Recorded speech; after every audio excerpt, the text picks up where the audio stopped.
Well done, boys. Looks like ice cold sushi for breakfast.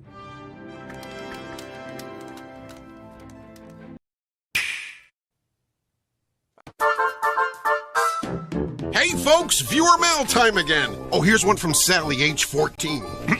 Dear Pig, aren't you interrupting the story at the most suspenseful part? Well, the answer is yes, Sally. Yes, I am. Keep those cards and letters coming.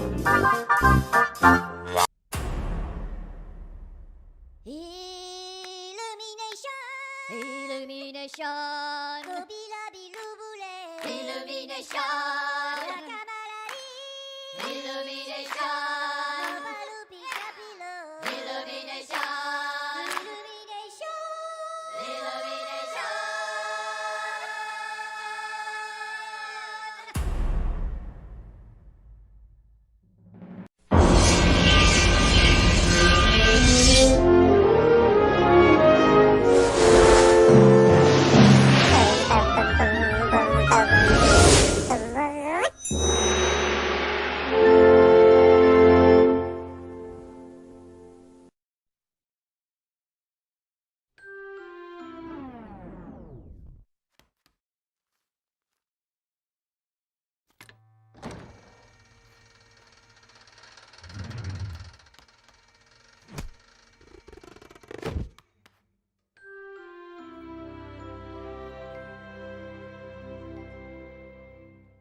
Hello, I'm Dr. Pig with a word about bullying. Bullying is a misdirected attempt at attention, rooted in anger and frustration. Live from Ready to Start Cast Studios, it's Ready to Start the Podcast back again after 3,000 years. I'm here with all my friends tonight. We're gonna have a hell of a show for you. 3 million topics, 4,000 guests, 7 trillion hours. Are you ready to get the show started? Penis. Yeah. Boobies. Can't just say that. We get some more enthusiasm and I'm sorry. Hey, what's going on, everybody? Welcome to episode 66 of Ready to Start the Podcast. I'm so excited. We've got so many exciting things to talk about. We've been gone for a month. We've been stranded at sea. I lost the navigator. I dropped it in the ocean. you silly head. Oh, jeez Louise. Oh, but we charted our path. We forged our empire, and we found a way to get back to shore, where the Wi-Fi is better. And we're back live with Ready to Start the Podcast Season 4. It's our most special episode ever. I'm Ryan Remedy. Who else is here? I'm Seep. Okay. I'm Crown Cryptid / Nick. I don't know what anyone's gonna call me. Can I say first? Can I bring up a topic already? Because someone in chat is saying a hell of a boss thing, which I assume is a joke, but they're mentioning Brandon Rogers. I was at a convention recently, and Richard Horvitz was there doing a panel with Brandon Rogers, and I was only there for Richard Horvitz, but it was all hell of a boss. I felt that was the most out of place I've ever felt in my life, because I was like, please talk about Zim or Billy or something, and it was just all hell of a boss. Should have walked up and asked, like, hey, I love your roles in the Loud House. Just confused everyone. Oh, Ryan. Who else is here? Who else is here? I guess me. What? Hi, Wait, hold on. everybody. It's me again. Me from Mario Kart. Whoa! Are you me Whoa. costume A or B? B. Okay, so you're the overalls one. Got it. Yeah, I'm the overalls one. Stop. I Rose like is that you have it farting. memorized. I don't know. Do I need to say anything? It's just like I feel like you could just like stick me on like a sticker, and then, I'm here. Sure. Rosa hasn't even introduced herself. I don't know what you want from me. Yeah, right. So introduce yourself.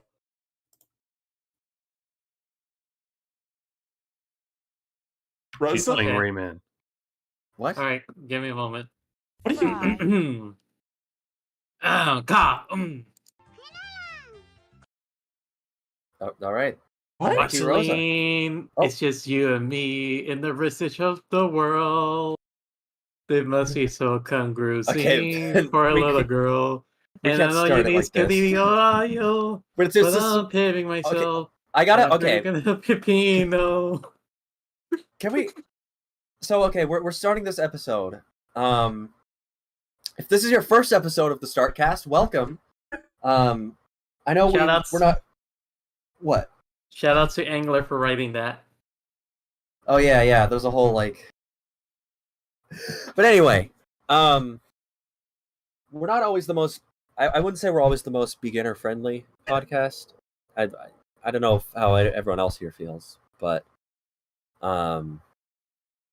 if you are a longtime viewer, you might have noticed that we haven't done one of these in like 6 years. It's been a long time since the last Startcast episode. It's 6 years in sea years.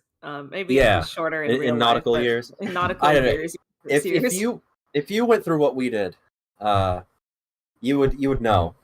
But yeah, so yeah, a lot has happened. I think, just in life, you know. Should we actually explain, like, no, without jokes, what happened? Yeah, so these also keeps me alive, but it's making me saucy. All right. And I Well, need to see what happened is it was of like events. Seep was going to be out of town for a bit. He visited New York. He saw Rosa, fun fact. Yeah, it was on site for a bit. Yeah. So maybe we Um, can tell an anecdote about that at some point. and then Fair. right when Seep got back, I was moving, and now I've moved, and you know where I am right now? You know where I am? Where are Where are you? you, Ryan? I'm in Lou's house. Oh shit. What? I'm in Lou's home. I'm in the walls of Lou's house. Well, it'd be Yeah. more accurate to say it's your walls too. I guess it's our walls now. No, they're mine. Oh, Are we well. on a boat? Yeah, sorry, we're on a boat. Don't worry. Don't worry. This part is non-canonical to the podcast. Write that down in the wiki. It's not canonical. Oh, but yeah, you and Lou are what, boarding together? Was it living? Yeah. So that's Yeah, Yeah. some people call that living. See, when you share a place with someone. well, we'll see. We'll see what you call it. No, but yeah. So I guess that means, I don't know, Lou. Like, are you gonna be more involved in like everything we do now? just- She doesn't even want to record Looney Duels in the same room because it makes her uncomfortable. Makes you uncomfortable. I think that recording a podcast with someone in the same room is uncomfortable. I'm sorry. It's sue me. normal. A lot of No. people do it. No, I think it's very Like uncomfortable. some ordinary gamers, you know, they do all their podcasts together. No, Maybe if it- you're like in office space, it'll be probably better. No, I'll be in my room, and Ryan can be in her room, and that's how we'll record Looney Okay, Duels. well, we're gonna have to be in the same room when we start our Game Grumps channel, though. We're not starting a Game Grumps channel. We're starting a Game Grumps Uh, channel, in case you aren't aware. What's your first game gonna be? I'm gonna order Chuck E. Cheese for the Wii. Someone said, "Is it possible for Lou to be more involved?" Wow. You know the amount of restraint that I am What? have right now. I am very hands off, ready to start cast. I just get dragged in sometimes. I don't decide when I come on. I just get told, "Hey, you're gonna be on it," and I'm like, "Okay, I guess." I asked No, you. no, Lou. Like right ass, and then you come in, stroking your hair back, planes upon the corners. Like, hey, I guess I gotta do it. Like you weren't waiting. Meanwhile, I've been trying to get back on the show for like a year and a half. They kept giving my invites to some other Nick, some Nintendo guy or something. The wrong address. Oh, Don't worry, no. he's dead. But He died the second time. he kept Oh. coming on, and he wouldn't stop talking about Fairly Odd Parents. It was a bit weird. He died Yeah. a few times. I hope he's got out of his system. But yeah. Welcome back to the Startcast, Nick. Arr. Yeah, hello. I'm happy to be back. I know we'll talk about Adventure Time eventually. I assume that's that's an area of expertise for me. You did it. Unfortunately, Unfortunately. No, I think that's a very fortunate. Like you're cool for that now. You know, thank you. like everyone loves. That's how this I show. know you. That's how any of this kind of got roped together. If it wasn't for Uncle Adventure Time, we wouldn't have What? this. Sorry, I saw Oh. the Spider-Man movie like 6 times in the break. What's his fucking grandpa's name? Uncle Grandpa? Uncle Ben. Uncle That's his Ben? grandpa. If it wasn't for Uncle Grandpa Ben, none of us would have it. That's what the kid is saying, the Cartoon Network movie. Oh man. It's like Oh. adult Finn's gonna turn to like Craig of Creek. He's gonna be like, if it weren't for Uncle Grandpa, we wouldn't have any of this. So yeah, it's been a month since our last episode, and last time this happened, this happened around the same. There was a lot of similar circumstances because 2 years ago there was like a big September Direct. That's when Kirby was announced. There was a new Adventure Time special at the time too. So we had, I think that was our last like really like huge. We just went on like a massive break episode that we did. Yeah. So we're gonna do another one. So strap in, everyone. If you wanna eat, go do that. Like we'll be here when you get back. This is gonna be let's see Let's see if we can get this. Do you think this will be under 5 hours today? I think we can do under 5 hours pretty easily. Are you kidding me? I'm not. Were you sufficiently warned, Lou? No, Were you not? I'm gonna guess. 5 minutes before the podcast started, I came home from work. I shoved a burrito in my mouth. I am dehydrated. What do you mean? Lulu, it's okay. We'll have like a 10-minute intermission at the 3.5 hour mark, maybe. 10 minutes. We could just play the intro video again. That'd be an intermission. Yeah. That'll be long enough. So, Nick, Cryptid, I got a question. Yes. Do you get the gift I sent you in the mail? Which one? The Toothless Timmy? No, it was a car battery. Oh, I was wondering what that was for. You sent car batteries to all our guests? Yes. What was that? Yeah. Wait, Lou, As a treat, you know. Where's our where's our car battery, Lou? Where did you put it? I put it in your car. Although, Cryptid, it was supposed to be for a bit. It was supposed to come in airmail. Okay. So was it supposed to be like a Phineas and Ferb? Like, what do you think? A car battery is going to fall out of the sky, and then it falls out of the sky and kills me? Yeah. They were in Hamster and Gretel. That was huge moment for the fans. Was it really? Whoa. I think so. I don't know. Maybe I'm making that up in my head. No, they were. Don't worry. They were. We can't talk about Hamster and Gretel. We gotta get into the topics already. Yeah, there's a lot to talk about. We're gonna. There's a lot. Think of everything that's happened to you in the past month. We're gonna be covering it. Hey. Yeah. You know what I want to know? Yeah. What? No. When's the last time we ever just like stopped and like checked in on our feelings? Like, how's everyone feeling tonight? You know, Nick, this is my first time meeting you, Nick. How are you feeling tonight? I'm excited. I work a night shift job, so I was pretty tired, but I slept all day. Now I'm up for this. Hell Lou, yeah. What is this like? The episode where Brian dies, like dialogue you're having right now. It could be like something terrible is gonna happen to you later in this episode.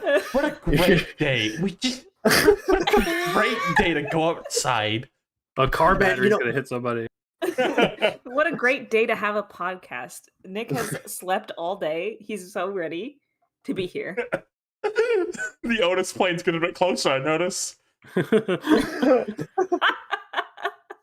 Well, okay, hold on. I'm looking at the plane now. And how in what way? Are we gonna berate the plane in every episode? It's not This is an actual problem. I'm realizing every episode we've had the Otis plane, like someone on the show's been like, "What the hell is that?" It doesn't look like an Otis plane. It just looks like a plane. And it's not like layered. Like you keep having to move it every time we have a guest because it's overlaid on top of the podcast image. So you have to like find negative space. Baked into the image. No. Leave What would it it be? alone. Because like we know, like in the first episode I was like oh, we forgot to put in the Otis plane. I don't think we had it in until like the 4th episode. I'm gonna get hit, Lou. I hope it does. I hope no one. I feel like someone said something about like the second Otis plane. What? Whoa! You got rid of it? Oh, somebody said it should be a blimp. Yes, you should make an Otis blimp. Someone should have suggested that earlier. I'm fine. God. Jesus Christ! I heard that from my room. I'm sorry. I'm fine. Don't worry about me. What are we talking about? Hey, see, you want to talk about your little Sonic thing first before we do anything else? What? What are you talking? You're so patronizing. What do you want? What? What are you talking about? Seep wanted to talk about Super Sonic. What about it? Go. Super Arlo? Super Oh. right now. Da-da-da-da-da-da! What? I don't know. So there's a new. Yeah, you You're said. putting me on the spot. I didn't say I wanted to talk. I never approached you and said we're gonna be talking about this. No one asked me about my feelings. You said on Twitter you wanted to. I said Sonic has a new super form. Maybe we probably won't talk about this one that much, to be honest. Well, do you have anything you want to say? Not really. I mean, there's a new update for Sonic Frontiers coming out. We haven't seen any footage of it. We've seen like cartoon illustrations and like pre-rendered cutscenes that will not be in the actual game. But yeah, I mean, I don't know. I'll probably have more to say about it when it's actually here. What do you think will happen? What do you think it'll be called? Super Sonic? It'll be called New Supersonic, like Nintendo does. Well, because there's a whole thing about like how Sega hasn't been giving Sonic like forms above Supersonic because they don't want to like power trip. What is it like? What's the Dragon Ball thing? You don't want them to go on like you don't want them to be like Super Saiyan God Super Saiyan with Supersonic. You don't want them to be Supersonic God Super well, I Sonic. mean, that's what they've been showing restraint on. But like you could still do other stuff, right? Like it doesn't have to be an evolved form of Supersonic. No, yeah. I mean, I agree. I think a lot of people expected when Frontiers first came out that there was going to be some kind of new form because the whole game up to that point, like Sonic Frontiers is unique because you use Supersonic like multiple times throughout the game. So people are like, "Oh, this is going to build up to like a new form at the end." But I think the ending of that game was like they kind of ran out of string, which is why we're getting the updates. But yeah, people don't really know to what extent this is going to be like a new form, honestly. This is why I didn't think we'd have much to say on it. His eyes turn blue and he gets like a red aura, but we don't know if he gets like a further transformation or if it's just like, I don't know, he gets new attacks as Supersonic. I don't know. I have no idea. But we'll see. I mean, it's probably going to be interesting. It's going to be the first 3D Sonic with multiple playable characters that aren't Sonic. We had the Avatar thing in Forces, but now we're going to have like several. So that's cool. Okay. You like Sonic? Yeah. What's your favorite? love Sonic. You think Sonic is cool? Yeah. Yeah. Okay. I guess. What was that stalling about? I don't know. Can I I ask love you? Sonic. Lou's like, well, we gotta talk to you about our feelings episode. I was trying to engage with you for once. Oh, well, Lou did ask how I was feeling. Yeah, Lou. Rosa, how are you feeling? Well, I'm glad you're at. I've been having a weird one today. Yeah. I've been. I can't really remember what made me gang, but I remember the Among Us. I swear it wasn't me. It wasn't Big Chuggus. No. Oh, Does anyone know what you're doing? I feel It's like been- you haven't set this up properly. No, this is continuing on a bit from an episode. It was like 2 episodes ago, but like in Startcast time, that was like 2 months. Go. So I don't.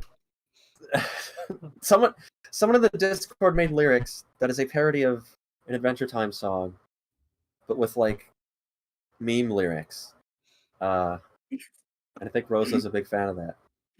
I just love this bit, like the Zaza keeps me alive, but it's making me sassy, and I need to save Yeah. you. You need to Who's get this gonna earworm want out of you? your head like now. Please forgive me for We need to whatever put you in I containment. do when I don't remember you.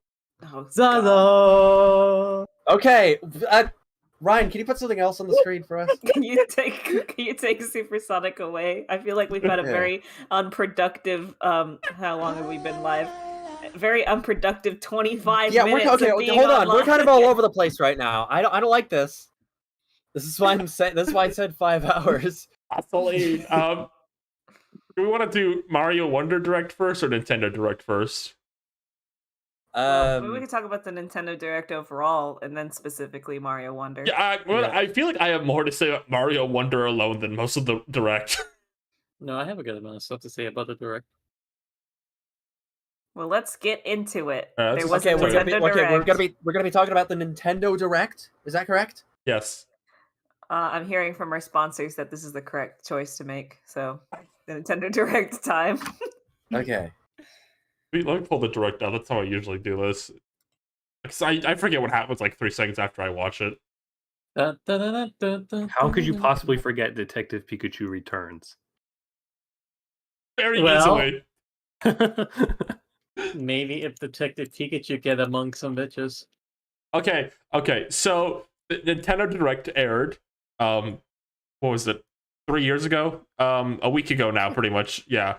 2 weeks, a week. This was No, wait. This is a very weirdly, if you've been, if you keep up with like Nintendo fan space, this is a very weirdly like heavily speculated, leaked, and rumored direct, right? Like I feel like for weeks people were talking about like it's coming.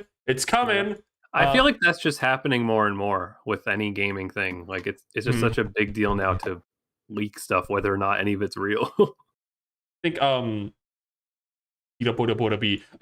think part of it was Twitter leaker Piero from WarioWare was really stirring the pot on this one. So this guy is Piero from Twitter.com. We have to explain this. He's a Nintendo leaker with a 100% perfect track record. Like has not gotten anything wrong even once. And before this direct, he posted a few things. One of them was hinting at F-Zero, and ended up being F-Zero 99. And the other thing, which was a very funny saga, is he posted just a gif of Donkey Kong by himself, and everyone was freaking out. It was like, oh my god, it's Donkey Kong. They're making a new Donkey Kong It's game. the return of Donkey Kong. Yeah, I drilled up barrels. And then he later posted in response to that gif, think about who he's fighting. And then we all realized, oh, it's Mario versus Kong. But then, as we go further, it was not just Mario versus Donkey Kong. It was the Mario versus Donkey Kong.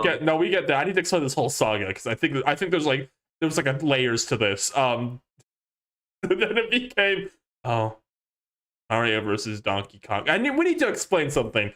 The game we got in the direct was not what I think. When you think Mario versus Donkey Kong, you think game Nintendo announces in direct. It's like one of those Lemmings type games, and you go, I'm not buying that. The minis? You don't like the minis? I don't know. If anyone out here is a fan of the Mario versus Donkey Kong minis Lemmings ass video games, raise your hand. Who? All right, listen. Whichever first one was on DS, I played it all the time, but only to make my own levels because I loved any game that let me make my own levels. I barely ever actually played the game. Did you play any of the ones on Nintendo Wii U? No, nobody did. Don't even ask me that. Weren't those made with like HTML? One of them was. Yeah. Niall, put your hand down. You don't care about Mario versus Donkey Kong. I know you're lying. You're all lying. No, okay. Everyone, no, if you are watching Nintendo Direct, they say Whoa. Donkey Kong's back. Would you be like, oh man, I hope it's more of the minis?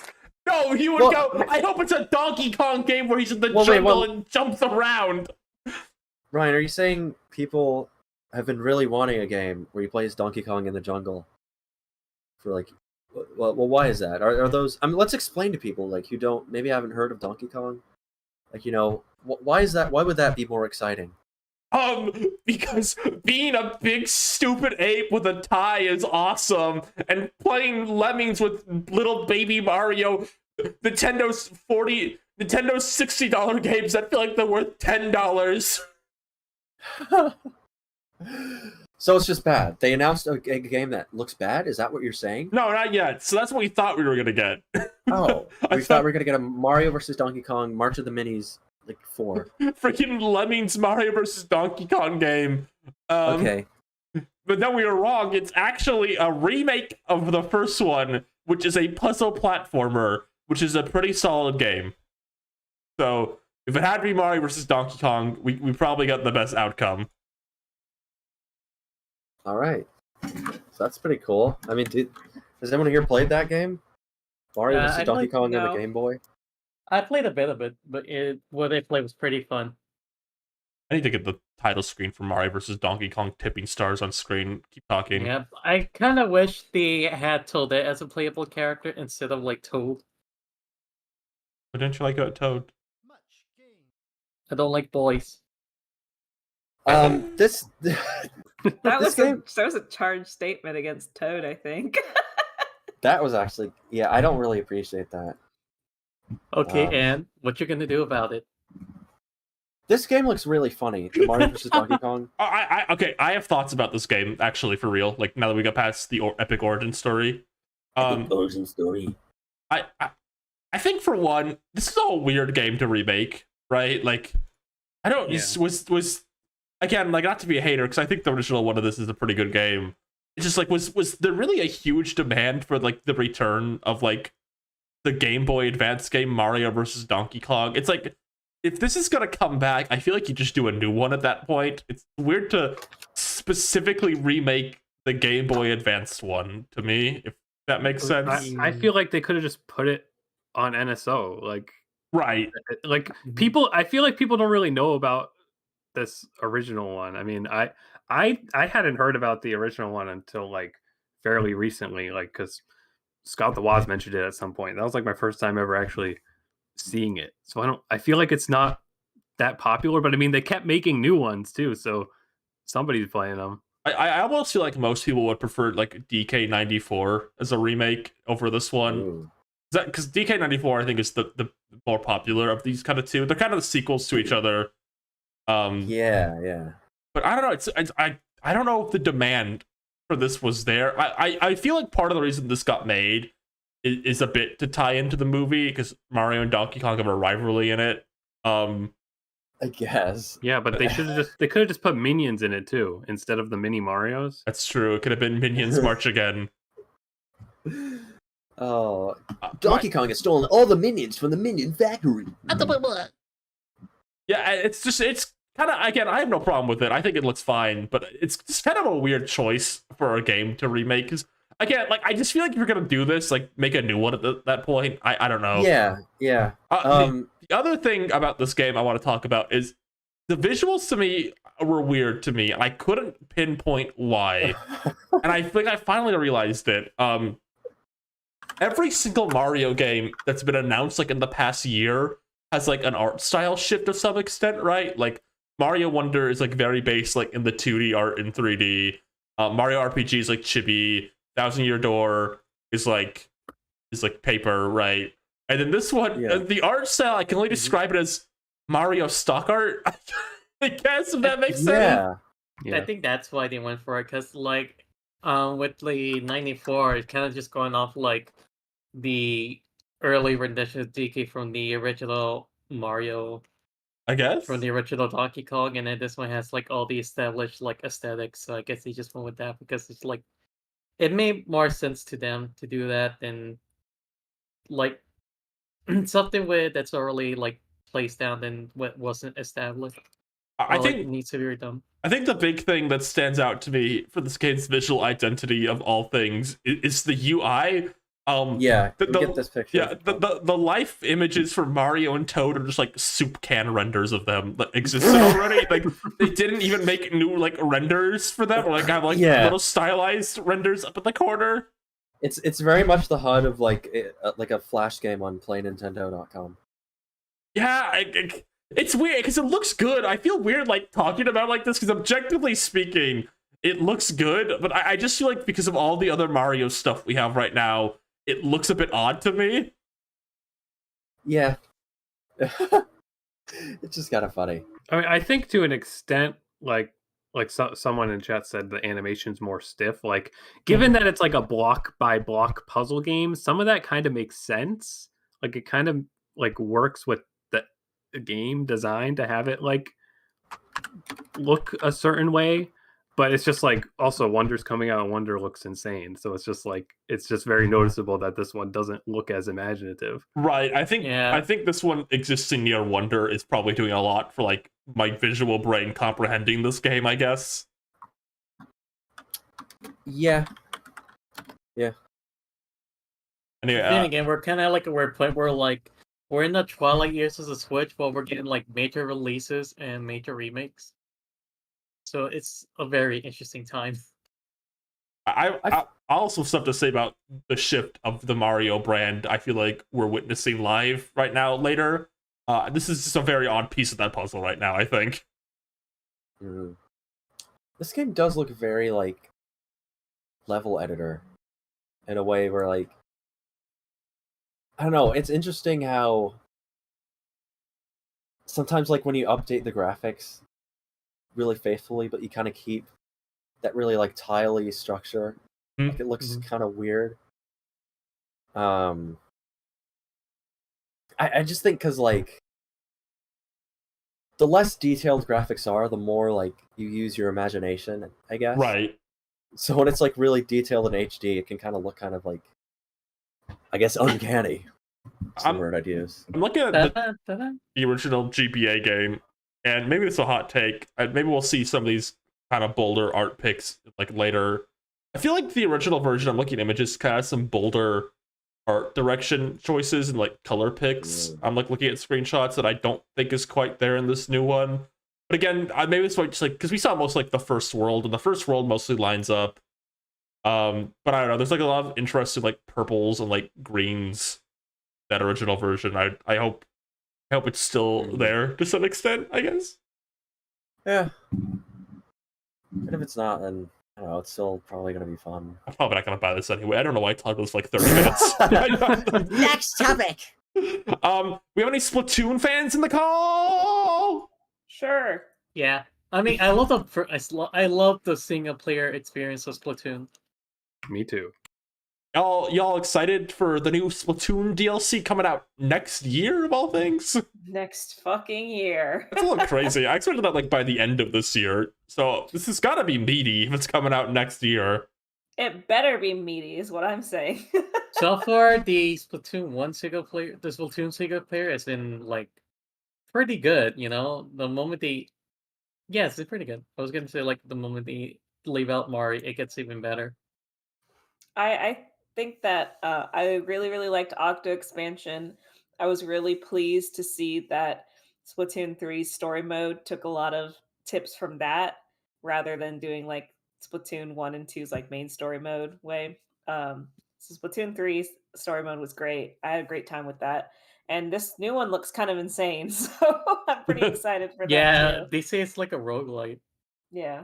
That's gonna do a lot to our brains. Yeah, someone chat to this Pearl drone humor. Pearl's a drone in this. That's kind of an that's kind of an interesting point. People, I guess, point of speculation I've seen from Splatoon fans on Twitter.com is we see Pearl in this trailer, but Marina seems to be missing. And Pearl's in a drone, or is the drone? Question mark.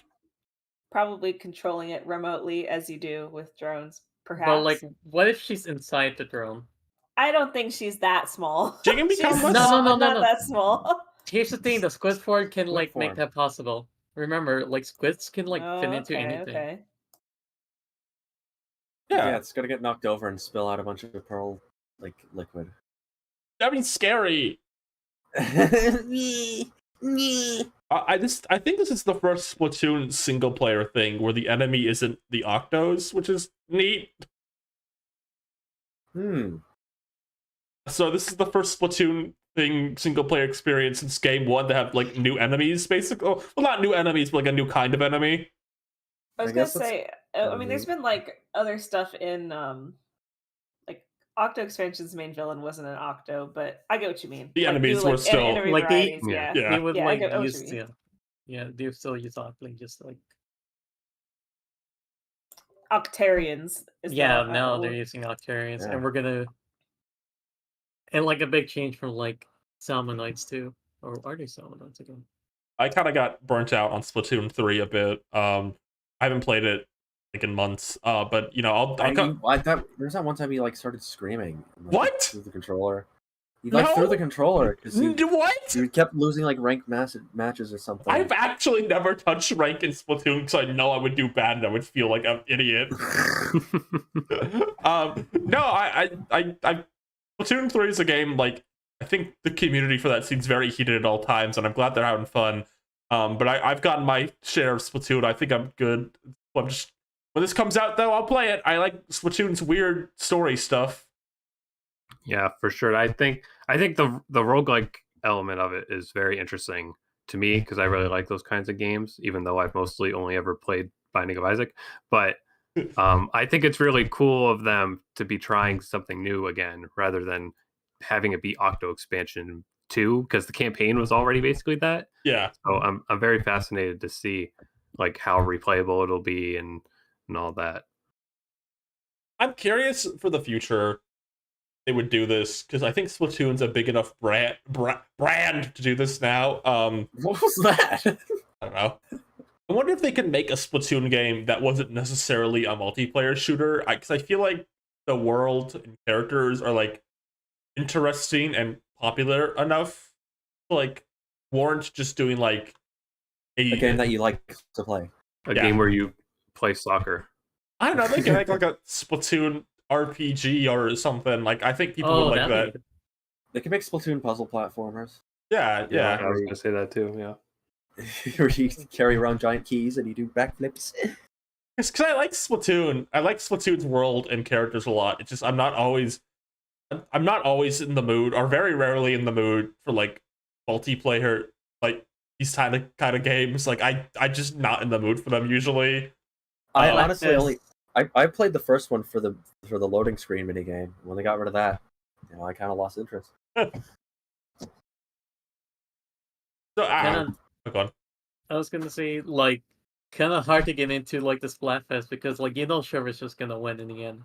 I mean, I've not played the Splatfest since like the third or second one, so I don't know the whole thing, but I know it's a problem in Splatoon's community that Shiver wins like almost all of them. I mean, it's gotten too crazy. I can't personally get into it either. It's like musical chairs. I never like playing musical chairs or cakewalks or anything like that because I feel like it gets to a point where people are so invested in the meta of it all that you just can't. It feels like there's so much pressure. Like you have to be really like serious about it. It's just kind of like I don't want that pressure, Yeah. But I don't like being stressed. Someone in chat really said mad. Splatoon gotcha game. I'm for that. Let's make that one. All right. Splatoon's one of the ones Nintendo would probably make a gotcha game for. What are gotcha games? I don't even know what you do in them. Most of them are like just idle games. Like they pretend to be RPGs, but you just like sit back and watch stuff happen. But I mean, it can be applied to any genre though. Like that Invincible game. Do you remember that? No. That was like a month ago. They announced like the Invincible game. Oh yeah, and there's like a huge. They had like this huge like cinematic, like cell shaded CGI action scene, and then it cut to the mobile phone gameplay where the characters just run, and you watch them do things. Yeah.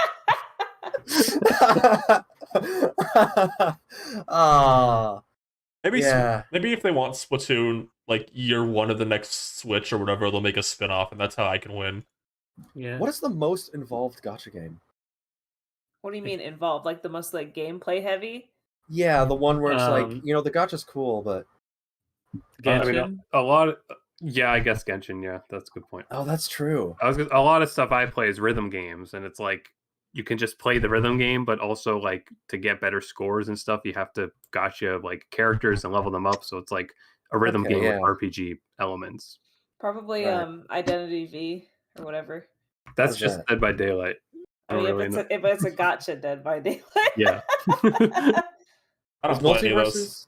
Multiverses wasn't gotcha, it was loot box. No, it wasn't loot box, it was battle pass. It had one of the worst battle passes I've ever fucking seen, maybe. I love all these like buzzwords getting flung around. Like, was that a gotcha? No, that wasn't a gotcha. That was a loot crate. No, actually, no, wait. I think that was a battle pass. Yeah. Oh, actually. I always love mentioning Bugs Bunny going, "Ooh, check out your battle pass, man." Yeah, looks like you need more Gleamium for this battle pass. God, I hate Gleamium. It's this quick tangent away from Splatoon for a second. Multiverse's battle pass, I think it's maybe the worst battle pass I've ever seen in any game. What's wrong with it? It takes like 4 times the amount of any other battle pass I've ever seen to like grind it. Like in Fortnite, when you get an item, you can use it like on your one character you can customize. It's all like under one thing. And Multiverse is like, well, if you don't like Taz, too bad. The big pull this season is the Taz skin at the end. Yeah. The one thing I can say about that battle pass though is that it had you like do challenges to progress it. Like you had a daily challenge. That's what progressed it more than just playtime. And I mean, I've played my handful of recent Call of Duty. Call of Duty only tracks playtime to make the battle pass go up, and that is so boring. So I appreciate that they at least incentivize you to like, oh, get like 3 aerial kills as Superman today. And it's like, okay, that's going to be like impossible, but at least it gives me something to do. It's just like Genshin. It is. Can you explain how? So in Genshin, you do challenges or do like daily commissions to, well, not for battle passes, but to give rewards, like to get the gems they could use to get wishes to pull characters and weapons. Mm-hmm. We're Splatoon. Yeah. It's just like a general mobile game like strategy, and I haven't played too much stuff with a battle pass, but like of the two, I guess, Call of Duty and Multiverses at least was a little interesting that it challenged you.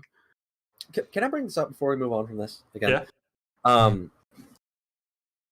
I talked about this a little last week because Rosa and I were on a stream last week. We played Nintendo games. Yeah. I just need to tell the anecdote of when I visited New York, what Rosa said to me. Okay. She said that she had slept for like 4 hours the prior night. And I was like, what's going on? What's like you knew I was gonna be here today. Okay, sorry, 3 hours. That'll make you sound better. She told me she had stayed up playing Genshin. Oh my god. It was such a I was very disappointed. I told her like that can't be happening to you. You can't let that sentence ring true for you. You can't be someone who's able to say that. Bros, I'm worried about so you Ryan, now. yeah, Ryan, I think you should be keeping a closer eye on her. She says she's improving her. You know, she's saying like I'm only doing the phone app now. I'm not addicted. No. I just have the phone version. No, listen. Here's how I schedule my boy. playtime. What did you do? You had to schedule your day around Genshin Impact? Listen, I'm trying to pull for a character, and I'm just trying to get the gems. Man. They're very easy to get. So I just start the 4 daily commissions and then finish them in like Rosa, we're less than worried half an about hour. you. We're worried about you, Rosa. Listen, I only ever have like a grind day on like Fridays with Mel, and that's it. I swear, I'm not keeping any extra Genshins in the walls. Like the Simpsons episode, we're gonna find Genshins inside the animatronics. Great joke. Anyone get that one? No, I actually did not. But it's the episode where Homer works at like the animatronic place, and they find like the crack cocaine in old Gil's animatronics. Oh my God. Yeah, nice like season 31 reference. Thank you. Any final thoughts on Splatoon before we move on? People are gonna look at my bag and see all my Genshin pins. As in Splatoon. Wait, one last Splatoon thing. I guess 2 things.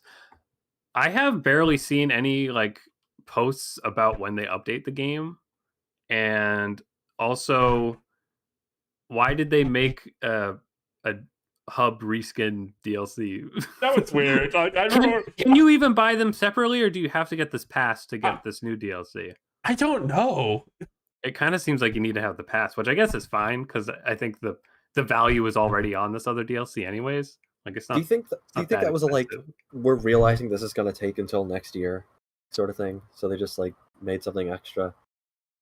It's a weird DLC, but part of it's just like I think of the Splatoon 3 hub world looks better anyway, so I don't want to use the Splatoon 1. Mm-hmm. You can buy it separate. Okay, that's a weird deal. It's like if you did Mario Sunshine DLC. That's like Peach's Castle. It takes you to levels, but now you just jump into pictures instead. People would actually, if they made that for Odyssey, people would actually buy That's it. probably true. I would buy it. I'm like fucking kidding. You would buy it. If it's Mario, it's different. All right. Wait, oh, God. I thought the Octopath was like $8. What? The Octo expansion. No, Octo expansion's like 25, like Really? percent. Yeah. And was that Weird. pretty substantial? Octo Expansion was like a full game, and you unlocked like a new like full species to play as, so it was pretty substantial. Yeah. Okay. All right, let's talk about the next game on the list. Anyone excited for Spy X Ana Operation Memories? My kid loves that game. My son Curb loves Spy X Family. I think this one was just funny because it was like so out of nowhere in the direct, and I just saw that little creature girl show up on the screen, and I was like, "What?" I feel like we've been on a real hot streak of like mid-budget licensed children's games. Hey, you know what? I love it. I love how that's like children's game. The Spy X Family. Oh, I mean, you just play as a little baby in this one. You don't kill anyone. This looks like. you do like mini games and you solve preschool mysteries. Look, I would rather the children be playing Spy X Ana Operation Memories and like, I don't know, SpongeBob Run on the phone with 3,000 in-app purchases. Yeah. You're implying that Spy Family Anna's Revenge isn't gonna have like DLC costumes. It's very likely that they would. do. What kid would care about the DLC costume? Well, what if she like I has don't like know. what if she has like an awesome like she's like Doraemon costume? The kids would love that. Yeah. we've had this. There was a Bluey game that got announced too. Yo, Bluey. I don't know. I'm almost like this is like pretty recent, right? Yeah. There was like a period where like we weren't getting this kind of stuff that much. Was there? Do you think the game that kickstarted this was the Peppa Pig one? I was literally gonna say that. I think it actually was. Because I feel like, did that one do well or something? And like It now just, we're just even just whether or not it did well, it became such a meme. Like everybody knew about it, and I think that probably got some attention for them to. It's all because of the Queen dying.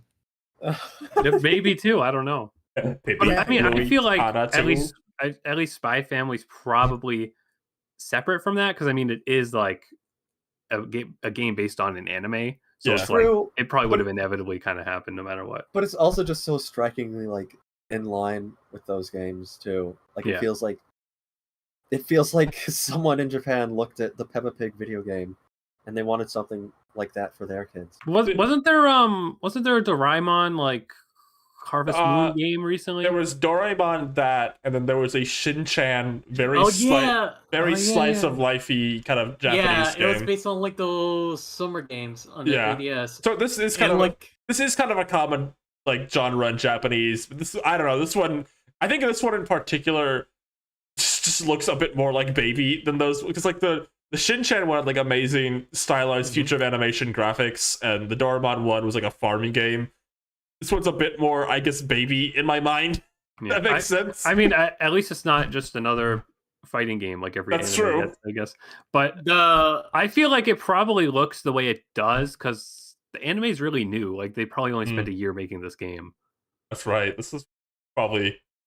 Oh my god. Anime's new, but the franchise has been around for a while. So. To be Yeah, fair, but I feel like it's probably the anime's popularity that would have pushed them to make a game. Oh, definitely that. I also want to say that like there's also like a Precure Switch game, and it's like the most Flash game. Yeah. What does it look like? Go on CartoonNetwork.com and play any like on-site game. That's what the Precure one looks like. Yeah, they can't like bones. They can't do like an actual game anymore. Someone said, "Have you seen the upcoming Demon Slayer Mario Party clone?" I did. You think what? You think like game company, anime companies finally got all the complaints about those 3D brawler arena games? They're like, we have to do something else now. We got to do Baby Ana Adventure and Mario Party now. This is the future. I mean, I hope so. They're gonna announce like One Piece cart tomorrow. Finally, and it'll be free to play with the battle pass like the Disney card game. Now, Speedstorm. So there's a Demon Slayer Mario Kart. No, Demon Slayer party game. Yeah. Let me see. Yeah, I did not know that existed. Lou, can I get your thoughts on Spy X Anya? I know you're really excited for it. No. No. when I saw it come on 50% on the Netflix. screen, I laughed so hard because there was something almost like patronizing about it. 'Cause I don't. What? Okay, let me preface it by this: I have not watched Spy X Family. I don't think it's for me, personally. But no hate to any Spy X Family fans, but I just kind of imagine being into like the new hip anime, really liking it, really feeling like, it's something you're connecting with, maybe even because I know people who do. I know a lot of adults who watch that anime, and then for like you're watching the Nintendo Direct, and then it's like time to play as the baby in the Spy X Family video game, and I can't imagine like a worse feeling than like looking at that and being like, oh, I mean, they don't think much of me. I've Oh. seen people say like, so I don't know, at least one meme that was like, it's a show about a spy and an assassin, and they made a game about the kid, and it's like, that is funny. But The I thing feel is- like there's like, it's the same kind of like cozy game demographic, like kind of. This is very clear, like it is Yeah. babyified for sure, but I think that's the kind of market that would like it. Yeah, it's just very funny. I did, like, genuinely no hate. I just when I saw it, I couldn't help but laugh. It was just such the most just go to the garden and play with some flowers. Like, Now, I just saw the trailer for like the game, the Demon Slayer. Yes. huh. Yeah, we're back, baby. It's GameCube, PlayStation, Xbox era. Games are gonna look like that again. Hell yeah, baby. That is such a weird ass game. I think they need They're to make probably reusing models from other Demon Slayer definitely. stuff. They gotta make a what's like the big slice of life cozy anime right now. They gotta make a hack and slash of that. To kind of Oh, like Oh, balance it out. Eurocap.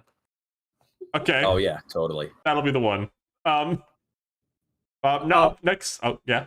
I want to say, as looking at Demon Slayer, it's not gonna be as good as Una Musume Pretty Dirty Party Dash. Is that the horse? Yes, they're gonna have like sprite styled party game, and it looks really, really good. All right. They showed more of Mario RPG next. I don't know if anyone has anything new they want to say about that, but it still looks good. I like the fact that they're giving the characters limit moves. Pretty cool. That's what essentially it is, and like each one has like a different effect. So I can't wait. I wonder if that means you could switch out like the Mario, but no, I doubt it. Mario is essential. He's the key to Yeah. all of this. I like the idea of like a Bucci Luigi matching game with anxiety meter. Okay. Any other thoughts on Mario RPG? Any new thoughts? I never played the original, but I kind of don't want to spend $60 on this version of it. But I mean, I'll just when it's $10 off, then we're talking. Okay, maybe then we'll get it. Well, it'll be Party City then. When the Nintendo 10% off sale happens. Yeah, I think it's included on the voucher thing too. Oh But yeah. I'm using that for WarioWare, so Wah! I don't know if anyone has anything to say on this, but this is technically a big deal. They're doing remakes of the DS and Wii games. Another code. They're bringing them back. yeah. Does that have like a Spirit in Smash or something? Like, I think she's a Spirit in Smash, but I think if you haven't played this game series before, this is how I always like tell people what the series is. If you've played Smash Brothers Brawl and you collected a trophy of like a teenage girl who looks like a normal person, that's the girl from Another Code. Yeah. yeah. I mean, it seems like my kind of like I really like visual novel-esque games, so I'm for that. But it's like full price, isn't it? It probably is, and it's 2 games on it technically though. So yeah. just neat. It's cool. I guess Nintendo near the end of the Switch's life, all of a sudden is like giving a second chance to some more niche series. Like we have another code. They did Famicom Detective Club fairly recently. I get Advance Wars counts. They're doing F-Zero. We'll get into that later. Feels like they're kind of like at the tail end of the Switch. They're like, okay, this console made us $1 million bajillion. We can maybe dip into some of our like more obscure shit now. Yeah. Yeah, and I'm very for it. Did any of you guys play Famicom Detective Club? I didn't. I thought it was okay. They really needed to modernize it because I had to use a guide to play it. Like it's so obtuse what you have to do to progress. But I found it really interesting because like at least in one of them, the plot twist was very like kind of a meta visual novel style thing. I just thought it was cool. Like one of the first kind of visual novels they were thinking to do stuff like that. I love that they That's my pitch. I love that they still called it Famicom Detective Club, even in America. Terrible idea. It's just because I feel like during like the Wii era, if it came over, like in the 30% chance it came over, it'd be named to like Super Club Adventure or something like that. Respect them just keeping the name as Famicom Detective Club. Yeah. And then after another code recollection. There was this new tactical RPG. No, actually, Towards your adventure. Exact opposite. It was Princess Peach Showtime. Oh my god. Woo! Princess Peach. Yeah, Princess Peach, everybody. Yeah, get hype. Everybody hype for Princess Peach. Do we know who's making this game? We don't actually. You, okay. I think it's heavily speculated, but I don't know if I fully believe it just because development reasons. People think Next Level is doing this one. So it kind of looks like Luigi's Mansion 3, like visually. The boss kind of looks like it could come from Luigi's Mansion 3.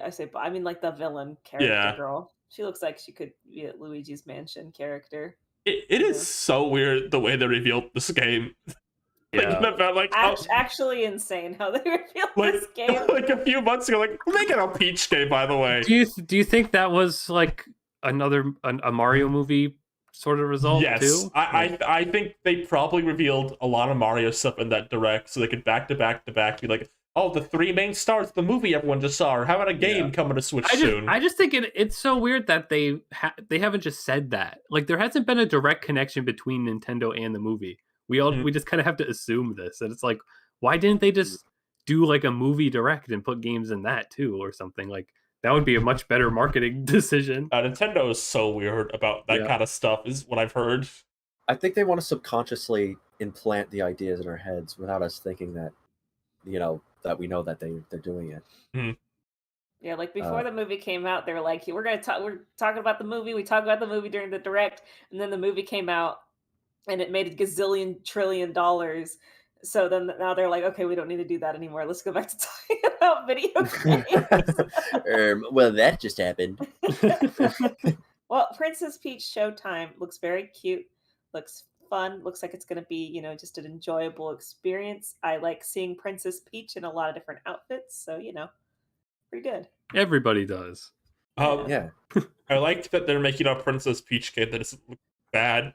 Not like the last. The Super Princess Peach, and maybe this is my hot take, is such a game they made like, we just need to make a Peach game so people will stop asking. It's a game that feels like it was motivated just like to get a checklist of like, okay, we made the Peach game, done. This feels like a game people wanted to make. I think it's just like the difference to me. I like Super Princess Peach. You love it. You love it. The female. You love the female woman game was about not able to handle her emotions. No, she was the only one who had control of her emotions. If you played the game, you'd know that. Everybody else in the world couldn't handle their emotions. They were being put under a spell by something or whatever. And Princess Peach was the only one who could, on command, control all of her emotions. God, I feel like I'm talking to a bunch of idiots in here. She's the only one.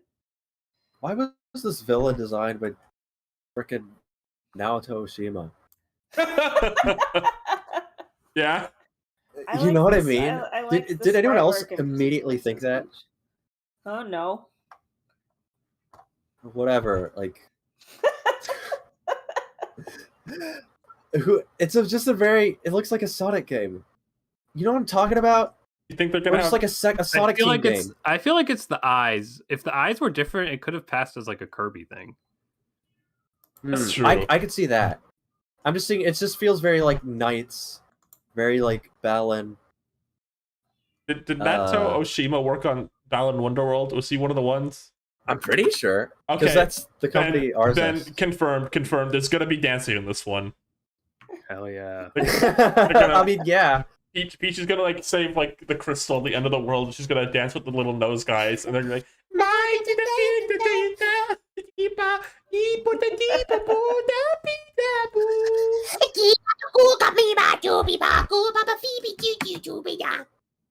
Yeah.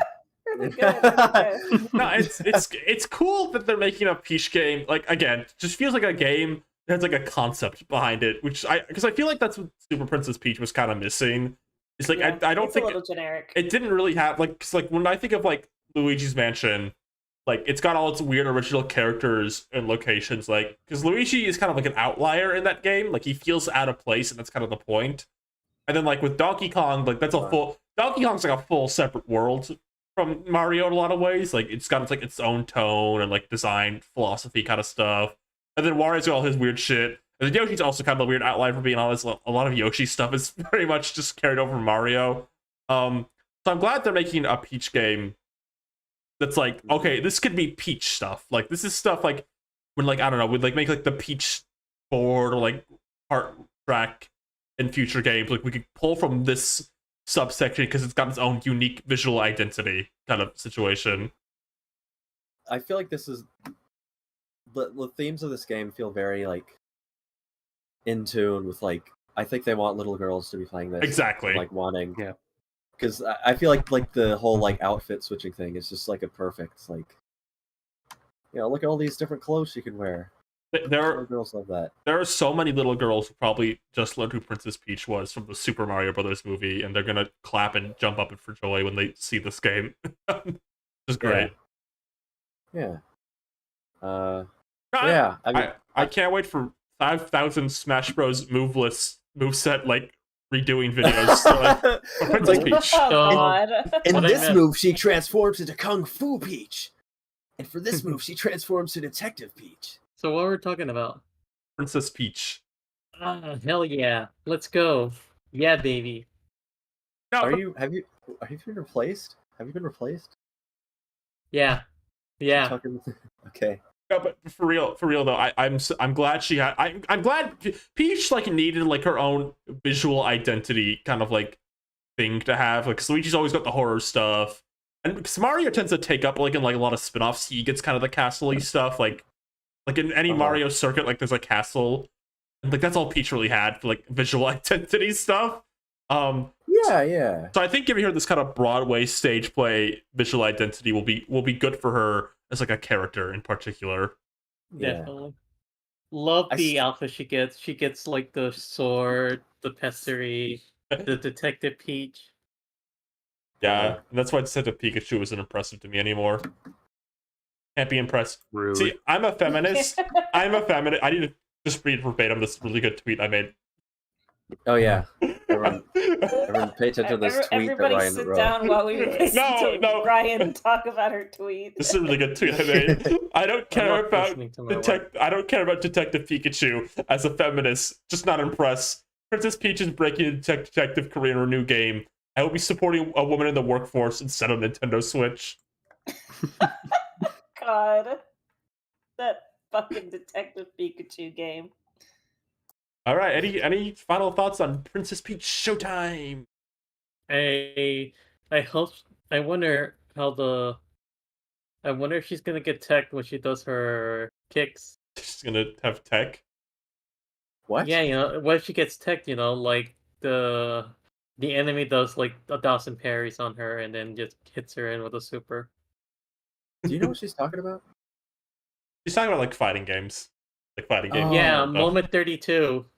Yeah. Was it 31? Okay. This isn't a game I'm gonna play or have any interest in. I just feel like I need to talk about this. They showed this Tomb Raider collection, which is all fine and good. Tomb Raider classic game.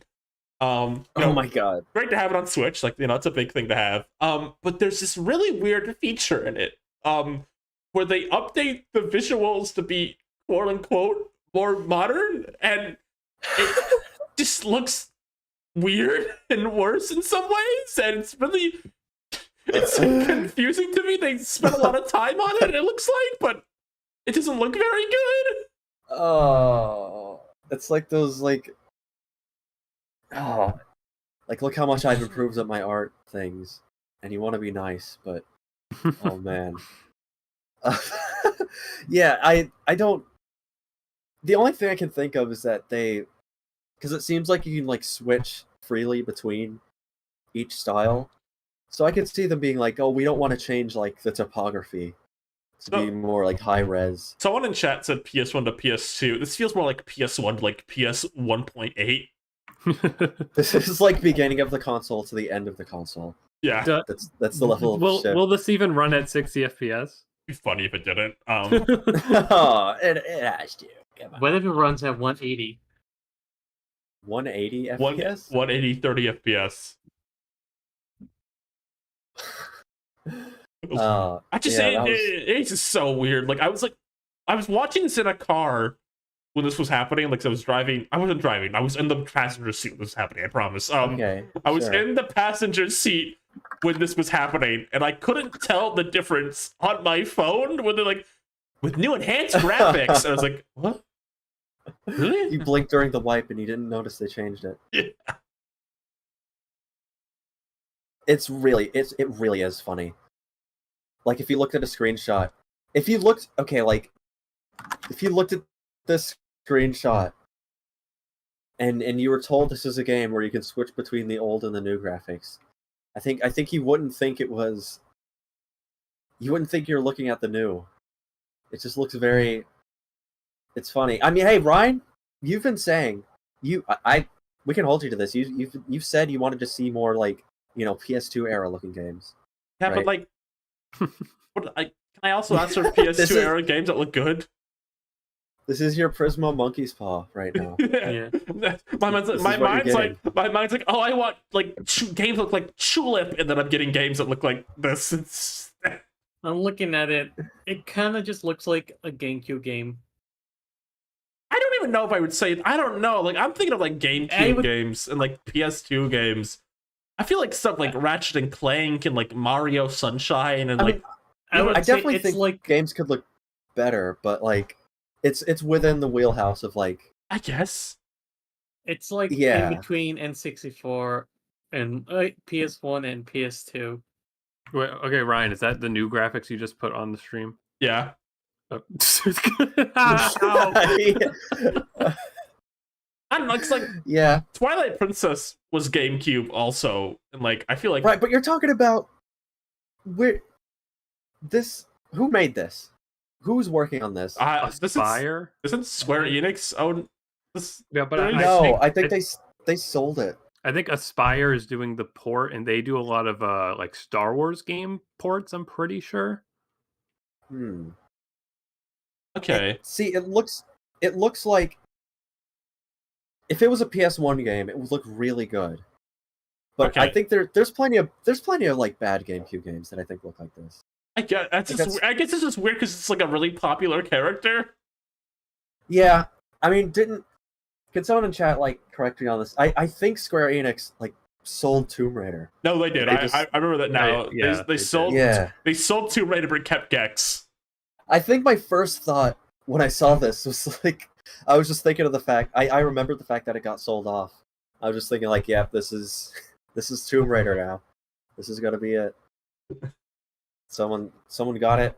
Some startup got it for real cheap. Okay. Pikmin 1 looks better than this. Okay, is that a better comparison for you all? Yeah. Thank you. I would say it's like those games that were ported onto the GameCube. Like not the GameCube. It's a first gen. Okay, it's the Gen. What was that? Gen 6, 7? Gen Z. Which year on N64 and PS1? It was like 3, 4, 3. It was like 3, right? One. No, I'm not gonna, I can't do it. Oh, shut up, ignore me. What? I was singing the Look at this, like, Madagascar I Like to Move It song where King Juliet at the end look at goes, this, like, what is what? this? This is the Crash on the Run mobile game that they're making. Oh my- I think. Okay, it's a game that was made in between, that was made in the N64 PS1 era that was forced to port over to the next gen immediately. Okay, I get. Are we trying to make excuses for Lara Croft Collection? We can just say it looks Well- a little bad. Yeah, it does. We're comparing it to games that would have come out like 45 years ago. Maybe there's just no comparison. Maybe the game just looks a little stinky. It reminds me of like old school Warcraft, is what it reminds me of. I guess so. Yeah. Oh, okay, there we go. Ooh, y'all want Alright. to talk about the Luigi's Mansion 2 coming out like 8 months from now? Luigi's Mansion 2? I don't have much to say about that. but Luigi's Mansion 2 looks better than Tomb Raider. that's not even a. Yeah. Yeah, I mean, obviously. All I have to say, Luigi's Mansion Dark Moon, I renamed it 2. It's officially Luigi's Mansion 2. HD, which sounds like HD. it's a very un-Nintendo title, I feel. This is Mario Game 2 HD. This is very much like a end of console game. That's how I'm describing it. This is very much the console's ending. We gotta put something here type Yeah, of game they to knew- me. They knew they weren't finishing Luigi's Mansion 4 in time, so Yeah. this is what we're getting for now. It's fine. Dark Moon's, I think, usually agreed to be the weakest of the trilogy, but it's still good. I think the weird thing about this game is it's coming out like, what is it? It was like winter or summer next year. Hold on. Summer 2024, and they revealed this game in June, which means this game might have a full year wait to release, which is weird. That happened with Bowser's Luigi's Inside Mansion Story. 3. Oh, yeah, I guess I went with that one too. Well, yeah, that's probably a good comparison too. Luigi's Mansion 3DS? No, just Luigi's Mansion 3. Like, that's a bigger game, obviously, but it kind of reminds me of that. Where, like, we just see it so far ahead of time. You know, I think compared to other the Nintendos. 3DS port of the first game actually took a year too. Is this just like a level 5 thing? Level 5? I mean, Next Level. Jesus, they have the same name. Shut up. Different track records. No, Eh. they did this with the Bowser Inside Story remake too, and they revealed that a year ahead of time, and they showed early footage where Bowser Jr. didn't have his bib on in a 3D cutscene. I remember. Okay. Can we see? No. Oh, yeah. I mean, it looks neat. I have it on 3DS, Yeah. so I don't know if I have much of a desire. I mean, it's a pretty modern game already. Yeah. Like, I mean, it's getting higher resolution, like better lighting, but I still think it like holds up for a 3DS game well enough. So I'm not really clamoring for it. But I guess it's neat. By the time this comes out, we're gonna probably know what the next system is. So I mean, Yeah, I mean, I guess it's gonna be nice when they add the GameCube online to the Switch 2 in 7 years. We'll be able to play all of them No. Be real, Lexus Seat. 10 sorry. years. in 10 years. We'll be able to play all the Luigi's Mansions on one console. So that's gonna be exciting, right? Yeah. So Pikmin's still the only game where you can do that. I Base think Pikmin. like every single game, like not to disparage some of the games in the dark, because there's good ones, but a lot of them are very much filling time for the next console type of release. There's a lot of remakes and like low budget type of games. So Peach is like the only kind of big new game here, really. Yeah. Even that we knew about. Yeah. Hey, want to talk about F-Zero 99? Okay. Hell yeah, I haven't played it yet. I haven't played it either, so I probably won't have much to say about it. I gotta ask the question my favorite YouTuber asked real quick. Okay. Is F-Zero 99 the next Metroid Prime Federation floor / Paper Mario Color Splash? We do not talk about Dimitri on here. We don't talk about Dimitri when we're live. But is it just as bad as F-Zero 99? Oh, the worst game you can ever possibly think of. Metroid Prime Federation Force. Remember that one? Remember when that game came out? Don't you remember? Remember when it killed your parents? It's a little funny when this got like leaked initially. I think people were kind of doom posting about it a lot, and then it came out. It's like, oh, this is fine, it's pretty good. It's kind of like the general reaction I'm getting. Like people like it pretty generally. It's a little funny. Yeah. Looking back It's at the like Mario versus Donkey Kong thing again, where it's like people hear new F-Zero and they immediately like expectations, just like the most dreamlike thing you can imagine. And when it's not that, when it's something a little below that, I think a lot of people were let down. But- I don't want to like be rude or generalize, but F-Zero more so than other Nintendo stuff, I think is kind of one that like a lot of people haven't actually played because there hasn't been re-releases and stuff. Like there's like a whole generation of probably like teenage age Nintendo fans that like care about it, but like they probably don't have a GameCube to play it, so they've never played like those ones that the sequels that people are clamoring for. So that's why this is like a port of the original game. People are like, huh? But we don't want the original game. We already can play that one. Mm-hmm. We want the one that. We want the one. Who is the one? The one I can We want turn the to? one that makes you want to die. What was that? This What's was happening? Fairly Odd Parents, So- remember? Oh, Where's yeah, the yeah. fun? Who can And, I turn to? Sorry. Sorry to Oh yeah. tangent a bit, but I found out where the airmail went for the car battery. Yeah? Oh yeah, Ryan, can you put this on screen? I guess. Oh my god! Yeah. Yeah. What's all the grimace shake on him? You know, it's like blood, like you see in Danganronpa. Why is it in a cup? Shut up. It's Wait, called a can we- jar. Can we talk about F-Zero now? Yeah. I don't know. I have nothing. It looks fun. Is it fun? Have you played it? I've not. I can play it You right now. haven't? No, Wait, who here I- has played it? I haven't played it, but I was watching Northern Lion play it because he's a streamer I watch regularly. Okay. And Have- it's fun to watch for sure. But the funniest thing about it is that it absolutely destroys the bitrate of any stream because there are so many colors. yeah. I should rephrase. How many of us here have watched a streamer play this? I Me. think that's more appropriate to ask. Has General played it yet? No, but Okay, then I haven't watched it. Vine Sauce, Joel, and Vinny have. Has Arlo played? Oh, Arlo played. I can watch Arlo play it. That's how I'll do it.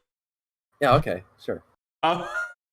I find this a bit interesting as like a release because like 'cause I feel like this is Nintendo kind of dipping their toe back at F-Zero just a little bit to like to kind of gauge interest in the series. Like I feel like they're like, okay, we hear the demand for this like franchise, but like F-Zero games are expensive to make because they're very big and flashy. And Sega. Well, Sega doesn't have to make them. They just did once. But they did make the. Oh, Drummer played it, by the way. Okay. So No. Well, no, but Nintendo doesn't need Sega to make a new F-Zero. That's not like a crucial element of it. But like they're expensive games to make. They're very flashy. Very, I don't know, expensive. I imagine. So I think this is kind of them being like, okay, prove your shit. Prove you want a new F-Zero. We'll make a smaller one. We'll see how that goes first before we do anything bigger. Right.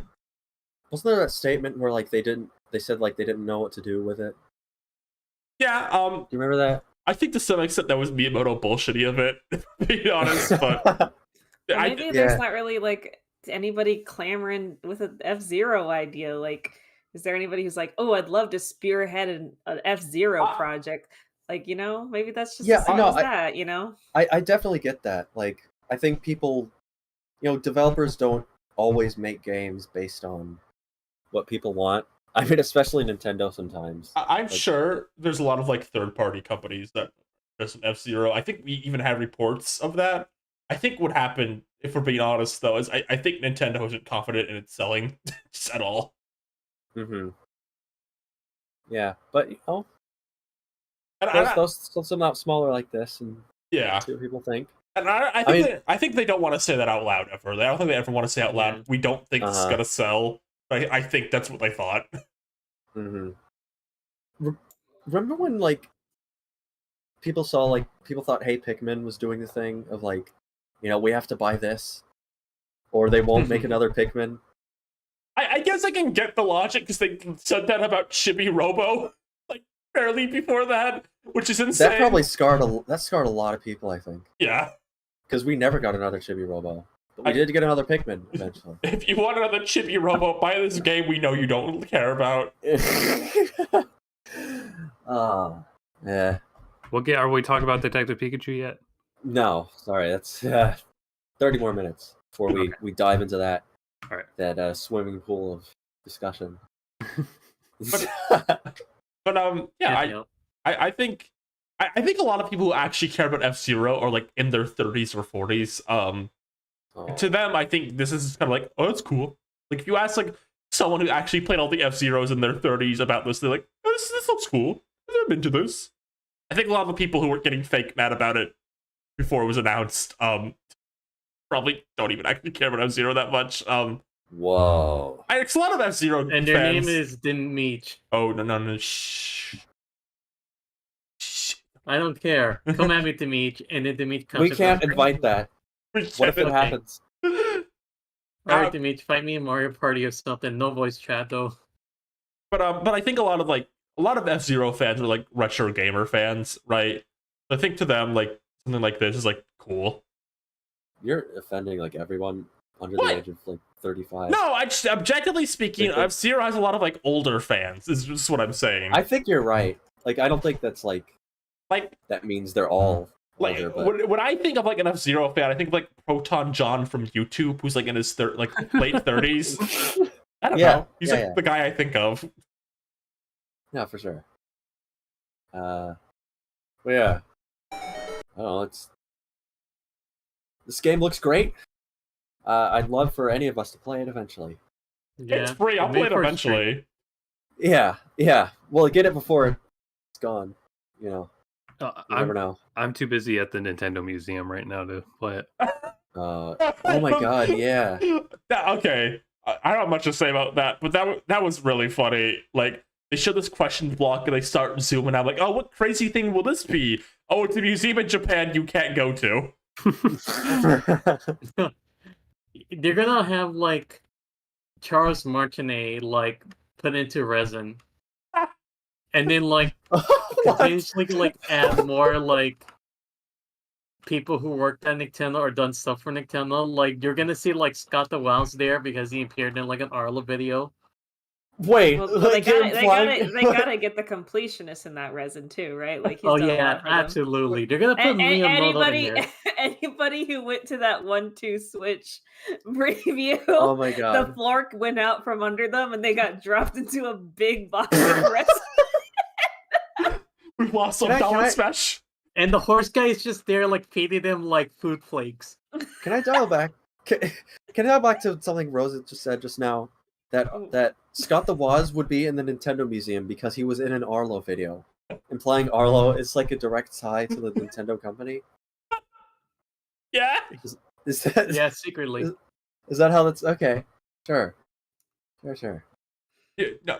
Here's what they're gonna do. You remember that? Remember that regular show episode where they go to the future? There's like Benson and they're like that video screen. He goes, "I knew those guys were special." They're gonna have that with Charles Martinet. He's gonna be in the screen. And he's gonna say that. Okay. I thought that would land better. I'm gonna be honest. I thought you would all. I thought you would all like it. Ryan, if I had seen that episode of Regular Show in the past week, then I would have laughed, I think. Whatever, it's fine. Ignore me. It's fine. I'm downloading F-Zero 99 right now. I'll let you guys know how it is. All right. Okay. Next, we gotta talk about Legend of SpongeBob, I guess. What? Joke. Legend of SpongeBob, I guess. Let's see. What's next on the list? Oh, you're talking about Bandy's universe. Sorry, go on. It's like a mob. Oh, are you talking about Bandy's universe again? Right, no. Sorry, my cat's doing things. Next game to talk about is Wario. Wario With his new voice actor. His new non-union anime voice actor. We're not going to voice. talk about the League of Legends story. You want to? We can. I I'm mean, it's not just funny. ready. It was a good meme for a day. Now nobody remembers. Wait, what was it? Oh, they showed like 2 League of Legends games like back to back. Oh, Yeah. But when you're not into League of Legends, you're like, what the hell is this? And then it says League of Legends at the end, and you're like, oh. Oh yeah, yeah. Yeah. I don't even know if those are new games. If those are like PC ports or something. I thought it was. I was like, oh, is this something I've seen? Or is this some other game that I know about? And then it said League of Legends. I was like, oh no, it's not. I thought it was some other thing. League of Talk Legends. about League. I'm Game of unsubscribing. Remember when there was a period where like you get ads of like YouTubers like talking about League of Legends? Are you Was thinking, that- are you thinking of Raid Shadow Legend? No, League of Legends. When what? League When of were- Legends also had like ads of people like Storytime animators like talking about it. Oh, yeah. wait. yeah. Was there like that cartoon stick figure guy who was talking about it? Yeah, I know now. Was that one of them? Oh, yeah. Yeah, yeah. Nevercake, was that his name? I think so. And then Lego Norm was like League of Legends. Woo. What were we talking about? Wario. Wario shove it up your ass game. Oh, yes. Shove it up your ass. Yeah, I liked Wario Land. WarioWare. Get it together. That was a good one. But I think I'm glad we're getting maybe the WarioWare. I think a lot of us expected from Switch, which is like using the Joy-Cons in weird ass ways. It's kind of funny.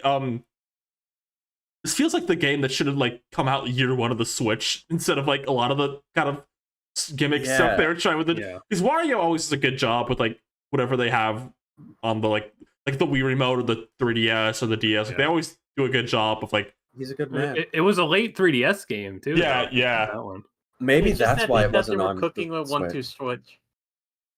Maybe it wasn't on the Switch because they were like, that was one of the ones where they were still thinking like maybe the 3DS would still be Maybe. selling at that point. It's even like even like a Wario on the Wii U, Game and Wario. That wasn't a Wario game until they decided to make it one later, and that was also like kind of a console showcase game. Uh-huh. But Yeah. looks good. WarioWare is always good. Yeah, Really? I love WarioWare. I love Smooth Moves. Like I probably have a ridiculous amount of playtime in Smooth Moves just replaying it so much when I was younger and stuff. So having like a spiritual successor to that, I'm all on board. It's something too. Like it started with Gold, where like they have like there's a gotcha system. Yeah, there's a whole gotcha system in these games. What?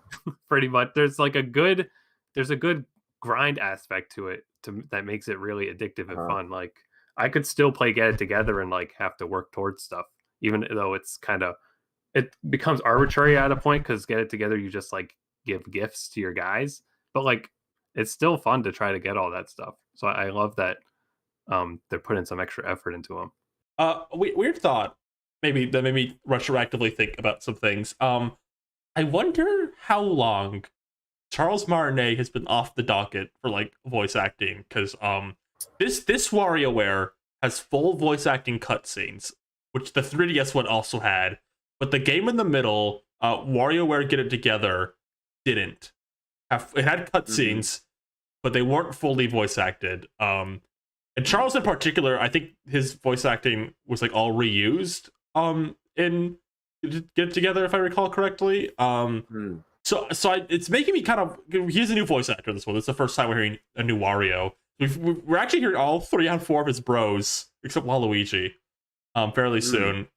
So it makes me wonder how long Charles hasn't been doing, like how long he's been kind of off. I mean, he's Mario been voice in acting. Rabbids.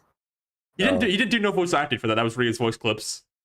In the Rabbids game? Yep. Yeah, that's all reused voice clips. Okay. I know this. Yeah. I know this because we used Luigi's mentioned voice clip of him going, "Oh."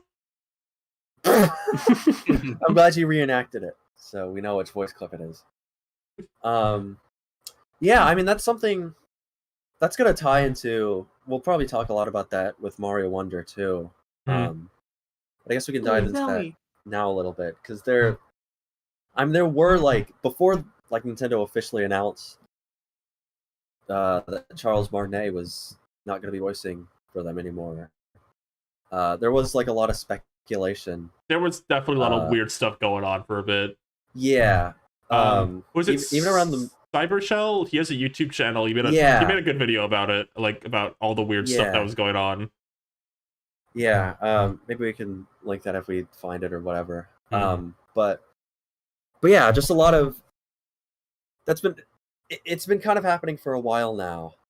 Where there's been like I don't know how to word it, like a weird like disconnect maybe between Martinet and like Mario projects. Like there was like a con appearance where he said like he wasn't going to talk about like any upcoming games or the movie. Yeah. He apparently still hasn't seen the movie. He hasn't. I imagine. I kind of speculated that like maybe around like when the casting announcement for the movie happened, like that's when they were deciding to move away from Martinet. Like maybe he knew for that long that they were going to do that. Yeah. I could definitely see that being the case. Yeah. Because it was probably like a very. It doesn't seem like a decision that would have just been made like on a whim. On a whim, no. That's a big like franchise shifting decision. Yeah, there's probably some sort of like deals they were making out. Like even before we knew anything. So but yeah. I mean it's interesting. There's a lot of stuff about that we're just never gonna know about.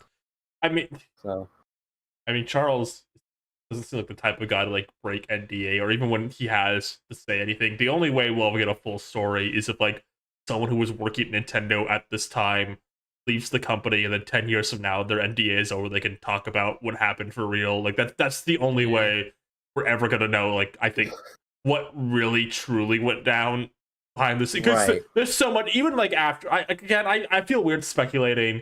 He's like, I feel like Charles feels like the type of guy who doesn't like to get involved in like drama and stuff. Yeah, but this in the face. But this whole scenario, there's just so much weird about it. Yeah, it's kind of hard not to like really speculate and wonder, just because. Mario Wonder. Mario Wonder. Because Charles Martinet is like, he's kind of one of like the longest running like voice actors to like to be known for like one character primarily, at least in video games. So to like have a change from him is just like such a massive deal. It's like it's kind of hard to reckon with, Yeah.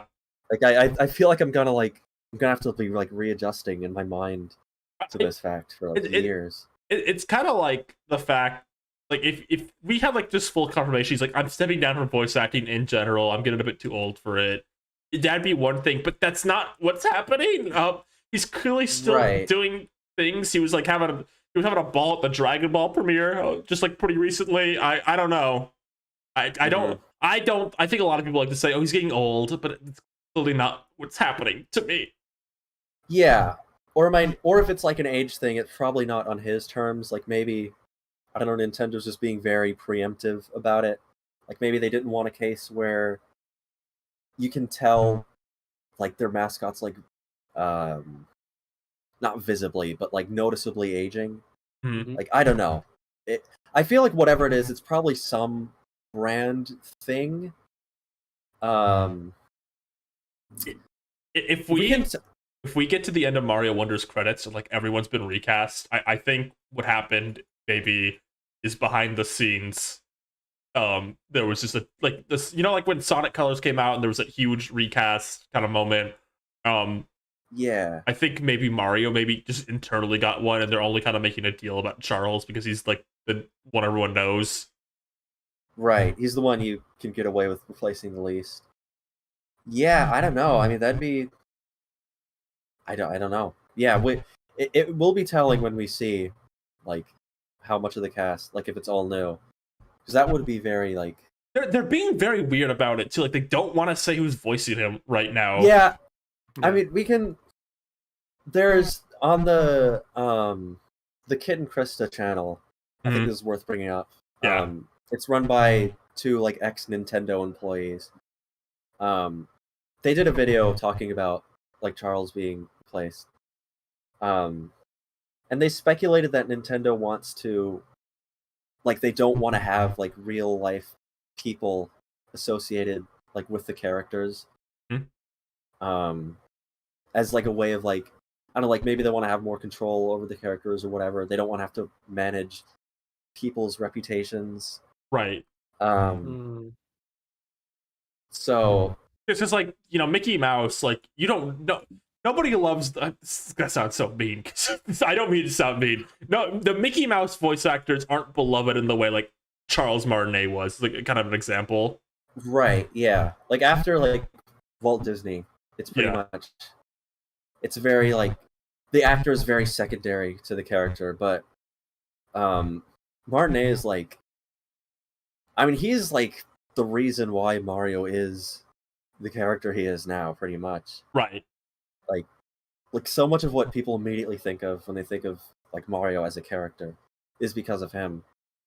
And yeah, that's something we haven't really seen a lot in video games. We see it a lot with like cartoons, like, you know, Tom Kenny is super beloved. Like any like Western cartoon voice actor, even Japanese like anime voice actors are like super beloved. Like, you know, if you say anything mean about the Goku Japanese voice actor, like that's just like, yeah, you're evil. like even like with Prismo on Fiona Cake, like that became kind of a big deal thing that his voice changed, because I guess because the circumstances of people love drama, but like he wasn't really in the show that many times for it to be that iconic, but like it was, because it's kind of a different like media. Yeah. Yeah. Also, the Nintendo is acting like Mario Teaches Typing isn't canon anymore. They keep getting around it by saying Super Mario game. Yeah, it's the Super Mario series. Charles Martinet made his first debut in the Super. I guess because if you just say like Mario in general, there's always going to be like one thing someone's going to bring up. It's like, he did this first. Oh, he did the Mario pinball machine first. Yeah, and then we're going to find out like there's going to be some like lost media dug up where like the audition tapes were used in some like promotional video or something that was released publicly. Yeah. People will say like, oh, this one was first. This is where Charles smoked a joint. Anyways, I guess the point is Nintendo's probably being quiet about this because they just don't want to put a big spotlight on voice actors anymore. Like I doubt whoever they're getting for Mario now is going to have the same presence. Like the same presence as Martinet. I think that's why they're keeping Martinet as like the ambassador guy. So sort of like he's gonna be that guy. Martinet is gonna be like the public relations guy, kind of. He's gonna be like the face of it. He did say he doesn't even know what ambassador means. Yeah. I imagine that's what I imagine it's just gonna be the same thing he's always doing, except he's not actually like in the games anymore. Yeah, that's what I think it is. He's going to call on, so you might do like the live meeting thing still, probably. Yeah. I get to talk to him. I was just at Fan Expo Boston. That's where I saw the hell of a panel too. But Charles and then Bowser and Peach's voice actors were there. I didn't see them, but I think that's the con he said he didn't know what a Mario ambassador was at. I think he might just be touring with Fan Expo. Maybe. I think there was a different one where he said that. Yeah. Because when I went, this was in early August, so this wasn't even announced yet officially that he changed, which is why I think it's curious. Okay. Yeah. I mean, yeah, the new Mario voice is pretty decent, though. I mean, like whoever's doing it is doing a good job. Yeah, it's one of those things where, like, when the first Wonder trailer came out and people were saying they think that it's different, I was like, I don't think it's different, but it actually is. Like Wario, I can notice it more on Wario, but I don't like. I don't know. I don't care. Like I'm fine with it. I'm gonna have to see more of Wario. I think Mario and Luigi are like just pretty much like. Yeah, I think Luigi was very good. I mean, I'm gonna have to play Mario Wonder obviously with my headphones on, like glued in, to, like listen to every voice clip, obviously. But Wario's kind of the weirder one because like he that was the one everyone knew sounded different immediately. And it's weird they're going. I guess it's interesting they're immediately going for like a kind of different take because like there's like hundreds upon hundreds of like perfect Wario impersonators out there. Just like, Yeah, I have to wonder if it's like, I don't know, maybe this is a case where they just got one guy to replace Martinet, and like maybe he's really good at Mario and Luigi, but not so much as Wario. The thing with Wario's voice, I feel like it sounds kind of more like his Martinet's natural like register. yeah. So I imagine like it's just going to be more noticeable. I think Wario just talks more too. Oh, Yeah, I mean he's more. I feel he's more sentence heavy a bit more, at least in WarioWare. yeah. They put Wario in games where he speaks more. Yeah. Yeah, Mhm. yeah. I don't know. I mean, maybe it's something that will improve later on. Maybe we just haven't heard good clips of it, but it's leaning into the very like sort of like the gruff, sound of Wario. But I feel like it's missing some of the other qualities of it. Back to just the game Wario real quick. Oh, Big yes. news. They brought Doctor's Orders back from the GameCube one. Oh, did my they? I didn't God. notice that. That's the best mode. It's the one where like Hell yeah. where the doctor's like, you gotta play this like picking your nose, and and like the other players that judge you for how good you do picking your nose while you play the micro game. Really? That's fun. I like how Switch stuff like WarioWare and like Kirby, like as weird as it is, they're so obsessed with like doing nostalgic stuff or like taking stuff from older games. Yeah. Always, but like we're always happy about it. Like the guys who make WarioWare like really are into this cast. I've noticed like they really like Yeah. the world of WarioWare, which is The fact that they added to the cast in gold, like I love that. but yeah, any final thoughts on Wario? Can't wait to Such a play good- it. Yeah, I love games with gimmicks. Yeah, it'll be. I love waving the controller around. Sound like you're Like, yeah, patronizing. what's wrong with you, Lou? You're like the Family Guy clip where they have the Bob's Burgers castle in the room, and like I love when characters are attacked by objects. I'm being Honey, legit. I'm I'm award-winning being humor. sincere. I love games with gimmicks. I was a big Nintendo Land defender. Okay. No, you It weren't. just sounds like you're like What laying the down on the fuck? What do you floor mean? right No, now. I wasn't. I actually, hey, want to play Nintendo Land? And it's like, nah, nerd. And then you shoved me in the locker. Well, that did happen, but that's just because I didn't want to play it at that time, Yeah. and I did want to shove you in a locker. Well, it'll be game of the year next to Pikmin 4. Man, Pikmin 4 so good. Right. What's next on the Nintendo Direct, Ryan? Oh, okay. You had to say the whole thing. You had to say the whole thing. A new wave in the Mario Kart 8 Deluxe game booster course pass is coming to Nintendo Switch. The Mario Kart 8 Deluxe Booster Course Pass DLC for the Mario Kart 8 Deluxe game. Why do they say it like that? Well, to get back to Kid and Krista, who we mentioned earlier, they mentioned Nintendo behind the scenes is apparently super hyper specific about that, and it will get mad if you do it wrong. Really? Yeah. Yeah. I think they said it's for like a legal, like it's illegal, like, I don't know, it's like protect them from getting sued potentially in the future. They're just very specific about it, just as like a contingency, I guess. I remember someone said that, like, ever since the Donkey Kong case, they've been very uptight about getting sued. Maybe. Maybe. It's It just, at least reverberated some sort of way. it's just funny. Just how they always have to. I think just the fact learning they're very specific about it, like, made it funnier to me. Like they'll get mad if you don't say it like that. Yeah. Yeah. I'm imagining the person who's like really personally invested, who's like really like into his job, and is like monitoring the people for their language about this. Like a surveillance state. But yeah, they showed one course, kind of a weird course to show, but they showed Daisy Circuit. That's pretty cool. Yeah. Did they really Yeah. only show one course? I didn't even notice. Yeah. Yeah. I thought that was That's very so weird. sad. It's not even a new one. Yeah. That's so sad. the thing is, now that we know what this is in, we pretty much know the other 7 courses because of leaks. This was kind of the one question mark. I won't say them just in case people care about Mario Kart 8 spoilers, but if you know, you kind of know what the next 7 are gonna be. Oh, It's a little disappointing. We're kind of ending on we know at this point there's gonna be like no surprises at this point. is it a good selection? Yeah, I think so. There's a lot of nitros from Tour, like a lot of Tour tracks. Half the tracks from Tour in this wave. That's kind of the heads up I would give.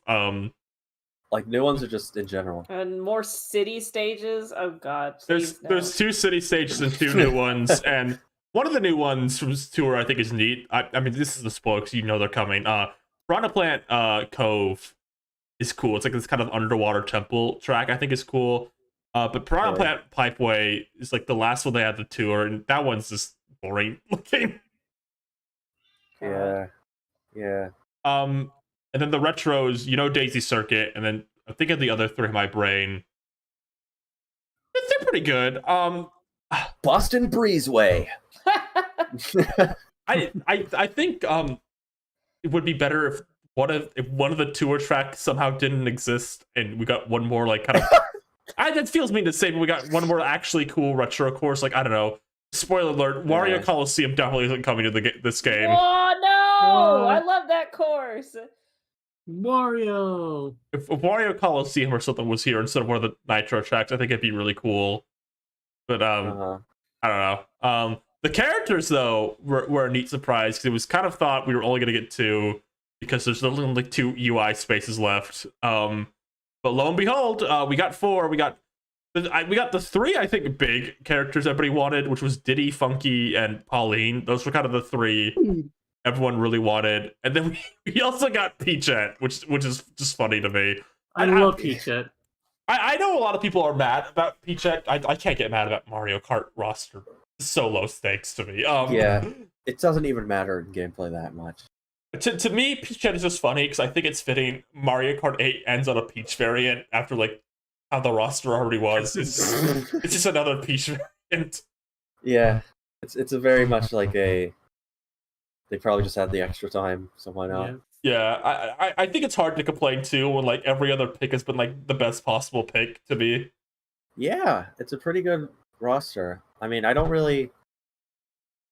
Some people say like, oh, it's like diluted with things I don't like, but I don't really care about it. It's Mario Kart, you know. Like it's like you said, it's low stakes. Yeah, it's more funny to me than anything. There's like 5 babies in this game at this point. Yeah, There's no baby Pauline though. No baby Not Pauline. yet. At some point, that like the filler characters in Mario Kart just become more funny to me than like I can't be mad about Pink Gold Peach. That's just funny at this point in time. Yeah. But I'm very happy with the picks. There has been some like, because you talked about how the UI it had like 2 spaces left.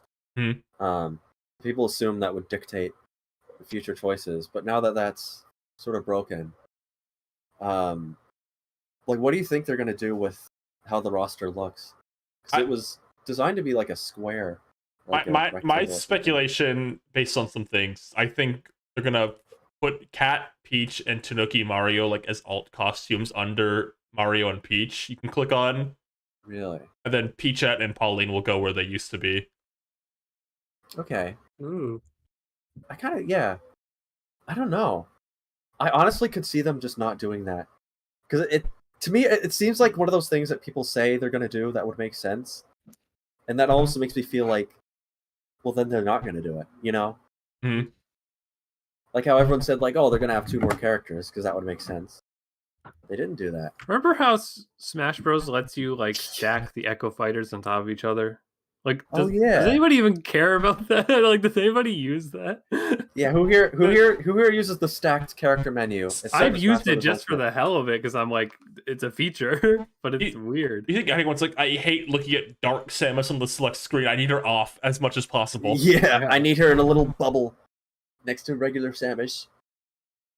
I think they're gonna. We've made this joke. We've joked about this. They're gonna do the Smash 3DS page 2 of 2. They can't do that with with the multiplayer game though. Well, I guess not. Well, They They could just should. open a smaller UI like over a person's individual thing. I yeah, guess. Like yeah. It'll be like a Niall, four-way no, split hold screen. on. Niall, you're lying. This is the second time this podcast I've asked someone. You're clearly lying. You don't. Hey, Niall, get on your phone, open your Switch, send a picture in the Peach's Castle Discord we're in Whoa. of the picture of your Smash Bros. Select screen. I need within 2 minutes to prove you didn't change it. Wow, you're pretty cruel to our audience here. Yeah, our beloved audience member Niall. Yeah. Come on, guys. Poor guy. I love you. Why do we all be friends? What game are Mario Kart? Kart. I mean, what else is there to talk about? It's a little weird. This is the last wave, I guess, to some extent. This is the Yeah. end. We've been in this DLC for like a year now, and Mario Kart 8 came out, like the original Mario Kart 8 was like 2014, right? So this has been Yeah. a game they've been updating technically for like nearly a decade. So how soon do you think they'll announce Mario Kart 9? Would it not be really funny if it was a year one? Yeah, I I think that would be really good. I think that's what they should do. That should be like a launch, like when we first see the console, they're playing Mario Kart 9. Yeah. It's a little sad. I kind of wish like they were ending it out like on a bigger note. Maybe like, I don't know, some other bonus thing, like maybe some more battle tracks or something. But I don't know. It is what it is. We knew there was going to be 6. You know, Hmm. I mean, we've had time to make peace with that, but I mean, there's plenty of they've added plenty of stuff already to the game. So.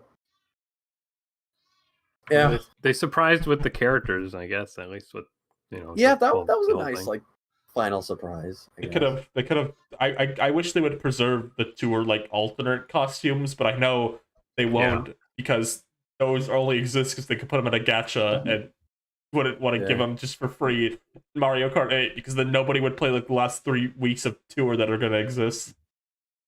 Do you think they're gonna give? Is Peachette gonna have like a special biker suit? It has to. Maybe. Maybe. Will she wear biker suits? Maybe. That's a good voice. Though. Maybe. Maybe.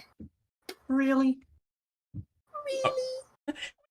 I have to go get some water real quick. You all talk about Thousand Year Door remake right now. Go do it right now. Do it. Oh, boy. sure. How funny is Okay. it gonna be when Arlo comes in here while Ryan's gone? I know. Arlo cameo just to talk about this. Yeah. So who's ready to go first? I don't know. Weir's played I'll the go original. first because I have Okay. like the smallest opinion probably because I never played the original one, but this is one of those games where like I guess similarly to F-Zero in a way, like everybody talks about and praises all the time. But Yeah. I've never actually seen the game. Like I've only seen like the beginning part of the game. So the trailer here got me really excited because I actually saw like, oh, this is why people like it. It looks crazy. Like Yeah. so it was a very good trailer from the perspective of someone who's not really familiar with it at all. Mhm. Yeah. I'm a super Paper Mario boy. That was mine, even though I never finished it. I've never played Thousand Year Door either, but I have played when Origami King was coming out. I played Paper Mario on the 64, and then I played Origami King. So I've played the oldest one and the newest one. I think they're both pretty good. So I mean, this is like the next best one. So I'm pretty excited for this one. I think I'm actually probably going to get it because from what I've played of Paper Mario, I enjoy it.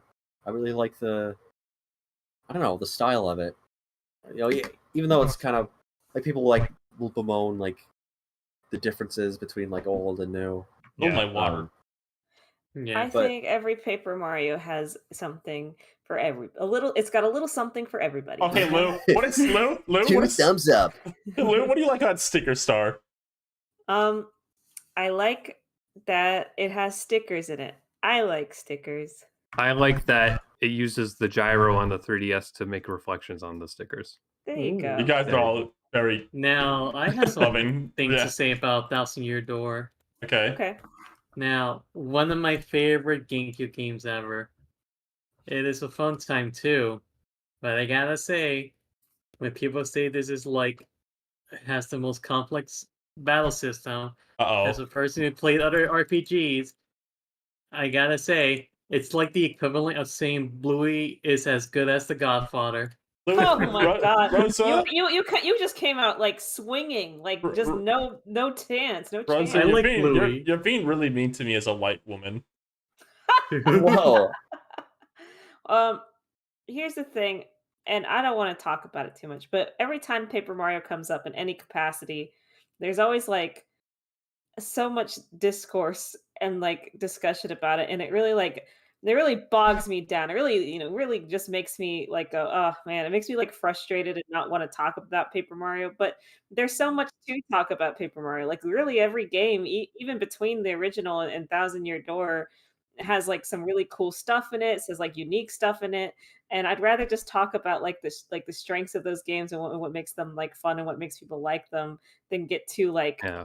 you know I love it when they And go exact- dun, dun, dun, dun, in the like, battles. It's like nobody- the most satisfying sound. Nobody talks about that stuff. That's why I've been so in the dark about what these games actually even are. Like, right. there's just the discourse of like, this one's so good, and now that I'm seeing this one, the way I read it, at least from the trailer, like I get this like it has like a like a quirky like Earthboundy Undertale Yeah. DNA, and I know that's a meme thing to say, and I know that people that probably love Thousand Year Door are the same people that are making fun of Undertale for existing, but like that's what it is.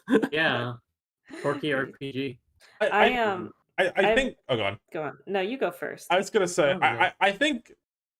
My turn. I was gonna say. I think the reason the first two Paper Marios in particular are special to people is maybe not even the gameplay. I think that is definitely part of it. I think what people really like about those first two games is it's a take on the Mario world that is like wholly unique to it, but it's still undeniably a Mario like world. Like because like Yeah. Super Paper Mario is like all that stuff. Like it sometimes feel a bit disconnected to like Mario itself. Yeah, That Super makes- Paper Mario is an anime. Yeah. Yeah. Whereas the first two games feel like a deeper exploration of like the Mario world people might want to like. There's like Toads with like outfits and stuff. Like there's a lot of unique locales that feel distinctly It's like a Mario. world with characters. And I think for a series that maybe, for a point, it's getting better now. Well, I'm gonna have a lot to say about this later. For a series that at some point in time was feeling a bit sterile for a bit, I think those original Paper Marios became a bit more retroactively special. Yeah, because they were weird. Because they were a more like loose and interesting take on what would go on to become maybe a bit of a sterile world. That again, they've definitely become better about recently. But for a while there, I think that was fueling the flames a bit. Hmm. Yeah, maybe people just felt trapped. Like they thought they weren't. This would be something we'd never see again. You know. Yeah, So but I here we do are think. today. Yeah, I do think there's something worth being excited about this for if you're Mhm. someone who liked the original. Just because that is proving that at least the people making it do see, I guess, merit and worth to it. Right. Because like one thing I really love that they're doing is how they've updated the visuals of it. Like I think this is like a really, really good looking game. Yeah, I like the way it's like to honor the original way they modeled the sprites. It's like making them pieces together, so they contextualize that to like these little cutouts. And on top of that, they're Yeah. adding more detail to the character models, like adding in back sprites for the partner and giving them expression. Hmm. And Finally, they can well, emote. yeah, and along with some carryovers from the later games, as such as giving them voice clips, like Luigi having Oh, a he's- voice. They kind of like talk like Banjo-Kazooie Yeah. characters. Luigi's got his. And giving them That was a really good sound. Could you keep doing that? No. and and the what was I gonna say? And they added in that lighting engine, which is really nice. Kind of allows Yeah. it to feel like something that was crafted in the real world, and we're just seeing like the culminations of that. Yeah, I think they really nailed Mhm. making it feel like a culmination of like how the art style has evolved, while Yeah. it's still very faithful. Like I can't see many people who love the original game being like upset over how this one looks at all. Like even though it does, like there are areas where it takes kind of like different, I guess kind of different approaches to a similar direction. Like it's all designed after the same stuff. Like it looks the same from afar. You would have to be so comedically anti-paper. Yeah. The anti-paper crusaders. Yeah. Like I don't even want to know that they're paper. This is a Mario story. Yeah. But Yeah. I was so during the direct, I saw like I saw them mentioning RPGs and like, this RPG story is like, and it just jokes saying, when Paper Mario fans see them mentioning Paper story in an RPG but no Mario, and then they revealed Down Your Door remake. I'm like, huh? This is something maybe YouTuber man Arlo has discussed sometimes that I actually kind of agree with. I think Nintendo can be very stubborn during the Wii U and 3DS era in particular about things. Like they would make a choice and they would be very stubborn about like, this is how this has to be, this is how this has to look. And I think Paper Mario was maybe the area you could see it the most in, because it felt like at times, like I like color, like I love Origami King, for example. Mm-hmm. But there's a lot of points in that game where it feels like they're purposely like holding back to some extent, and that's always been a problem with, I think, those later Paper Mario games. Is it feels like Nintendo or someone at Intelligent Systems got really dedicated. Dang Tanabe! No, I'm not doing that. I'm a normal human being. I don't blame one guy for anything. But like, feels like Nintendo had a very specific vision for the Mario world. Everything under Mario had to be like that. Like, look at Mario versus Donkey Kong Tipping Stars. They have the Mario Hills in that game. It was just like the Mario versus Donkey Kong games never had before. Like right there. During that Wii U 3DS era, they were very stubborn about things. Like, this game has to be like this. We're gonna do it this way. Even people like, they made Mario Party 9. Nobody liked the car. They made Mario Party 10. They brought the car back. They were very insistent on very weird things for a bit, and I think that would sometimes, you know, it would make interesting experiences, but sometimes it would make games worse. The way they would be very insistent on very weird things. And I think what's happened recently, in this maybe last few years, with Mario in particular, is I'm starting to feel like maybe this may be a combo of some things. This is where I'm getting to my Mario spiel, maybe. Let's hear it. I think maybe a mixture of like some of the younger Nintendo employees, like getting higher up, and I think working with Illumination on the Mario movie and having to give someone else their baby to like transform. I think that's maybe loosened Nintendo up a lot recently, and we're kind of seeing that with a lot of the games we're seeing. It feels like kind of the logical standpoint the matter of reach is, okay, if this has Mario on the box art, it doesn't really matter what we do. Like, it doesn't have to be like a very specific like look or world. If Mario is there in a recognizable form to some extent, it's gonna be fine. People will buy it. I think they've calmed down on that a lot, which is why we're getting some of the stuff we're getting now. Like, Mario Wonder doesn't take place in the Mushroom Kingdom. It's an all-new place. It's got very bold visual direction. Mario RPG has all its weird fucking characters in specific version of the Mushroom Kingdom. Bowser Door has all of its weird characters and shit still perfectly intact. And I really What about Toadsworth? We'll see if Toadsworth is still alive. It feels like I think he is. I hope he is. That'd be great to see Old Man Jenkins again. I think Nintendo is finally starting to loosen up a bit on Mario. I think we're getting to the point where I wanted Mario to be the whole time, which is Mario exists as a thing to me that I think trying to box it into one place, an idea, was maybe never a good idea. Because Mario to me is like Popeye Looney Tunes. He can be anywhere. He can be doing anything. I think trying to box Mario in to some extent was always Yeah. a bad idea, because he works best as someone or something you can put anywhere, you could do anything, it's gonna work out usually because he's Mario. Yeah. It's interesting how like they're in like the theme park era right now, and it's interesting to see like this now is when they're like loosening up, because you'd almost think that The like reverse. yeah, they're getting bigger and bigger. They have like a $1 billion movie. They have this huge theme park. So like that's when companies start getting like really restrictive, I feel. But we're kind of seeing the inverse of that. Which yeah, that's a good point about how like Mario should be able to adapt to any sort of, I guess, style. Yeah, I mean that's the appeal of like Luigi's Mansion and even the new Peach game. yeah. That they seem to be like taking their own identities. That's what I think Mario to me has needed for a long time is just Yeah.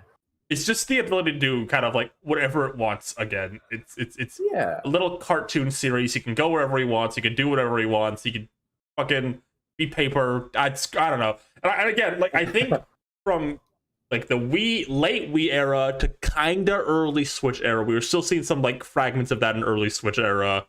Uh-huh. I think Nintendo is still kind of chokeholding some of like their stubbornness. Like, no, Mario has to be here. He has to be like this. He has to do that. And I think My way or the highway. yeah, and I think now that we've reached again, I think some of the younger guard from Nintendo has risen up. I think who's the Odyssey director? I don't know. I had to look up I his don't know. name because he's like always the guy who's pushing for this kind of stuff. Yeah. Tanabe. It's not It's not Tanabe. Tanabe. That's the know, but I Paper Mario imagined if it skateboard was. guy. Koizumi, it's Koizumi. He's the Koizumi. producer. He's like the he's everyone knows him. He's the Rosalina storybook guy. He was on Majora's Mask. He loves weird stuff. He loves story, and he's someone who seems like they're giving a lot more power to at Nintendo. And he's one of the younger people there. We got younger people working on Splatoon and stuff. I think we're just seeing a general rise in that younger Nintendo audience, like employee people. And then again, mixed with that movie that like made them kind of step out of their comfort zone, let other people touch their little creation. I can't wait for these guys to get geriatric and stubborn with their specific vision of Mario. What does the word mean? It can only be one blue toad.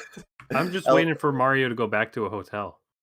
Geriatric means like elderly. Oh, he did. I can't Well, wait. yeah, he did it in Luigi's Mansion 3. True. Yeah. He got There kidnapped. we go. Yeah. But yeah. This is basically like a new Paper Mario for me. So people were kind of talking about how like if you look at like the release schedules, they have been pretty like was it every like 4 or 5 years? 3 or 4 years, yeah. 3 or 4. We've gotten a new Paper Mario, so it's time again. So, I'm pretty happy with this. I have to imagine there's going to be some level of influence that this will have on future games. Yeah, I think Nintendo will be like scoping reactions to this and like sales for this, and if this does like good and the reaction's already great, I imagine this will influence how they make future Paper Marios a lot. Yeah. So hey, all the Arlos out there, you got your wish. Yeah, look at the 7 Arlos on screen. They're jumping for joy. They're like, hallelujah. Now I wonder Hallelujah. Yeah. what would this also mean for like the existence of like the Mario Luigi series? Nothing. That's nothing about. Dead in the water. Yeah. I think whether we like it or not, that one's gone. I think Alpha Dream was really the one pushing for that. Yeah. That's their baby, like so hard. I would not be surprised if at some point we eventually get something maybe like similar, like another Mario branch of RPGs. I mean, kind of Mario plus Rabbids is kind of. But even that might be on its way out because the second one didn't sell very well. Oh no! But like I'm saying, like I feel like they'd still be willing to do things like that. Maybe. Yeah. But maybe we could see that. I don't know. Sure, they want an RPG branch that involves the character Luigi somehow. Yeah. I think we're always gonna. I mean, yeah, in the new Mario RPG, like I don't know even if that sells well, like who knows what we could get from that. I think Switch 2 is going to be a big time to be a Mario fan. And an RPG fan. Well, Who would have thought? RPGs on Switch? Any other thoughts on Paper Mario? Unless you want me to get mean, I have no thoughts. What? I said, Yeah, no, unless you let's- want me to get mean, I have no thoughts. Okay. Can we say something mean about Paper Mario? I could say something mean about Yeah, I let's could do say that. something. Which one? Boy. Super Paper Mario. Arlo, cover your Oh ears. no, that's Oh. Nick's favorite. I'm sorry, Nick. It's okay. That's a fun game to play through for the first time. But yes, Never you know again. what? No, Rose is kind of right though. I don't want to say it, but that's literally what I said in the card today. Okay, here's the thing. I'm just gonna give you a brief rundown of my Super Paper Mario history. So, Paper Mario history in general. Your Mario story. You could say. Sorry, I'm sorry to be so jumbled. I'm also playing F-Zero 99. No, you can't be doing that. No. We need to like put something on the wall that says "Don't do this," because Rosa was trying to get away with this while we were playing a game. We can't be doing this. This can't be what happens. So sorry, I just died. Anyway, so Paper Mario is a game that I did not become super familiar with, like a series I didn't become super familiar with until I was a little older. I was maybe like 15 and I had money of my own because I had a job, and I went to like a used game store and I saw Super Paper Mario. And I'd always kind of like heard stuff about it, and I was like, okay, I'm gonna play Super Paper Mario. And it like blew me away because I was like, wow, a Mario game with like story and dialogue like that. Just not been a Mario story?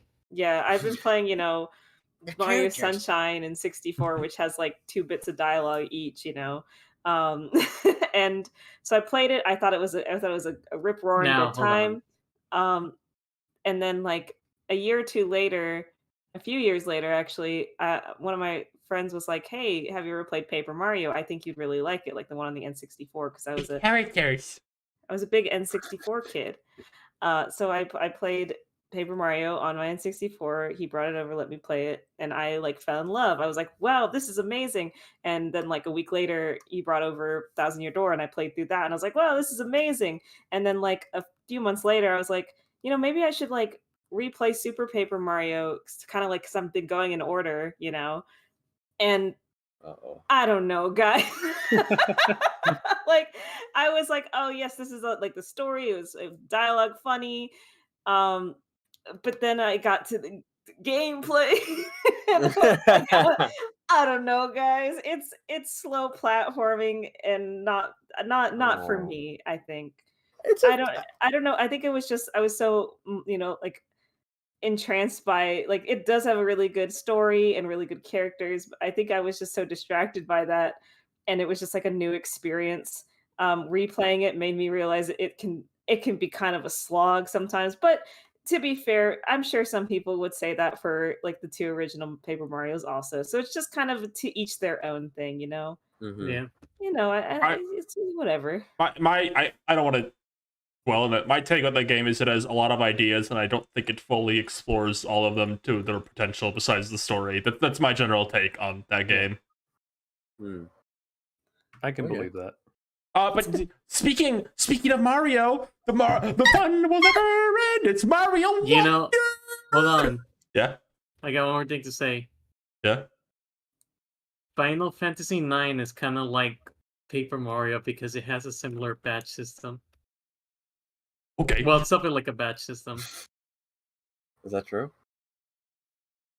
Is that real? Yeah, Are you being you- precise? The thing about Paper Mario is that like you could customize your batch system to, since you get a limited amount of like batch points, you could like customize it to how you fit for like the next upcoming battles or events. And you could do about the same in FF9 for like it's like called something differently, but it works similarly where you could like edit it into a way you need it to. That's riveting. Why'd you say it like that? That sounds like someone who didn't find it very riveting, if you ask me. Super Mario Brothers Wonder!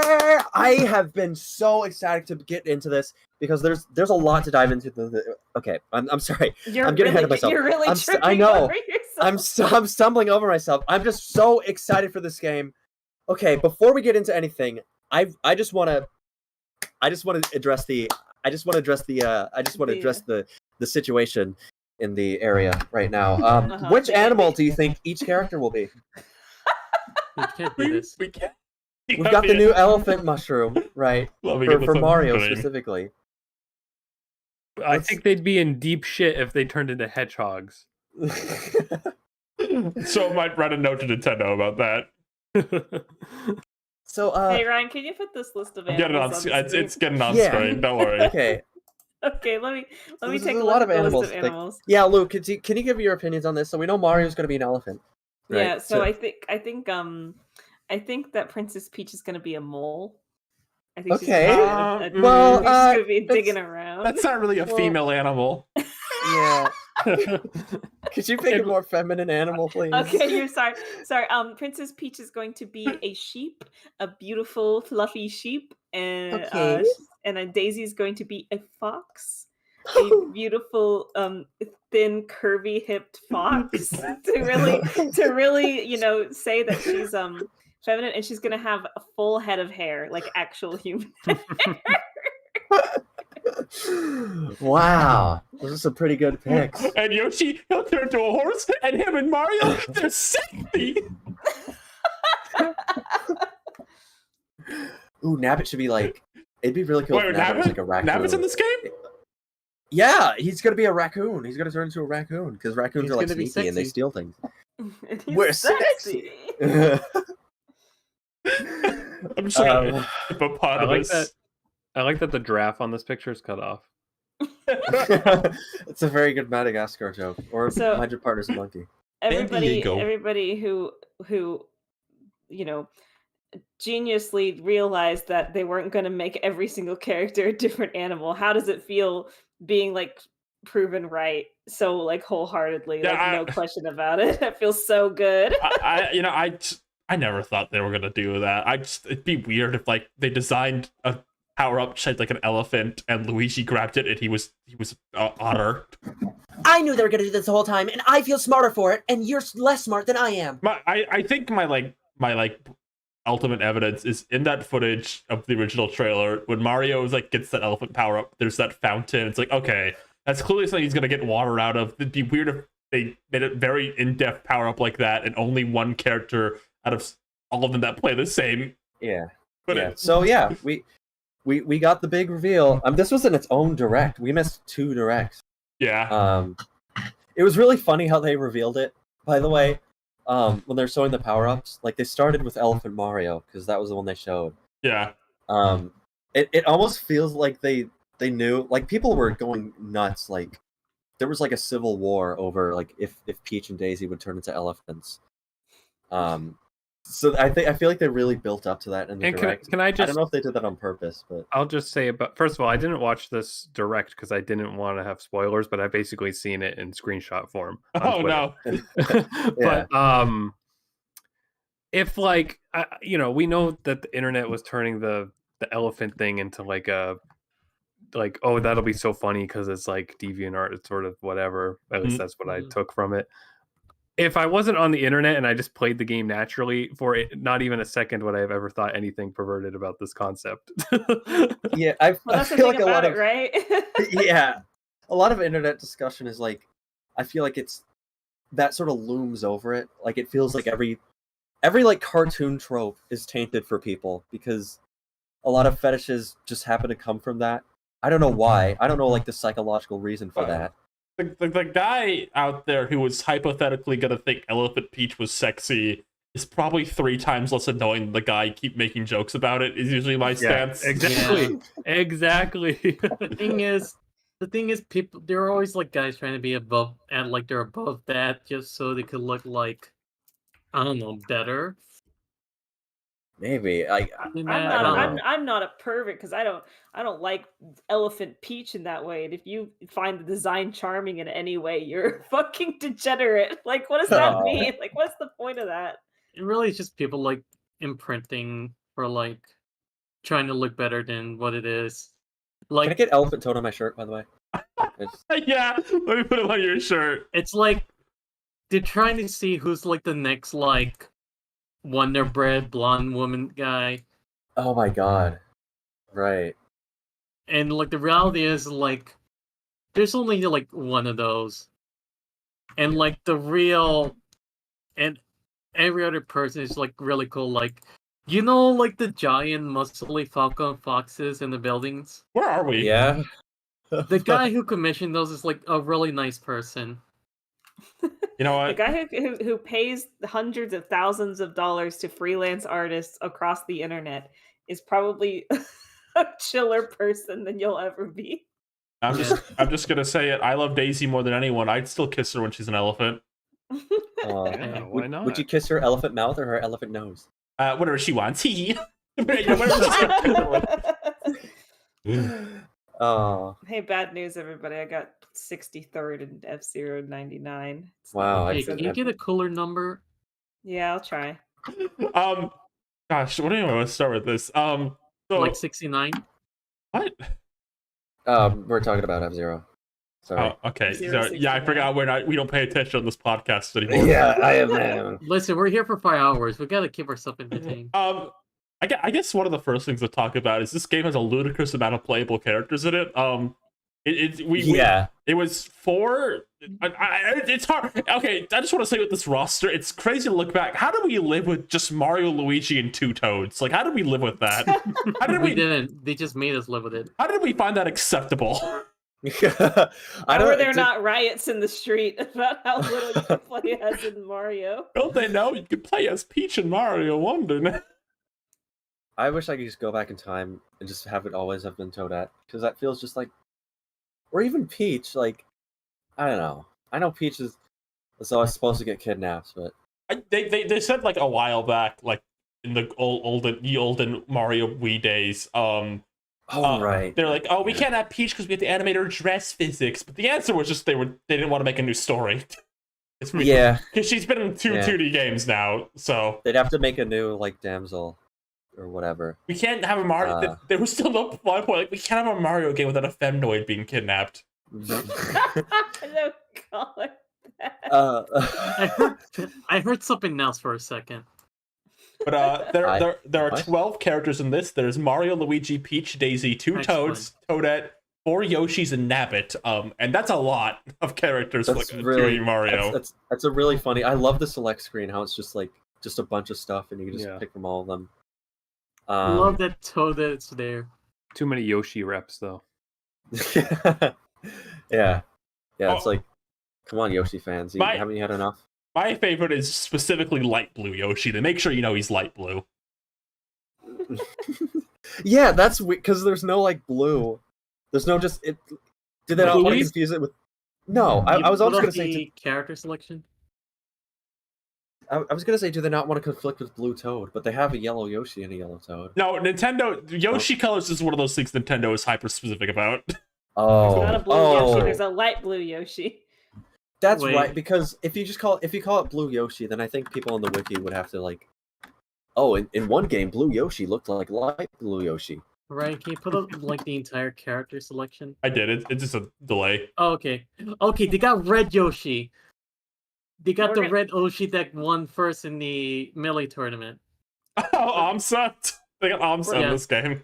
We're gonna confuse Red Yoshi for Mario. I think they should call him something else, like Blood Orange, maybe? Blood Orange Yoshi. Scarlet Yoshi. Scarlet Yoshi. Scarlet Yoshi's good. That's a badass name, actually. That could be like a new color. That's like a different shade. And then it can't be. It's Yoshi. I mean, he's clearly Green Yoshi. We have to call him something else. Can we Well, call him no. Lime Yoshi. This is implying that this is the specific Yoshi character, Okay. as opposed to like a miscellaneous Yoshi that happens to be green, right? Can't they give the other Yoshi's name like they do with the other Kirby colors? What's We stopping could No. just do it ourselves. They can call Well, that him would be Red Yoshi's Joshi. Yoshi. Joshi, Yalashi, and Light Blashi. I'm waiting for them to add TJ Henry Yoshi. Oh. TJ Yeah. Henry Yoshi. I kind of hope there'll be an unlockable. I guess like it's boring to say Rosalina, but it probably might be Rosalina. She just, Rosalina. Not I don't like Rosalina, but like she was like the unlockable character in the other game, so like, you know. The problem is, when I rack through my brain who it could be, I feel like they wouldn't have Wario and Waluigi be like the unlockable guys. Like, those are guys you just have in the roster from the start, kind of to me. Yeah. I think Pauline hasn't like they haven't put Pauline enough wacky spin-offs yet to make her feel natural in a game like this quite yet. What if they do it anyway? I mean, it's possible. I don't think people say Donkey Kong, but I think Nintendo likes to keep Donkey Kong very separate in terms of like 2D platformers. And so it's basically just Rosalina left, unless they want to bring back Stanley the fucking Bugman. I'm gonna say Birdo. I'm gonna say that I feel like there's not gonna be any unlockables because this is just so many characters. I feel like it's just like if you want to add like one more, then you would just have them from the beginning. You know, Maybe, yeah. It's not like they all have unique attributes Mhm. either. Unless be they're too little greedy. brother mode, you know, Or little Yoshi. brother mode, Nabbit Well, right, yeah. and Yoshi. Yeah, of course. Hold on. Keep talking about more Yoshi's on screen. Yeah, so I feel like this is probably what we're just gonna have, which is like, I think this Aw, is a great man, selection. only 12? Yeah. Yeah. I know a lot of people wanted like Wario and Waluigi. I feel I'm someone who's like, if they're gonna do that, I think that should be what the game is about. That Wario is in a Yeah. Mario game. Yeah, I'm of the stance. I want Wario to be a villain before playable again in a Mario game. Yeah, like maybe even like villain and then unlockable, maybe. But it feels weird. I don't think. I don't Waluigi know, would feel so weird in this kind of game. I'm sorry. yeah, I feel like I think Wario and Waluigi are very much like they have such strong like identities as their own. Like they don't feel like Mario ensemble characters to me, I guess, in the same way that like Toad does. Yeah. Maybe It's like in kinda fucked up. spin-offs specifically, but outside of that, you know, yeah, it would be weird to see like a Wario that plays with Mario physics. Right. I do agree with that. Like to try to make sure I don't cover anyone's face. Oh, you know, I think they should add in like the characters from Mario Golf. Maple? Yes. They're gonna put in Oh. fucking Stanley the Bugman, the worst Mario character. And Plum. Plum. Finally. The story for this game is, I mean, it's not anything deep, but I like what they're doing for it. I like that, I like when Bowser gets to use Mario, like, things Mario uses, right? Like, in 3D World, in 3D World, he gets, like, the cat bell, and it becomes Cat Meowser at the end, which is, I think, is great. So I like that in this game, he's getting, like, the Wonder Flower, like, becoming the castle. I think that's great. I think that makes it, like, it's just a ton of fun. And It's a fun spin. I think it kind of plays into like some of the fun Mario cartoon surrealness. I think this 2D series has always been kind of missing for a bit. Is just that kind of weirdness. Yeah, I mean, we talked about the whole like sterile thing. Yeah. And 2D Mario was kind of spearheading those allegations. Yeah. So yeah, this is very much. Yeah, I love that. They're just doing just different things. Like I don't know. Like you talked about the story. Like even you don't need to like have the story be like super involved or anything Anything crazy, but with Mario, anything different is great. yeah, like I don't know. I guess I think Nintendo had this mentality for a while of like the story didn't matter that much, so like why even make it different? But I feel like I don't know, the little differences can pile up like that and give something its own identity, right? Any flavor helps. Any flavor, anything that is like specific to a game that you can see and you immediately think of like, oh, this is from the final boss of like, you know, Mario 3 or whatever, you know. Instead of just having a giant Bowser 6 games in a row. No, come on. No, I loved when he turned giant in 3 out of the 4 of the new Super Mario Brothers games, didn't he? Only one he did. That's all they knew how to do. The only one he didn't turn giant in was the DS one. I love how they made him giant, and the only thing that changed was like the perspective. Like in the first one, he's giant and he's chasing you, and then he's giant, but he's in the background, and then he's giant, but he's like on the same like ground as you. And then Mario Galaxy 2, the gimmick was also that he became giant. That's all. That's the only Bowser idea they had for like 10 years. Is what if Bowser got really big? You would think that he was big in Sunshine. He was huge. It's true. I think it was just they did it in Yoshi's Island, and that was such a good execution of that. That just became that would just immediately folded in his identity. Because you kind of forget, like before that, like Giant Bowser was not a thing. Now it's like that's all he does. Let's get big. He's technically getting big this time, or at least he looks different. I like that also. Like, it looks like I kind of wonder if this will be a recurring theme throughout the game. Is other characters using the like I don't know, like enemies get the Wonder Flowers. Because Bowser's getting it, and we know Bowser Jr. has a boss fight where he gets it. And I imagine, like, you know, maybe Kamek will end up using, because we see Kamek in the opening cutscene. I love the whole family's here, by the way. Love this the full family outing. Love that. Kamek has really like risen in the ranks of like Mario characters. I think it's like after like the night with Toadsword taking down one of their own, Bowser like, I think you have like what it takes. You're like, I'm pretty impressed. I didn't expect you put him down like that, but hey.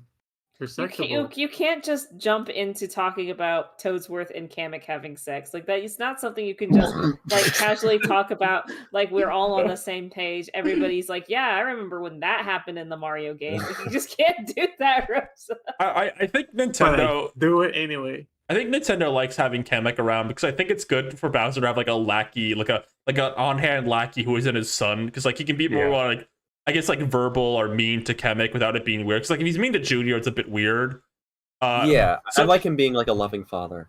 So like if Kamek's around and Kamek's like his dad, it's cuter when like Bowser is being a bit like mean to his dad figure type character than the other way around. I think they like having. I think recently they'd like to have Kamek around for that.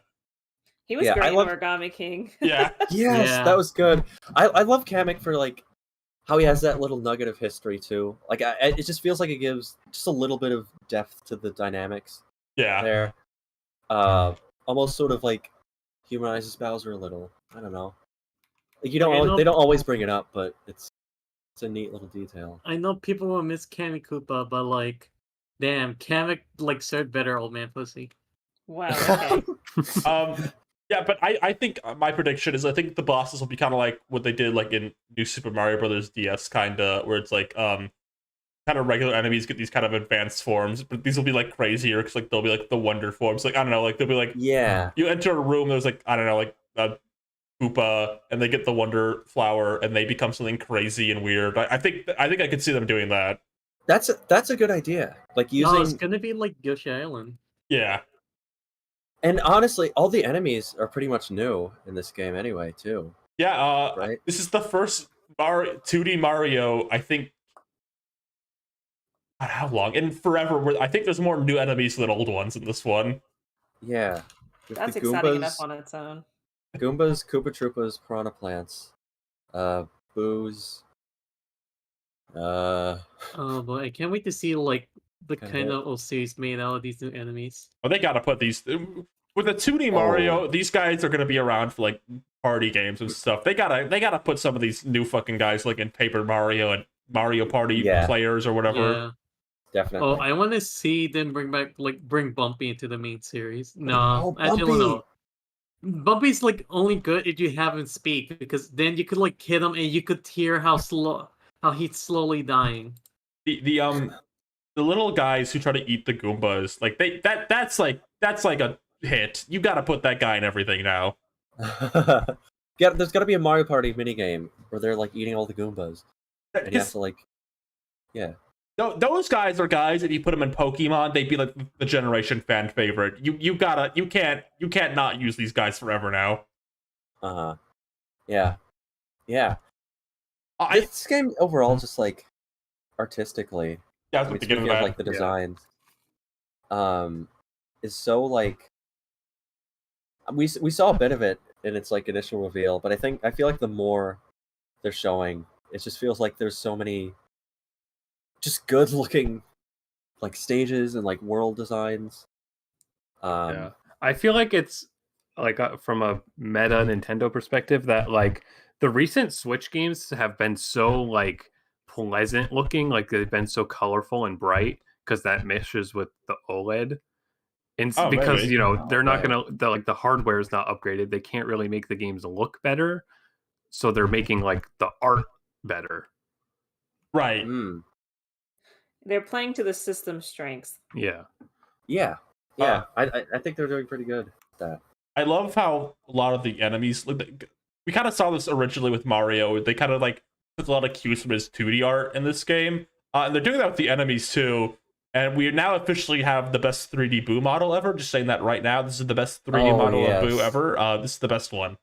I love Boo. I love seeing a good 3D model of Boo. And you can see that a lot with like the Koopas too. Like they're a lot more hunched over this one. Again, they got like those big puffy cartoon head face kind of things. Like the Goombas are very expressive, like how they tend to look in 2D art. Like the Goombas, they kind of feel like how Kirby does Waddle Dees, right? Like they'll kind of like be a bit like scenes going on. Like they'll be sleeping or like they'll react to things. Like that's what Kirby would do with Waddle Dees and like some of their 3DS games in particular. Yeah. I love the sound design. Ooh. Yeah. It's they've redone like all the sound effects, which is pretty welcome. And it has it sounds like all the sounds are based on like instruments. Mm-hmm. Like the jump sound is like I think like a pluck on a guitar or something acoustic like that. It's just a very neat like cohesive decision that feels, I don't know, it feels like it's kind of like a good update of a lot of classic sounds. So I think like New Super Mario Brothers, Mario in general, kind of like there's been like specific sound effects that have been, I feel like, carried over for a long time. My dear friend Niall, who I was mean to earlier, I'm sorry, Niall, was talking about this earlier. He's gone. On Twitter.com recently. He was talking about like how a lot of game series that stick around for a long time don't really change their like sound design ever. And you talked about Mario Wonder in particular, how the sound design, like it changing it up, like really helps freshen the series up a lot. I think is like these aren't the noises we're used to anymore. Like it's pretty common for game series to just reuse noises or have similar noises. Like I think Pokemon did the same sound effects as the Game Boy at this point. I'm sorry, Niall. Yeah. It's good. It kind of like tricks you into thinking everything you're doing is new. Mm-hmm. Like even just jumping is like, oh, it's like a new jump. Every character has a different jump sound effect, even though they all play the same. I feel like that's such a fun distinction to give them. One of the most interesting things we've learned with this game development wise is it had no like deadline. They were basically told you have as much time as you want to make this game, and the idea was basically just throw every idea you have out there. We're not going to be restrictive of anything, which is really interesting because it just feels like the antithesis to like how they were making. I don't want to be mean to New Super Mario Bros., but I am a bit of a hater, just a little bit. Because to me, there felt like times that game series was being purposely boring, if that makes sense. Like they would design things to be boring on purpose sometimes. I don't know if it was on purpose, but I get what you mean. Well, I get what she means. Like it feels like because they made four of those games. It feels safe. Like, yeah, they made a game for like each console they had. It feels like they didn't want to do anything that would make someone who only bought like a Wii U feel left out. You know? Okay, all right, don't get too crazy. Like, okay, you can become a squirrel in this one, but not too crazy. Right? Yeah. Well, like people who only played New Super Mario Bros. 2 are gonna feel like left out. But at this one, apparently the development thesis was do whatever you want. We want lots of ideas. And that's like how the Wonder Effect thing was kind of brought into play. Apparently, the original idea was the Wonder Flower would take you somewhere else, and that's when the effect would happen. But they like, well, why take the player out of it? Just have the Wonder Effect affect the level and do whatever you want there. And I think that's really interesting, like kind of thesis. Like I think that helps a lot. Like just giving the game an identity is just like these levels can like be mashed in the middle of them, like something crazy and unexpected can happen to them just in the middle of the level. Yeah. It's great. I mean, it's like it's a very open-ended sort of idea. It's like it seems like every time you get the flower, like something completely different. I wonder if it's gonna be a new one every level, or if like some of them will be used a few times. I think it's just realistic that they'd reuse some, but there's bound to be a good amount, and I think that'll help make it like your first playthrough be so much fun. Yeah, I imagine the ones like that transform you, like the Goomba or like the ball or the balloon, like you might see it like twice at least. Like those are like they have like That makes sense. fully programmed new forms. But I imagine like be like, oh, the Goomba path in this one will be more difficult than the previous Goomba path kind of situation, which I think is fine because the ones where you turn into the things are the most exciting, so it's fun to like see them more than once. Yeah, it'd be pretty fun to have a game where like from beginning to end you still feel like you're seeing new things. Yeah, which is hard to do. So we'll see. I mean, this game took a while compared to like the other 2D Marios. Yeah, so. I mean, this is realistically, this is gonna be the last like I think megaton release for the Switch. Like the Peach game will be big, but this is gonna be the last like game your Everyone mom buys it. Yeah, game your mom will play type of thing. Yeah. I think going all out on that is neat. We saw some new power-ups. We saw more of just kind of a general statement on these. What I like about these new power-ups compared to like some of the older ones is I think a lot of them have more than one use, right? Like Fire Mario almost feels antiquated now because like you can just throw fire, but like Elephant Mario has like a swing, he's got a charge, he's got like a water sucking thing. Bubble Mario can capture enemies, they can defeat enemies, you can use it as a platform to like get around things. Drill Mario blocks things falling on you. He can drill down. He can defeat spiked enemies. Like they feel like more like Kirby. You can even drill on the ceiling. It's more like puzzle platformery to an extent. Because the older games were so focused on the 4-player stuff, they were really like, okay, this power up just needs to do one thing because everybody's gonna get confused if everybody's able to do things so differently. The bubble form to me feels like a fully realized version of the ice flower to me. Like, I've always had weird thoughts on the ice flower. I always just felt weird to me, but I like it here. I feel like it's kind of more streamlined and more interesting because they stole that from the Cat in the Hat 2003 licensed video game. Yeah. The Cat in the Hat 2003 licensed video game based on the movie. Your main attack is capturing things in bubbles. Okay, and no other video game before then ever did that. Of course not. Okay, all right. Cat in the Cat's the only game. Yeah.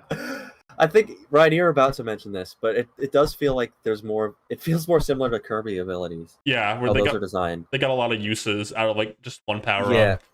Like even just like Elephant Mario, like you're able to pick up water and then use that for like water-based puzzles. That feels like a very like Kirby sort of fundamental to include. That was always the key. Just make it more like Kirby.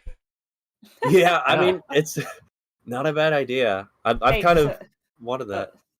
Can everybody playing F-Zero 99 stop picking Deathwind? I don't want to race on that track anymore. Can everyone playing F-Zero 99 please stop and engage in this beautiful discussion? I've been engaged. What do you mean? Need to say something. If Peach is cute or something. Sorry.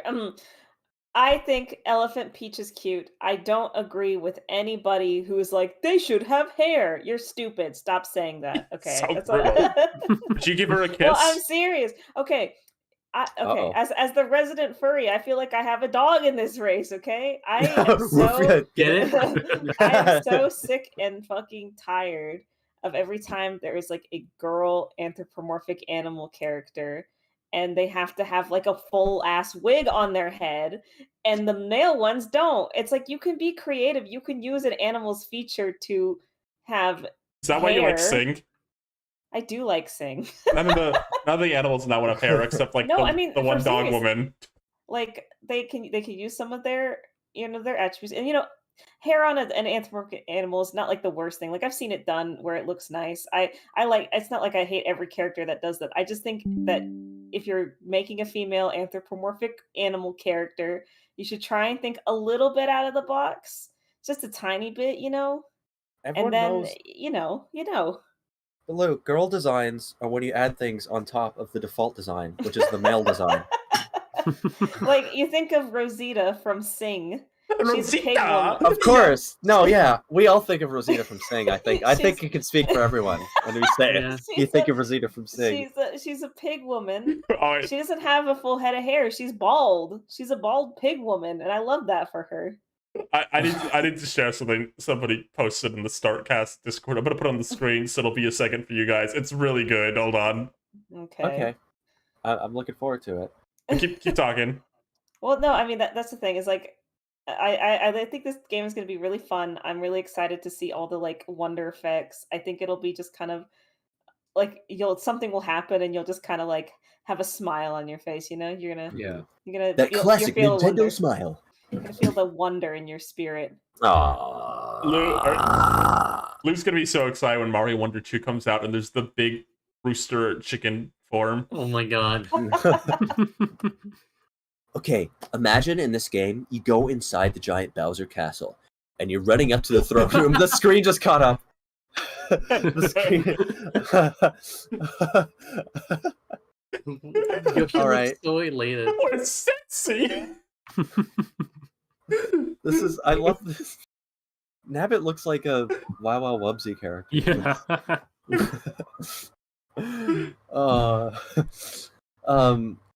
I was gonna make a stupid joke about Wart being inside the Bowser castle as the final boss. That's every like discussion. Every Nintendo discussion channel has like 3 ideas, and it's what if Mario goes to the Zelda world? What if they make Nintendo Kart? What if they there's 4. What if they remake a game? Or what if they bring back old Mario character for Mario game? I mean, are we against the wart idea? Like, is that just kind of a meme idea, or is it something that actually seems like it would happen? I think Wart needs to prove himself, like to me. Like he needs to have a meeting with me. Like I need to talk to him a bit more. I'm not anti-Wart. I'm not pro-Wart. I think they have no obligation to ever include Wart in anything ever again. Well, my take on it is that like it would be like Kirby adjacent to be like, hey, here's like an old boss. Remember this? And it'd be like a cute surprise thing. Like that's the only way I feel. Just a heads up. So, somebody's asking. Wart cuts out the names. Like I'm just getting T ... I believe the person who drew that was Ty Greeny in chat. Sorry, I should mention that. Okay. But yeah, I mean, the bubble power up, Wart shoots bubbles, so. And wonder effects, it's kind of like dreams. Yeah, right. Speaking of wonder effects, I'm putting my foot down in predictions. I have a few. Okay. So one is I've noticed a few of these wonder effects are kind of like repurposed old power-ups to some extent. Like Balloon Mario is like the P balloon. Goomba Mario is kind of like something they kind of had in 3D World. Not really, but the idea's there. Goomba disguise. The Drill Mario power-up in general is like the Drill Mario from Galaxy 2 classic power-up. I'm sure you remember it. So my prediction is I think there's gonna be one where you turn giant, like New Super Mario Bros. DS, because every Nintendo game also generally has a you get really big segment. It's common. I think there'll be that. I think there'll be you become giant. That's a good idea, actually. That'd be pretty fun. My other one is it's gonna be one where you turn like 8-bit. There's gonna be one. There's gotta be. Oh, that'd be interesting. We get to see like an 8-bit Nabbit. I think we've probably seen that. That was in Mario Maker. Yeah, that's right. I'm just now remembering that. You're just now telling me this. I'm hearing this for the first time. No, I remember the other one. My other one reuse power-ups. I think there'll be one where you turn to a Boo. Oh, a Boo? Yes. I would really like that because I like Boo. Hey, do you think they'll put Dry Bones as playable in this game? Playable? Yeah, I want them to put Dry Bones as a playable. Oh, that'd be so funny. It's like you go to a grave level and then you unlock like Dry Bone by like throwing a 1-up into a ground.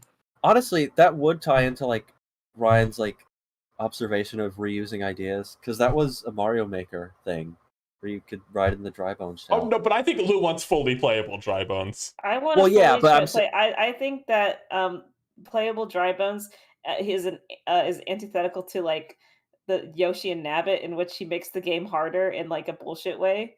Lou, I think you asking if Dry Bones be playable is like when you play Mario with your little cousin. Like, oh, would Dry Bones be playable in the next one? And you're like, yeah, sure, buddy. Dry Bones will be the next one. I'm sure of it. Listen, Dry Bones is a playable character. I was never money smart. Listen. You play as Dry Bones, and like he has half the health of the normal characters, which means if he gets hit, like he has a bigger hitbox, so his hitbox is like 2 feet in front of him and 2 feet behind him. So you're just like constantly in danger. You die in one hit, all that. I think it would be good if playable dry bones. Okay. Really happy for you. Thank you. Is Dry Bones in Mario Kart 8? He is. Yes, Okay. yes, he is. I know he's in Mario Party 8, right? Yes, I would yes, play he as is him as all the well. time. I played that I with would Lou play Sam in recently, and it made me really mad. Let's not worry about that though. Maybe What go- character did I play as? You played as Peach or Boo? Who are you playing I as? played as Dry Bones. You were Dry Bones. Right. Didn't you like post something where you're mad You at like made Dry fun of Bones my animation? Dry Bones animation. Yeah. You Was said a it little- had like a Unity animation or something. I was a little mad about Dry Bones one night. Okay. It's fine. Hey, speaking of features of this game, the badge system's really cool. Is it similar to Final Fantasy IX? No. See, What? see, I'm You going know what? to. I just find that riveting. I just find it riveting. See, I'm going to attack you. Yeah, the badges are cool. I think the boost ones that are kind of like the baby mode stuff. That I probably won't use those too much because I just don't find them interesting. But the ones that change your gameplay, I think are really cool. Like the parachute cap and like the one that gives you like the Luigi hat. And the one everyone knows is the coolest is the grappling fight. That's the coolest one. Oh, Yeah. That's a very that's gonna be interesting to see how the game is designed with that in mind. Like, to what extent will that be super practical? Or is it Right. just gonna be game breaking? It's fun. Looks fun. I love the expert badges that make the game harder. Excited to see more of those. Yeah. Oh, like the Dry Bones badge? Yeah. Oh, Makes you yeah. Turn into Dry Bones. Turns your character into a model of Dry Bones. Well, what if there was Dry Peach, Dry Mario? Oh, then your little brother goes, wow. They had Shut Dry up, Mario. Ryan. Do you remember Dry Mario was in Odyssey? That was right. You could be Oh, yeah. Dry Mario. So See, I think see? are people could complain when Dry Peach doesn't have hair? She She'll have doesn't look bone like hair. a female skeleton. Wait, where are her eyelashes? What would a toad skeleton look like? I don't think we're ready for that that's- answer. I don't think the mushroom cap is skeletal. I think they'll do a Party City Halloween decoration thing though, where they'll have a bone mushroom cap, and the Yeah. spots will be holes in the cranium. Okay, that's cute. Fun. That's fun for the whole family. Yeah. Yeah, but the badges, I mean, they look cool. I'm interested. Did they say how many there are? There's 9 action badges, 9 boost badges, and 6 expert badges. Okay. It's Sure, yeah, kind I of mean- like Final Fantasy IX. Really? Wow, In what way really? would you say it is? Yeah, what way would you say that it is like? Oh Final my Fantasy IX? god. But you could switch out the badges to the way you like with someone similar to certain items you get in FF9. Oh, It's yeah. also like Hat in Time. Hat in Time has that. But yeah, Really? that has badges too, you know. I You know what else has Didn't badges? Paper Mario? Paper Mario. I God. feel like a Paper Mario and badge. Those Hey, words go together for see, me. can I ask you a question? No, the What? Mario and Luigi games had a badge. Are y'all thing. seeing this Oh, wait, really? skeleton? Wait, are y'all seeing this? Oh my god. Yeah, I see it. I'll think of that on the screen. But Steve, can I ask you a question? Wow. What animal Okay, what animal do you think will be in Mario Wonder? What? What animal? What animal do you think all the characters will be in Mario Wonder? Whew. Now, Mario, he strikes me as an elephant guy, personally. And in what way do you think Mario's like Final Fantasy IX? I think Mario. Which one is that? I have no idea which one that is. I could It's not the tell you a ninth single one. thing about. Oh, right, the ninth one. Okay. Correct. According to my calculations, that is the 9th one. I mean, that game has badges in it, right?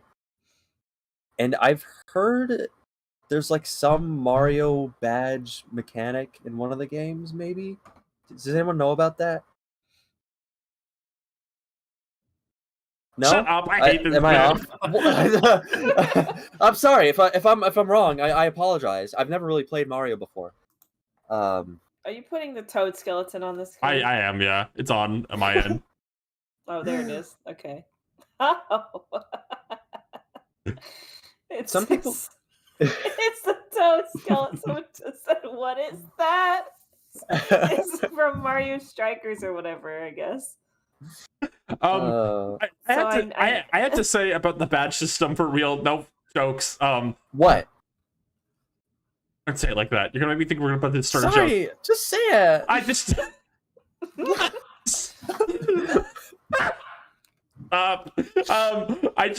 I think it's cool because like I don't think like the new Super Series would ever make a game design choice this bold, like let you change how you play the game, if that makes sense. Like Unless it's Luigi U. Unless it's Luigi U, which is the one approved change. I don't know. Yeah. It's cool. There's like a level of freedom to this game I think wasn't quite there in New Soup, which I think is It a should real. have been called Super Mario Brothers Freedom. Isn't that a great Mario like? Brothers, the mandates are over. No. Let's take 2 steps back. Mario Brothers extra large. Super Mario Freedom is the most Nintendo Direct leak ass name possible. That's the Odyssey sequel. It's like the Kirby and the Star World. After that, Nintendo's closure will be Super Mario Freedom, followed by Donkey Kong Banana Mania. Can you just get that image? I want to find that of like Zelda Unknown Origins coming to Switch. The Legend of Zelda: Return of the Darkness comes to Nintendo Switch this fall. Star Fox Space Frenzy. Oh my gosh. Star Fox is in. What do you think? So some people were sort of mournful over Yoshi kind of being in easy mode. I think it's kind of cute though. I'm 95% okay with it. I think the one change I would make to Yoshi is like I think he should just take 2 hits. Like I think like I don't know like. Maybe like when you grab a mushroom, like a second heart appears over Yoshi. Like a heart appears over Yoshi, so you know he has like a hit left. Because I think the flutter and the tongue not being able to get power ups, I think is enough for trade off and still makes them easier. But I do think I get.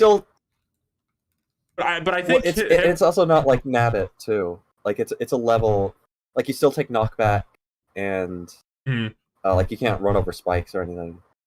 Yeah, I think if they just made Yoshi be able to like get 2 hits or maybe even 3 to make it easy mode or whatever, I think that'd be fine. Like if he just gets a mushroom or power up, like he just gets another heart, I think that would be fine. Yeah. I think I'd make people more happy, like be able to play Yoshi a bit more normally.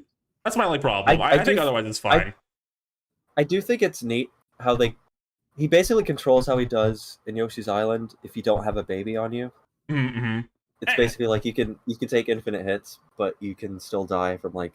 And to be fair to Yoshi, I think a lot of the times in Mario game, he can still be crushed and fall off cliffs and fall into pits, and that's usually the thing that gets you killed in Mario games is like the non-enemy stuff. I think there'll still be some level of challenge to play it as Yoshi. I don't think it'll be completely baby mode. Yeah, at the very least, I think it could be fun to like.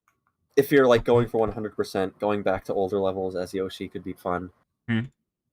Yeah. What do you think of the online they're doing for this one? It's weird. I don't get it. I actually kind of like it. I think it's cool, but is it simultaneous? I would need. It is. It is simultaneous. Okay. Basically, I'm pretty sure the only difference. You can't like bump into each other. I think. Well, you can't do that actually in the normal game. That's right. Either. You can't. Yeah. The main difference is they're kind of. The main difference is that you're not locked onto the same screen, pretty much. Yeah.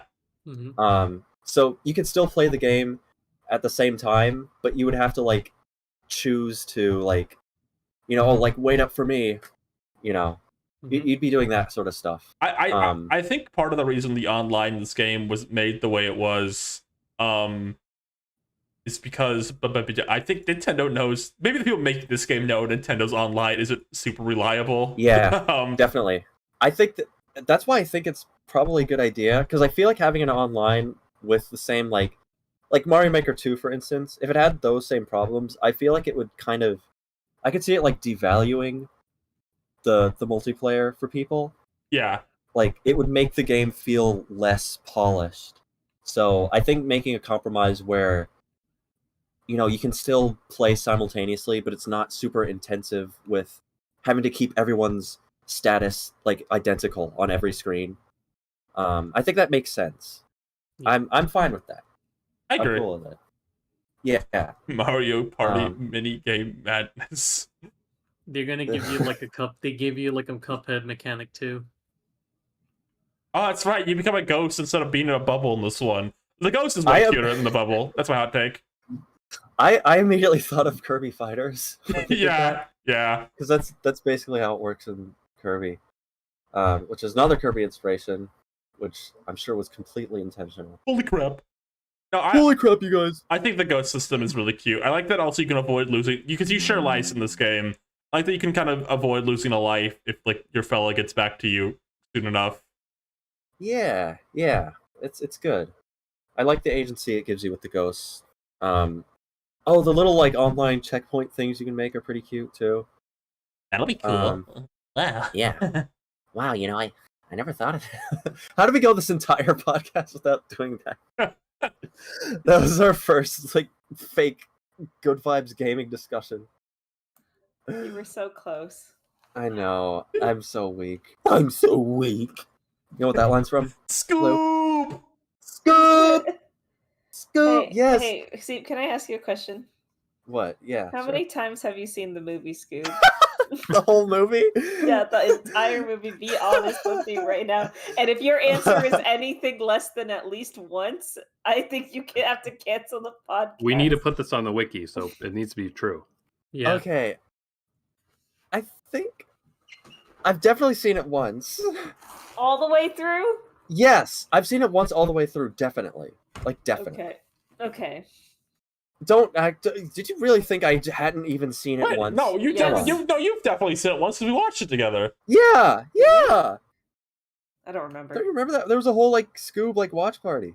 That's That was right. a huge Oh May God, 15th. That's right. May we did do 15th, that. 2020. Save the date. Scooby was a huge deal. But did you watch it on Kiss Cartoon or did you pay for it? No, we paid for I paid for it. good. I paid for it. Day one. I got paid it. for it. I had an Amazon gift card for some reason. So I used it to on rent Scoob. Scoob for $20. Life well spent. Just before we wrap up Mario Wonder, I just want to say I'm glad they're bringing Sleepy Eye Yoshi back. Oh yeah, I love this. I love how Yoshi looks. I think my friend, our dear friend Lilith, was talking about how sometimes they'll over detail Toad in some games and it'll look a little gross instead of cute. But this is I think this game has the cutest Toad model in a while. It's the cutest one. Yeah, I mean, just I'll be the compare. judge of that. Look on the screen right now. Compare the character select to the Mario versus Donkey Kong like play Nintendo render HUD. Or the skeleton one. Yes, or especially the skeleton one. The differences they made are subtle, but I think they really make it. Like, I think one big thing is they made their head shape a little like longer and a little more. It's not as like circular. It's got kind of a unique shape to it, which makes him look a little chubbier and cuter, I think. Yeah, I love how the Toad 2D art looks. So I think it's good that this is like the first 3D model in a while that I think compares in cuteness. I said this before. I think this is the first like game where Daisy's 3D model really looks like her 2D art. I think Daisy's kind of got a different face to her in a lot of 2D art that I don't think is always quite there in 3D renders of her. But this is the first one I think that gets like her face shape down really well. As another example. Yeah, I love that Mario and Luigi's eyebrows go over their hats. yeah, that's a really good detail. Someone's wanting us to bring up large lower lip Yoshi. I love that. Oh, yeah. I know people are mixed on large lower lip Yoshi. Like I saw someone say I think it's great. I saw someone say like they like that his cheeks puff up in like the new Super games. That makes more sense. But I think the logic for large underlip Yoshi is just it was funnier, and they knew it was funnier. Yeah, it looks like something like you would draw, and it would be funny. Yeah, It just translated, which is kind of the philosophy with the character models in this game. love. I need to get a picture of a large underlip Yoshi. Yeah, please. for a big-lipped Yoshi Gator moment. That sucked. I don't. Dude, I was the logo thing I did at the start. I almost put that in. What? The big lipped alligator moment. I was gonna like find a green screen of it and put it at the very end. Oh my god. And Of the intro? and the intro I did. The video. That would have tainted it, I think. No, I think it would have made it better. I'm kind of sad you didn't do that. Tainted! Better! Where would we be as a society if Doug Walker didn't do that? He didn't do that. He didn't make that alligator up. moment. Yeah. Lindsay If- Ellis what? did. The nostalgia chick made that up. The big-lipped alligator? Is that real? Yes. I'm glad you guys know the lore about this. Listen,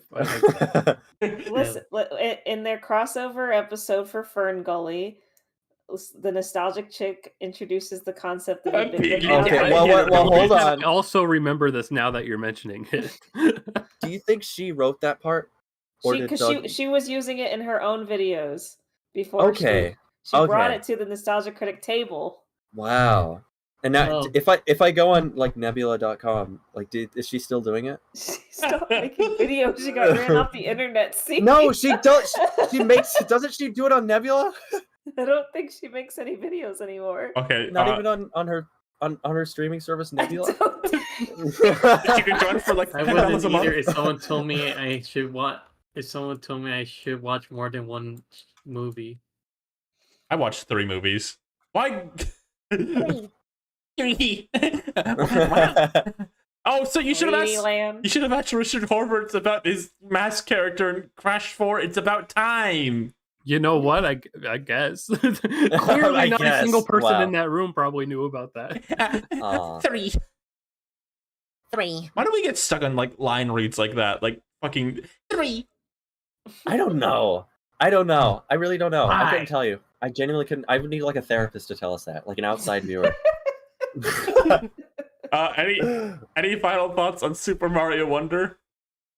Someone in chat says Maple Lindsay Ellis still unlockable makes. character is me. Huh? Is who? Maple. Someone in chat is saying Lindsay Ellis still makes Nebula videos. So. Oh yeah. Who's also on Nebula? Can Big Joey, Small Joey, Little Joey? What's his name? Little Joel. Big Joel. Big Joel. Can Big Joel? Small do- Joey. Can Small Joey do big lipped alligator moments too? I feel like how big-lipped alligator moments are for the people. You know. I feel like we could all be doing it. We can Sure. reclaim Big Reclaim? Reclaim. Yeah. Like for who? For us, for the people. We can reclaim it. It wasn't. I mean, I there think are because- there are honestly several big-lipped alligator moments in this podcast. The way you guys talk. We are a big-lipped alligator podcast. I don't think it's gonna make it any funnier, just more insufferable. Do you think we can? Do you think it's too late to rebrand and name this podcast a big lipped podcast moment or something? I think that has like a lot of bad applications. Would we get more viewers, or you think? No, I don't think you would. Oh wait, I got better. It'd be a big lipped alligator podcast. I think that's better than the one I said before. Can we get Doug to do a cameo and say that for us? Is he on Cameo? I think he is. He was. right? Oh my Arlo is. god. He's got to be. No. I would don't stop think being that on matters. Cameo if someone keeps sending me both CBT. Cameo's What? Cameo's how Irate Gamer gets all his guest stars in his video. He's Irate temporarily Gamer uses unavailable. Cameo. Yes, you haven't seen this. He'll be like, "Oh, I can't Irate say Gamer." that I keep up with Irate Gamer. No. It'll be like, "Oh, like The Thing, the video game featuring Keith David in the title," and then Keith David will show up at the very end. He's like, "Irate Gamer, yo, I just want to give a shout out to the Irate Gamer. He's playing The Thing." He has so many videos where he does that. He had the guy that played RoboCop. Arnold Schwarzenegger. No. God. No, I thought you were no. talking about the Terminator for like 2 seconds. I forgot his and name. And I had a meltdown. Whoever played RoboCop, he got that guy, Peter Weller. So He- Irate he- Gamer's still making videos? He is. Okay. I mean, well, No, he's making Minecraft puppets, Steve. Is he still doing the ghost hunting show, or is that over? That I feels f- so funny. I Sad feel like as the ghost hunting thing is like a passion for him. Like, I don't think he could ever give that up. That's part of his I like would. identity. My Irate Gamer lore is that I used to, like, you know, however old I was, 12 or fucking whatever, I really liked that he was like the first YouTuber I watched that implemented continuity in his things, even though like it wasn't good. But it's like it was a charming thing to me because nothing else I watched kind of did that sort of thing. Yeah, we make fun of it now, but I understand the temptation to do that because I mean, back then YouTube was kind of like you got to have your own TV show. Yeah, that was a very new concept for a lot of people. You would just have to do it within the framework of reviewing terrible video games from 15 years ago. I saw him before I knew anything about like Angry Video Game Nerd. Okay, wait, how many people here knew about Irate Gamer first? Because that's a surprisingly common experience. I did. No, I did not. You did, Ryan. I did. I knew Irate Gamer so first. Perfect. Yeah, that's like so characteristic of you. I just want to say Scott the Laws. He does stories in his reviews. I think we can bring it back. I think I'm just gonna say it. Nostalgia Critic's new videos, they don't hit. He doesn't do stories anymore. He doesn't do like arcs. He doesn't do skits. Wow.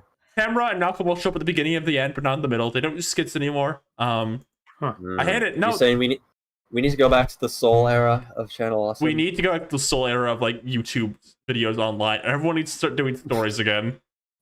I love like someone being nostalgic for like the era of Nostalgia Critic where he just went overboard with the skits.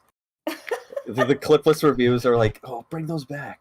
Whatever happened? He's not. I don't like care about his actual opinions. Lion King. Arlo's sponsorships. That's true. Arlo's sponsorships. Arlo, Arlo, if you're watching right now, you need to do more puppet skits. Like, you need to have more parts of your videos where, like, Arlo, like, the puppet is out on the town. Like, I'm just saying, like, that would be awesome. I would love to see that. Arlo, guy who has much better things to do with his time. If you're watching this podcast right now, I met Arlo. You want my picture with them? I can find it. Is it with the puppet? Yeah. Okay, good. Yeah, we refuse to acknowledge the man behind the puppet. There is no man. It's I don't know what you guys are talking about. Thank you. What is this puppet? He's a monster. Okay. Sorry. He's a blue monster. I'm just saying. See, you Arlo DMs you to make cartoons sometimes. I just think you should tell him like, hey, I really like those skits you used to do with like Death and stuff, like the Death character. I think I should start becoming that guy. Like every time he sees my notification, he's like, "Oh boy."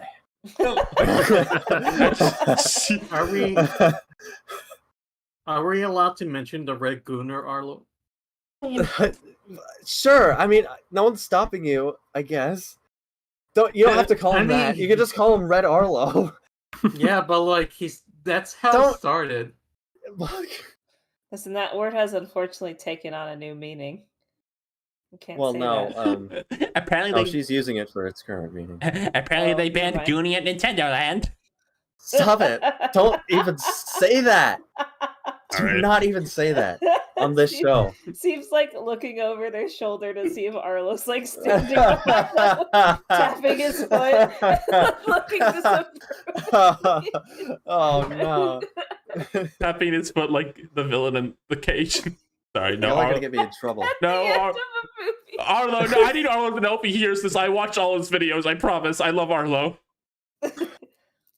Hey, I got a Funko Pop today. Why are you bringing that up? I don't know. I felt like sharing. You got so mad at me just now. You're the one who wants to keep this like sub 5 hours, and here you're like, I got a Funko Pop today. Does anybody want to take a guess at what it could be? It's one of your okay. Well, everyone, guess. We all have to guess. This is our segment where we have to. Oh my gosh! Put this picture up. This is a picture you took with Arlo. Yes, that's me. And Arlo. Are you okay? Are you okay with me putting that on screen? Yeah. Okay. Cool. Sorry, I just read this comment from Niall that says, let's see if this is gonna affect the GameCube connection video for sure. No! Oh god. Do you remember when Gert said that she thought Arlo was like a full body suit?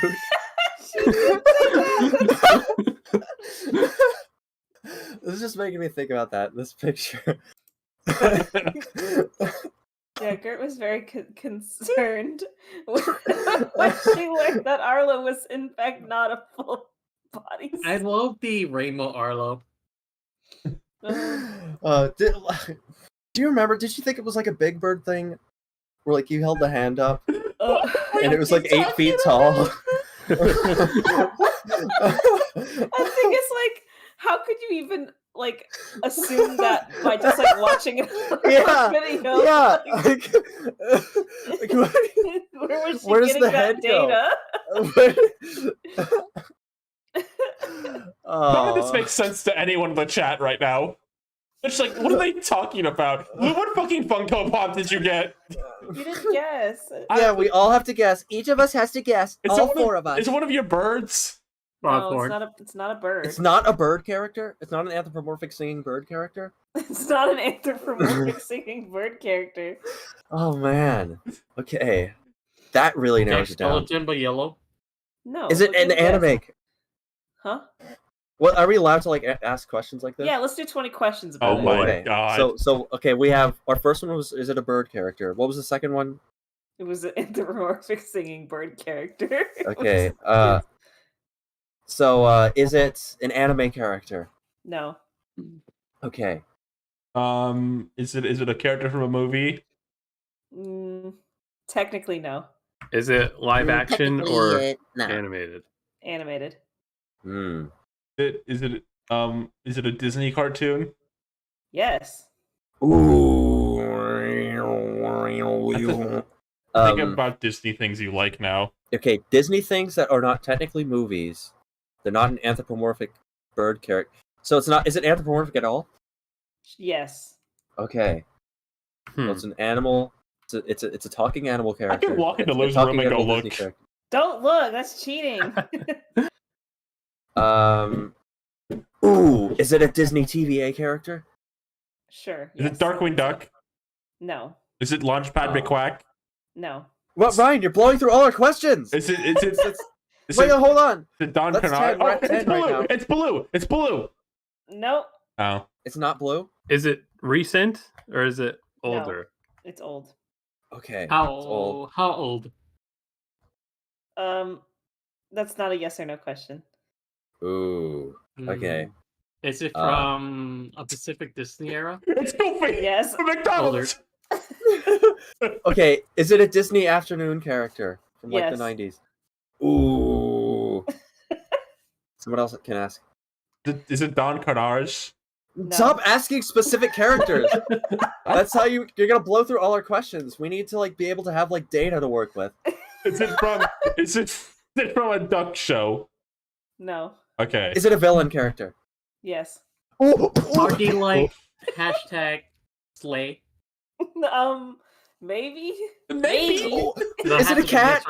Yes. It's a cat. Yes. Okay. Oh my gosh. Is it Don Carnage? Cat everyone. No. Stop. Is he a father character? No. Oh. Is it the fucking villain from Chip and Dale? No. Okay, I don't know then. Ryan, I told you to stop asking these super specific. What? Like I'm thinking of one character questions. That's like. Oh, is it Bonkers? No, it's not Bonkers. Well, that's 20 questions. Thanks, Ryan. Well, who Now was we have to guess. Well, now we have to guess specific character names. We each get to guess one. Is it Don, Nick, you go first. Is it Don Carnage? It's okay. What do you want to ask, Nick? I'll give you my choice because I don't know any old Disney characters. Okay. He's feline, if that helps. Okay, he's feline. Okay. You know, Oh my I God. might know the answer. Hold on, let me check if this one has a. I know what it is. Disney after you do? Yeah. Shoot. Is it Shere Khan? Is it Shere Khan from Tailspin? Ding, ding, ding, ding, ding. We got a winner. Oh my God. Oh, yay. It's Shere Khan from Tailspin specifically. That's why when you asked what a movie, I was like, maybe. Maybe. Because Shere Khan isn't a Disney movie, the Jungle Book, but it's not the right one. Well, Anyway. do you like the Funko? I do. I'm looking at it right now. He's wearing a suit. Hey, Awesome. can I ask someone a question? Yeah. That's Yeah. like Grandma Gertie from Hey Arnold. Oh my god. That is one cool granny. Your grandma is so cool. Okay, so they revealed like 4 Nick Brawl characters. I think 3 actually. In the time we've been gone, I think it was LT Gray, Ember, and Grandma Gertie. And then there's been like 5 leaks. We won't talk about leaks here. I know Seep's trying to avoid them in particular. So do it for his sake. Do it for Seep. But yeah, Do it for you. we've gotten Grandma Gertie, LT Gray, and Ember, and Grandma Gertie is the funniest, I think, fucking pull The funniest. they could have done, I think. So I'm in the Discord. Yeah, boy.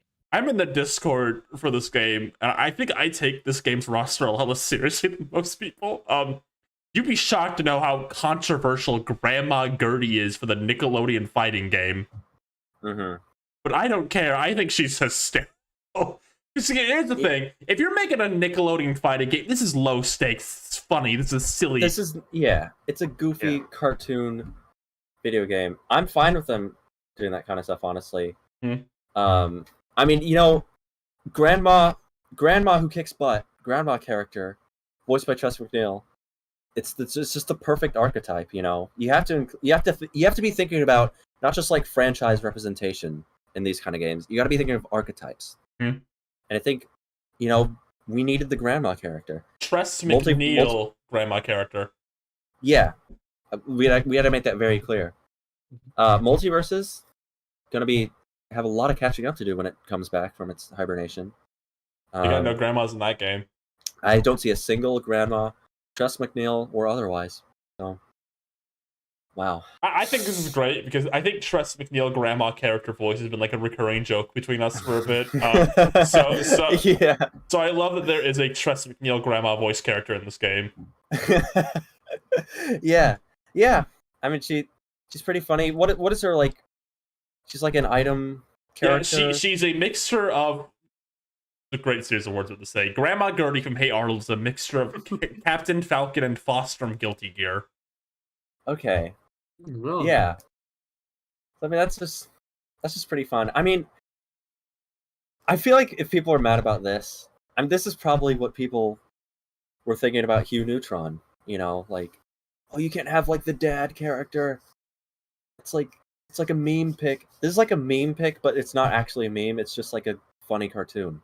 Yeah, I think 90% of people are in this for the fun, but there is a very small subsection of people who take the roster of this game deadly seriously. You wouldn't believe. Yeah. I don't know. I to me, it's like if you're making a Nicktoons fighting game, you just be a little goofy. Just have fun with it. Just let loose. The main guy in this game is SpongeBob, like inherently. Yeah. It's just a leftover residue from like Smash discourse crap.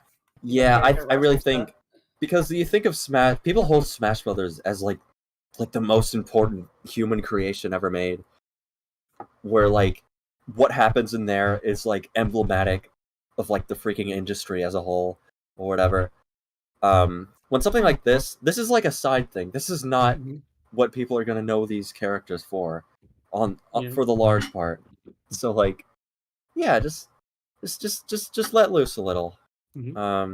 Something I think I might like about this game roster a bit more than the first one. That spoiler alert, there might be some characters cut from the first game. We know for a fact Helga got cut because she's the background of Grandma Gertie's stage. I think what I like about this one is I think they're going for more like picks that feel like the dev ideas than like what fully makes sense. Because like Grandma Gertie, I mean, Nick actually pulled for that one, but that feels like a really like quirky, silly idea. Ember from Danny Phantom, like that's not like a huge major character of the show. It's just someone they thought they was cool. Is Ember in more than one episode of the show? She's like in 4 or 5, I want to say. LT Gray is like LT Gray feels like one Nick wouldn't ever go for. That's like that one is crazy to me, but like, it's awesome. And then like Plankton, like in the mech feels like a very like specific idea, and I like stuff like that more than like, okay, this is a character from one of our big shows they have to be in kind of situation. And all the movesets are way more fleshed out this time. I take kind of like interesting ideas and quirky ideas more so than like stuff that fully 100% makes sense. Yeah. Well, it looks fun. I mean, they've been we're hearing about aerial slime taunts. Been pretty cool. I mean, it seems like the game's gonna be pretty fun. The dev, one of the devs on the game, Thaddeus Cruz, recently added slime taunts, which is you can use your full meter to do a slightly more toxic taunt, which has no gameplay effect. You just get to be a little bitch. I think that's really funny. Yeah. But yeah, I never played the first game, but I'm hearing like, people are saying just how many things are just improved, just like mechanically. You didn't play the first game? No. How? I know. I don't actually play that many video games. It's true. This one I got close to buying, but I didn't. Oh, you just wait for the second one at this point, probably. I mean, yeah, for sure. Yeah. I tried Multiverses once because it was free. Multiverses, I think, for you in particular, is way too like online video game for you to ever care about. I was pretty demotivated by that one, but this one, I'm gonna get really close to buying this one. This one's doing good for me. There's not much about this game that is like discouraging me. There's an actual single player mode, like a real one. It's got it's got items. It's got stages that aren't like just 2 platforms. It's got like I don't know. I don't want to do another Multiverses rant because that is a game I was kind of let down by, made worse by the fact that it's got a lot of characters I really like in it, and I don't think the game it was really the one I wanted, which makes me a bit sad. But this one's got everything I would want out of like a game like this. It's got like fun multiplayer options like items and fun stages. It's got like a story mode to play. I think a good single player experience is a lot for these type of games. I think it's a good way to teach the player and encourage different character options and stuff. Oh yeah, for sure. Yeah, I definitely thought a sequel would be like totally inevitable. Yeah, given like how the kart racer series is going. Like I'm sure we'll have a 4th one of that next year. So like, you're gonna finally adding Kappa Mikey. Oh, I hope so. That's where I'm at. That's what I want. Roy told me he joked about like him being in the game. Well, you better be. I think something I like about these games too, from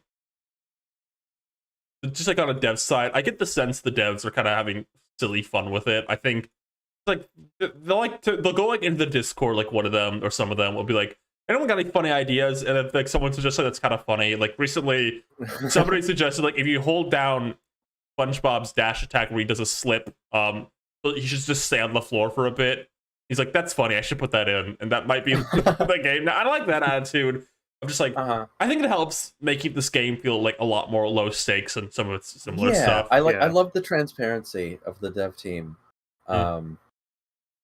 It just seems like a game that they had fun making, and it looks fun to play. They haven't done a showcase of Ember yet. No, they. I think the person who makes them says they haven't recorded Ember yet. Okay. So I wonder how that's gonna look, but I think LT Ray looks like perfect. Yeah, they nailed that guy. Yeah, and I always love seeing Jorge Gutierrez on Twitter.com having the time of his life. He's nobody's more excited about for LT Gray in this game than him, I think. Yeah.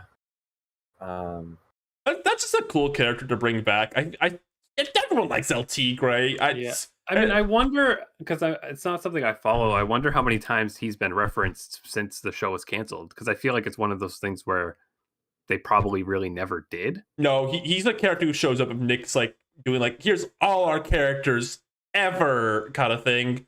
Mm-hmm. But he probably wasn't in any games, or I mean, like maybe there's a mobile game they threw him in or something. The only game he was in was one that was made when he was airing. I think he's like in the DS version of Attack of the Toy Bots specifically, which was made when he was what? Wait, who? LT Gray. He's in the DS version of Attack of the Toy Bots specifically, which was on when he was airing. So he hasn't really got like post show representation like the way like Rocco or something. Like if Nick makes a T-shirt, he won't be on it. Some kind of thing. Nick has like heavy like 90s favoritism. It likes 90s SpongeBob and Zim specifically. I think it's just the fact that like most of those are the most likely the demographic to have like money. Yeah, But I feel like even early 2000s stuff, like by now, definitely like. Yeah, but even like something like El Tigre, like didn't it? Bless you. Didn't it last for like a year? Like El Tigre, Mighty B, didn't all those shows not really last at all? Yeah, like, I mean that was my thought. I think El Tigre, like 2 seasons. Yeah, El Tigre had 2 seasons. I'm pretty sure. And I think I seen like something that was like the equivalent of like a finale. Yeah, I got like somewhat of a finale. There was like an era of Nickelodeon, I feel, where I don't know, like you do look at like a lot of the earlier shows, like they have like such a massive influence. But then there's a lot of other shows where they just kind of, like the Nicktoons era, where like you just shovel stuff on that channel. It's stuff between like Danny Phantom and Loud House. Anything like in between those 2 shows, like it's forgotten pretty fast by Nick. Yeah, because they weren't. If it was below like SpongeBob and Fairly Odd Parents, they were like quick to just like shake it off. Which is kind of sad.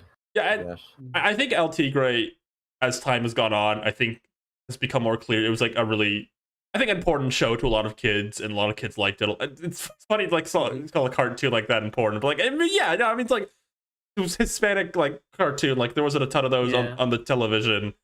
So I think it like retroactively as kids grew up, I think it became more clear. It's also especially for like the creator, and so I was so transparent about his growth.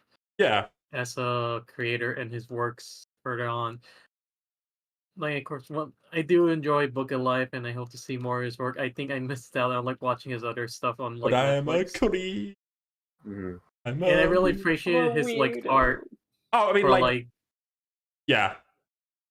I think like as the years go on, like I think he just has such a distinct style that people are that's part of it too. More fond of it. Yeah, it's his art direction and styles, like I think really beloved now. Like you see something, it's him immediately. I think that's really helped a lot of like the like I think like shows like Post Life. There's like no show that looks like El Tigre at all. Yeah. And Ember's cool too. Yeah. I'd rather have Bunsen, but yeah. Bunsen! I want to bring my friend Cosmo. What if that's how we get Cosmo? Bunsen pokes Cosmo to the portal in his trailer. Yeah. That could be a super move. No, Ember's just like a cool, like, again, like I think it's just a cool, like the devs thought it was a cool idea type of pick, and I like that was one I predicted too. Yeah. And it's like if you look at like the Danny Pham's got a lot of characters you could pull from, honestly, but like I get like I think the appeal of Ember was like that kind of music kind of theme she has going on. That's a really kind of like interesting thing for like a fighting game set. Bad news for all the fans of the Loud House Rock and Roll Sister. She's probably not getting in now. Oh. Yeah. Which Loud House sister do you think should get in next? Maybe like the second oldest. Who's the one who does like the pranks? She probably seems like Lenny. Oh yeah, Lenny. Sure. Yeah. She's the one who's with the boyfriend Scott the Wild. So Scott the Wild looking Scottish boyfriend. You know that special? The Loud House movie? I can't say I do. The No. Loud House movie. I have that. I need to find that picture. I think you guys talked about the movie last time I was on. Did we? I think that's what we reviewed. To watch it. Oh, I did. They got a dragon in that movie. It did. I do know Loud that. got a dragon. It made me really bad when I learned he got a dragon. I don't know why. I hope when we get a stage from the Loud House movie, we do. We could see some. I hope we see some exciting background characters. The Loud House, the castle from the movie is a stage. That's awesome. I hope we see the dragon. Dragon.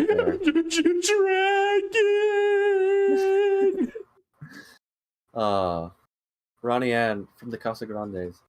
What would her moves be? She has like a parrot, right? Something. Like something. I think Banjo-Kazooie.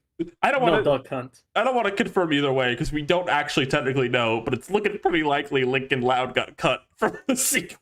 And I think that's just so funny. Like they're like, all right, we're keeping one Loud House character, and they knew that the Goth was the interesting one.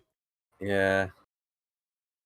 I think part of it is I think Nick Brawl particularly has like an audience of like kind of older Nickelodeon, like nostalgic Nickelodeon fans. Yeah. But a lot of us don't have an attachment to Loud House, and I think Lucy's the Goth one. I think she gets more of a pass because she's got like a fun design and aesthetic. It's unique. Yeah. Like Lincoln's It's the archetype thing that I mentioned. You know, you have to have Mm-hmm. a grandma character, and you have to have like a goth, creepy little girl character. Lincoln's just like some kid, and I think when you're an adult, you're just like, I don't care. Yeah. Like diaper move? Nah. I do think conceptually the idea of him getting cut is really funny though. Like it's fitting for his character he has. Like, oh man, I guess I wasn't special enough. Oh. Yeah, and he's right. I picked up on Lou's mic. that's- Oh no. Yeah, that's I gotta have be to say, I great. couldn't find it. One more thing of this game, and I won't go into details. There have been some leaks for this game constantly, all the time. But more recently, there have been leaks of a couple of like in-game renders. And one thing we learned, this is kind of just a general kind of cool thing, like get you hyped. The story mode is gonna have NPCs in it of characters who aren't playable. So like there'll be a few non-playable characters you might know and recognize. So I'm looking like at the image of some of them. There's some cool pics here for like characters from the shows that aren't playable. Mhm. Look forward to that. If you'd like a character, they might still show up on the. I think it's a fun way to like get more characters in. It's like they're like little, and it's cool to just get like 3D models of a lot of these characters too. Yeah, I did. Are they- I saw one of them that you shared earlier, and I loved how that looked. Yeah. That certain little guy. Anyway, what little guy? Will there be like, is there going to be like character like text interactions? It looks like there will be the story mode. Because one of the leaked images is SpongeBob standing next to some character. There's like a dialogue box. Didn't the single player in the first game have like dialogue boxes, but they just repeat it every time? Yeah, it was just like text from the show. I think they'll have original text this time, is what I'm hearing. I would assume so. I think I remember the dev saying something about how like it's really hard to like get the rights for like crossovers to like have unique dialogue. Yeah, Nick in particular is super stingy about that. Like even like kart racer games, they'll just like yell lines of the show. Uh-huh. Yeah. Yeah, I'm really looking forward to this one. It sounds like it's coming out in November. It looked like it was October originally, but like a lot of sites updated to November. And I think that's good. That showed that game to be. Oh yeah, October is like. Yeah, October is stacked. It's got fucking Spider-Man, Sonic, and Mario. I think Brawl was not going to survive there. I think delaying it was a good idea. Yeah. And wait to see the Fairly Odd Parents Hedgehog as an NPC. Oh. Yeah. It has, definitely. Definitely. I mean, he is like Sonic. Hey, what did they put him in instead of like Timmy? Because like he doesn't have any rights issues. The Sonic Hedgehog character? Yeah. Yeah. I think that's what this dev team is going to opt for. Definitely. They can put Chloe and Sparky in. They got no rights issues because they're like not from the original seasons, and that's like the problem with seasons. Oh, really? Yeah, it's because Nelvana or something has like the distribution rights, and that causes all sorts of weird problems. I don't know if that's actually true that like Chloe and Sparky wouldn't be affected by that, but it'd be really, really funny. I hope so. Add like Chloe and Sparky as a duo. Oh jeez, Chloe, we're in the game. Wow, I've never been in this kind of world before. What's the Tough Puppies guy's name? Dudley? Jerry Trainer? Oh, yeah. Oh, how could I forget that? Jerry, did you call him Jerry Trainer? Well, he is the guy that's in Tough Puppy. So, yeah. I don't know if that's what you're asking. They're gonna put Foop in. They're gonna put Foop in. That's the answer. Oh my god. Yeah, our Fairly Odd Parents rep is gonna be Foop, Crocker, and Timmy's dad. all three The whole characters. Dinkelberg will be DLC. Oh. They like Dark Laser too. Dark Laser will be in it. Uh-huh. What if you Like, have, he like, won't use the sword. It'll be like what if you have a Ganondorf. character that is not Finn and not Jake? Based on like What? the Adventure Time. Oh, the pilot? Pilot? The The pilot? Nickelodeon pilot? They're gonna have Penn the Human? Yeah. I wonder if they technically could. I have no idea. It's maybe they could, but I think it's one of those things that if they tried it, it wouldn't be worth the risk to put But it'd Penn be the funny. Human. Yeah. You can add a character named Penn the Human, but you can't use anything that made its way to Adventure Time, the series. Yeah, only Penn the Human. You can't even have Jake the dog in it. Yeah. Just real quick before we move on to the last topic. I just want to say, Cosmo's voice in those last two seasons is rough. Yeah. Watch Nintendo's video. I forgot how bad it gets like by like the last season. Like, hey, TV, exactly, you messed up again. Sounds like he's like a bad singer. Oh boy, TV. Wow, who could have seen this coming? Poor guy. They should just say like take him out back and shoot him. in the head. No. Someone should like take him aside and say like, we can just do it like how he did in like season 2. It's fine. We can Like, take it down a notch. Everyone talks about late show Marge, but like late show Cosmo is pretty bad too. Like, Yeah. Tractor. Whenever I watch like Fairly Odd Parents now, all I can think of is like imagining like the parent in the room, like hearing it, like doing something like folding, like mom's folding laundry and can hear like Fairly Odd Parents, and just hearing Cosmo just blaring in her head. I think there's a lot of annoyed parents. He hates Yeah. Cosmo. But on to the final topic. I got some spoiler text on screen, so we're probably gonna talk about spoilers. Yeah, I mean we could probably talk like just in general at first. Yeah, and then- I'll get the spoiler text prepared because I don't think there's any way we can avoid it. We're gonna want to talk about some things. But Fiona and Cake it started airing during our break, and now we're already 8 out of 10 episodes in. Oh shit! I forgot Yeah. about Fiona and Cake. This is gonna be a 10-hour long episode. I told you. I told you. But yeah, Fiona and Cake. I think I was able to talk about the first episode at least. Yeah, in a 'cause very vague sense. You saw it. Yeah. But yeah, now we have a lot of episodes. Most of the show. Yeah, it's a shame that like shows only get like such short seasons. Yeah. But I mean, Ryan, this text. You No, gotta do something. No, it's got Okay. it's got a black outline. You need to catch up. I put a black outline. I'm not stupid. Okay.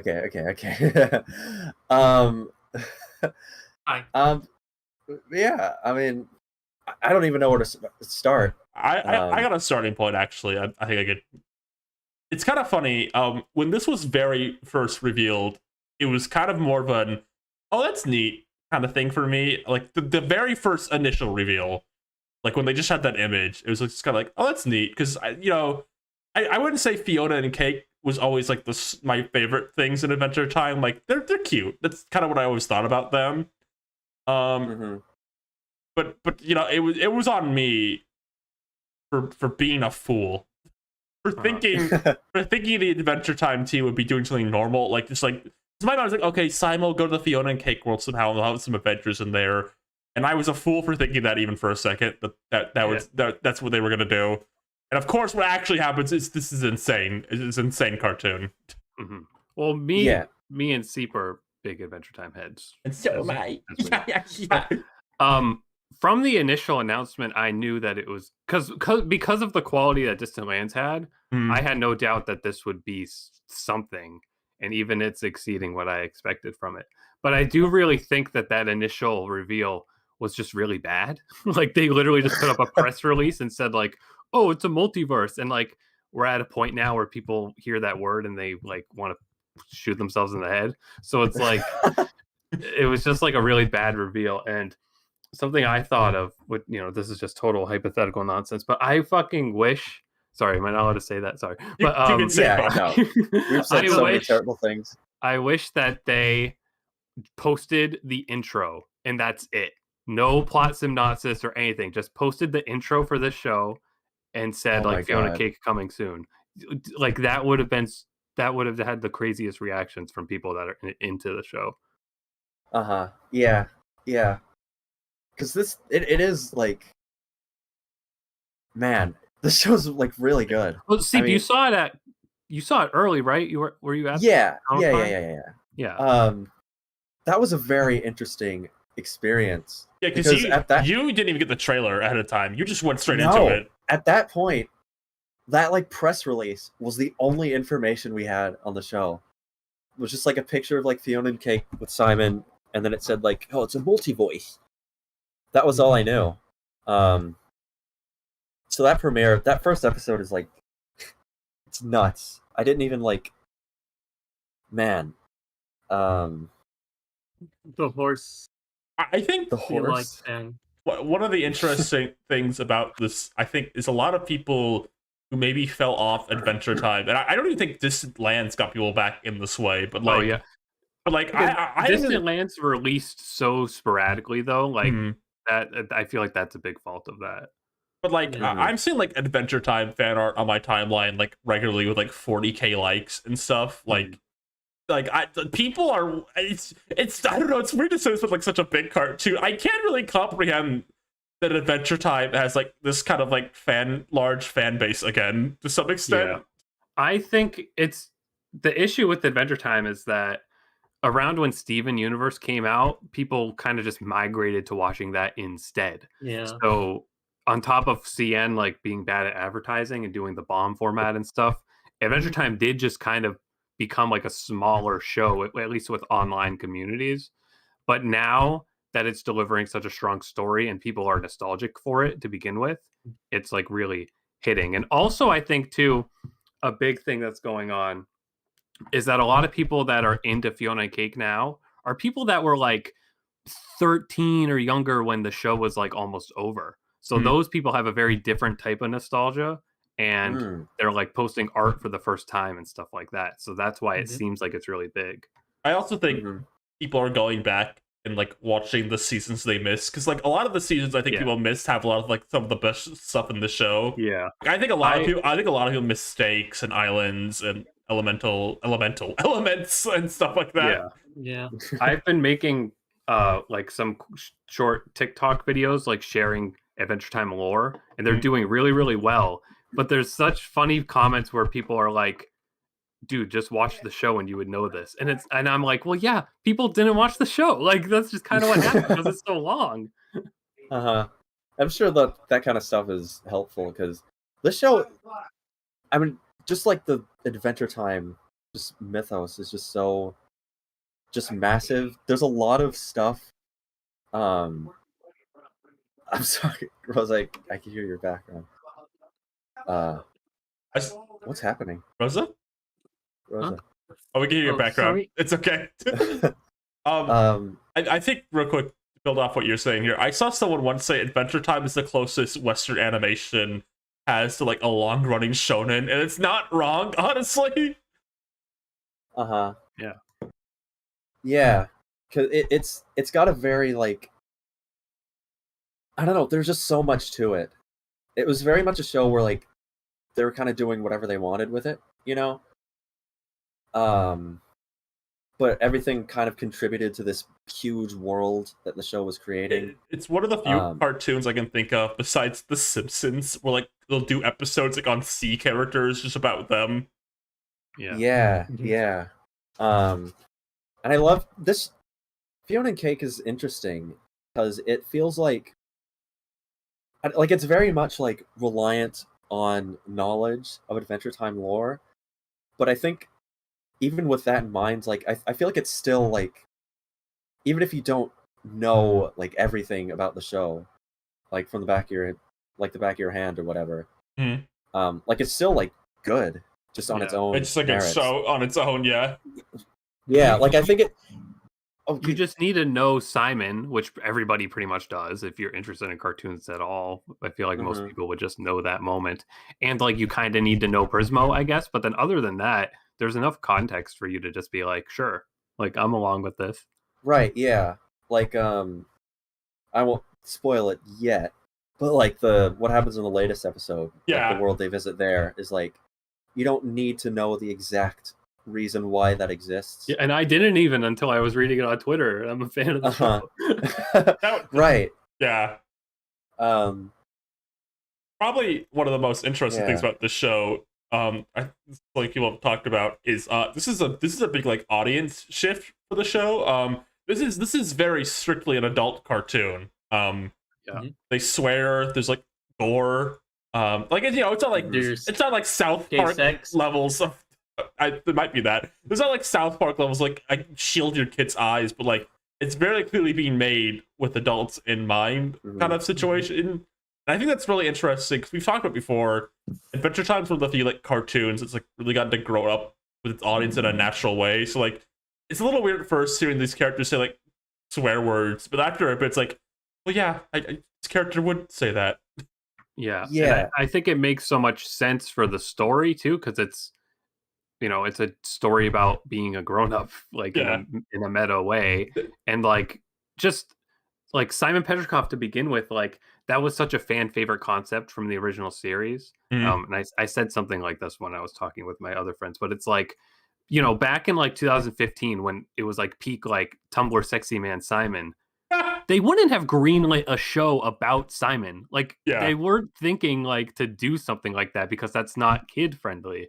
But now that streaming has so many open doors, even though like they canceled Infinity Train by saying that it wasn't for kids or whatever the hell was going on with that, but like that was the whole thing, yeah, they're able to open their eyes and be like, just let them make an adult cartoon. It seems like it's an adult story and it'll work. And like you said, it feels very natural because we grew up with it. Mm-hmm. Yeah, I'm glad it's like doing well. Like when the show premiered, it was like the top show on Max. Every like upload of like songs from the show has like near 1 million views or past 1 million views. Yeah. So I hope, I don't know like what this will translate to in terms of like more Adventure Time stuff. Like I don't know how they do like a second season. I imagine they're gonna wrap up like the story they have here. Mm-hmm. But just like for like I don't know, like Cartoon Network productions in general, I feel like this should be an indication that like there is sort of an audience you can cater to. Yeah, this is probably one of the biggest things on Max in general. Yeah. Which is weird to say. I mean, it made me get Max just for this. And obviously this show does have a leg up for being like an established property. But still, I think it just shows like, the audience is there for stuff like this. Yeah. This is the kind of stuff people like about the show. Like, it's not even just Adventure Time things, right? Like, the show's doing a lot of new stuff using its pre-established world. Like, I think, in a perfect world, I think if you brought Infinity Train back and like kind of did like the same kind of minor audience shift. Infinity Train was already like almost there in some places, but I think if you went all in on that, again, I think that would be huge. One thing about Fiona and Cake that I was like, oh, this is how I know it's not for babies. Is there's no kid like focused character, like there's no no child surrogate, for the character. Because even Distant Lands had to do that. Fiona they did. Fiona is fully an adult in this one. She's like in her 20s. Simon's like 50 or something, and Cake's like obviously adult woman. I think Fiona's like closer to 30 than to 20. Yeah, I think she's pushing 30 is what it canonically is. Yeah, they say I think it's 12 years, they say. Yeah. So comparing that with Finn. Like, because like the other Finns are like all the same age as her. Baby Finn is the child surrogate. I don't know if that's gonna last. I think we're probably going to dive into more spoilery stuff. So, last warning. Text on the screen, but last warning for you. Yes. Okay. One of the things I want to start with is so much to say. I know. Your stories. I think you're right. Bee and Fiona could have a night. B from B and Puppy Cat and Fiona? They could have like a night together. I've been seeing other people say that. Yeah. Okay. I think one interesting thing is I guess Finn. You could starting with like just like that was like a big moment when he appeared like in the second episode. He's like all grown up. I think one of the interesting things about Finn to me, in his like kind of brief appearance here, maybe this is something I'm projecting or making up in my head. I kind of like that you can kind of tell he's going through it a bit to some extent. Because this is definitely post Jake. I mean, they could be lying, but this seems to be post Jake dying, based on how characters are acting, and it kind of feels like he's overcompensating a bit with Simon, like just a bit because he's still going through it with like Jake being dead, and I think that's like kind of an interesting place for his character to be at this point in time. Like he clearly cares about Simon. Like he's doing this out of the goodness of his heart, but he's overcompensating a good amount to like help. It's an interesting kind of direction to do, like in a post finale. They do this with Simon too, of like this is sort of like kind of like after the happy ending, I guess. Yeah. But they don't like they have an interesting balancing act of like they seem very like they intentionally don't want to like trounce on anything about how the show ended originally. But they still don't like they don't leave characters in like a specific like stagnant spot that they were when we last saw them, you know? Like you kind of get the sense that stuff has happened since we've seen them. Yeah, I think it's kind of bold for them, and Simon in particular, to be like, hey, the ending he got might not actually be a great place for him to be. I think that's really interesting to kind of like subvert in some ways, like, well, he's back to how he was, but he's also now in a time period where he's a caveman, basically. Yeah. Mm-hmm. It's a very cool idea, and I think it like, you know, it parallels to Fiona's like desire to have like, you know, some excitement in her life. Like Simon has too much excitement. He wants the opposite, I guess. There's a lot of themes of like, I'd say like the big theme, there's a lot. There's a big focus on like employment and like, I don't know, what you want to do with your life, how you want to spend your time, which is a very, very much like an adult theme. Yeah. And I love all the different ways they explore that. I love how that they tie that in with how, like in Adventure Time, all of like the cosmic deities are just like normal people who are just basically employed to do like all this like cosmic powerful stuff. It's a very clever like thread to have, because that also ties in with like the different universes. It feels really well put together. It's very reminiscent of like the miniseries they did on the original show, but just on like they have more time, because the episodes are 22 minutes, so like they can be paced, I don't know, differently. Like you can spend more time on certain things. I like that something we get to see with this show a lot is Fiona and Cake are definitely different characters from Finn and Jake. Because like in those original shorts, they basically were girl Finn and Jake to some extent. But I like seeing how different they are. Like I don't think Fiona, for example, is remotely the same character as Finn at all. Cake is very different from Jake. We get to see her more. Because Jake, like the most recent episode, like there was vampires, he'd be like cowering out. But we see Cake has a real like thrill, like drive to her. Like she like wants thrills really badly, and she'll put herself in dangerous situations. Ryan. Yeah. Ryan, you were. Ryan, did you know he just left the call? Did I? Yes. Yeah. What the hell? Did Discord restart somehow? That's weird. I don't know. Is your stream still on? Yeah. I don't think it was a Wi-Fi thing. Okay. What were you saying though? What's the last? I was talking about Cake. Oh, really? Yeah, I was saying that I think it's interesting. One of her differences, like one of her major differences from, because like they've really established Fiona and Cake as like their own characters compared to Finn and Jake. I don't think they're remotely the same characters. one of the examples I would give, like, is an easy one, is like in the vampire episode, like Jake is like very frightful and careful. Like he's a bit of like he's a bit silly and dumb, but like he's very like careful about things. But Cake is like very like, I want to get in on this. I want the action. I want to be dangerous. I think that's a very interesting like way to differentiate them. Honestly, I love that. Like in the original show, that was kind of stuff that they couldn't really do with the time they were allotted. They've done a really good job at, I don't know, just making them feel like their own characters. Like Cake is, I love Cake. I think she might be my favorite character because she's very. They give her a lot more like cat sort of attributes as opposed to Jake, who's a dog, which I think was just really cleverly done. But it still feels like she still feels like, I guess, sort of a parallel of Jake in a way. Yeah, she's like a version of Jake, kind of. Like she has some of his qualities, but I guess they just manifest in different ways. Like she's more proactive. She's kind of. I wonder if she would be like. Jake's whole thing is that he's like lazy about his powers. Yeah. But Cake is like really eager to use them. And that shows the difference of like experience with their powers. Like Jake has a lifetime with these.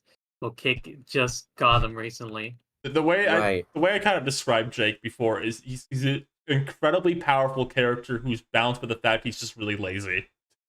Yeah. Something smaller. I want to bring up about this. I think the music. This has the same composer from Distant Lands, who is not from the original show. But I think the music in this show does a better job at like feeling like sort of that Adventure Time style of music. Because I feel like in Distant Lands they kind of went for sort of more conventional kind of, I guess, fantasy music. They still do that here, but I think there are more tracks in this one that stood out to me as having like a, I don't know, that weird like techno-y kind of sound. Yeah, right. I think between this and Distant Lands, I think the music like has even the animation too, like with the new background artists or whatever. Like there's a cinematic added quality to it. I feel like that just like makes it differentiated in like a good way. Yeah. The animation I think is like really good. I'd say this has like some of the best like Adventure Time. It's got a lot animation. Adventure Time's one of my favorite shows to pause and screen cap and just say this is a good Adventure Time drawing. This shows a lot of good Adventure Time drawings. Is what I define them as. I think part of it, and it's silly thing. I like when they draw Fiona and she's got like her buck teeth like really pronounced. I think it's cute. Oh yeah, and exercising that bunny motif she has. Yeah, I don't know why the original composer came back for BMO, but nothing after that. I don't know what happened. If anything happened, I don't know. Yeah. Okay, this is another thing. You're talking about the multiverses. Multiverse is like a very overdone concept, and everyone's tired of it. It wants it to die, kind of situation.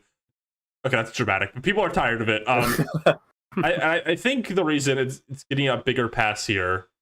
One is that Adventure Time has always had this as an element of it, so it's a lot more bearable. Bearable makes it sound like a barely. No, it's good. It's good here. And the other thing is, I think a lot of other multiverse stuff right now is like either like, oh, here's one part of this franchise connected with the other part of the franchise, or another media property connected with this media property, or it's very basic, like, okay, here's the cowboy universe and the pirate universe or whatever kind of stuff. Yeah. I think what's cool about this is because a lot of these universes are created through wishes, a lot of these are kind of what if scenarios. A lot of them are about like choices Simon makes, kind of universes created by that. Like the vampire one is like, if Simon never found Marceline, this would have happened, or if Simon found a way to get rid of his magic crazy powers, this would have happened, or it's everything about Farm World. And then the most recent episode is we get to see the Lich's universe wish from like 5 seasons ago. Yeah. it's very much like the universes are direct reflections of like the characters. Like you can what I like is they never spell out the origins of each universe necessarily, because like the lore of Adventure Time is that like different universes are made from people making wishes. So you can sort of imagine like you were saying, like, you know, whose wish made this to like made this universe. But they never like explicitly say like who wishes for what. It's something you gotta infer yourself. I think they said somewhere though the baby universe was made by BMO.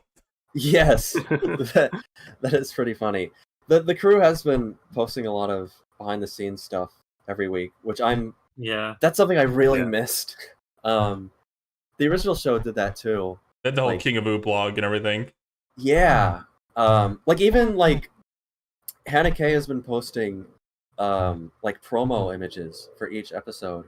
Yeah. And that's something that they started all that. Like they started promo art and they started the like I think the King of Boo was kind of the first like I think thing. Adventure Time started it, and then like Steven Universe and like Craig of the Creek also did it afterwards. Yeah. I think like as far as like the 4th season, like we were getting those. And it's just really cool. I just love that kind of like, I don't know, outside of like the sort of network promotional team, just having people who actually made it being able to like, I don't know, tease certain aspects of it. Yeah, because they know what people want to see too, like more than because like one of the just main series things that stands out to me a lot is the promo art for the episode Astral Plane is the second time we ever see Golb, but it's just promo art that was outside of the show. But that's like significant lore that they knew they could tease that way because like the big fans would notice it. One I remember is the season 4 episode with the bear that was copying Finn. BMO has soccer practice in that episode, and in the promo art, that was the first time you saw like other Mo bots. Oh, like they showed like I think there was like Cmo and like Demo, or Amo, not Amo, but yeah, there was other like Mo robots, which is like a cute. It's pretty fun. So I'm glad they've been doing more of those. Yeah.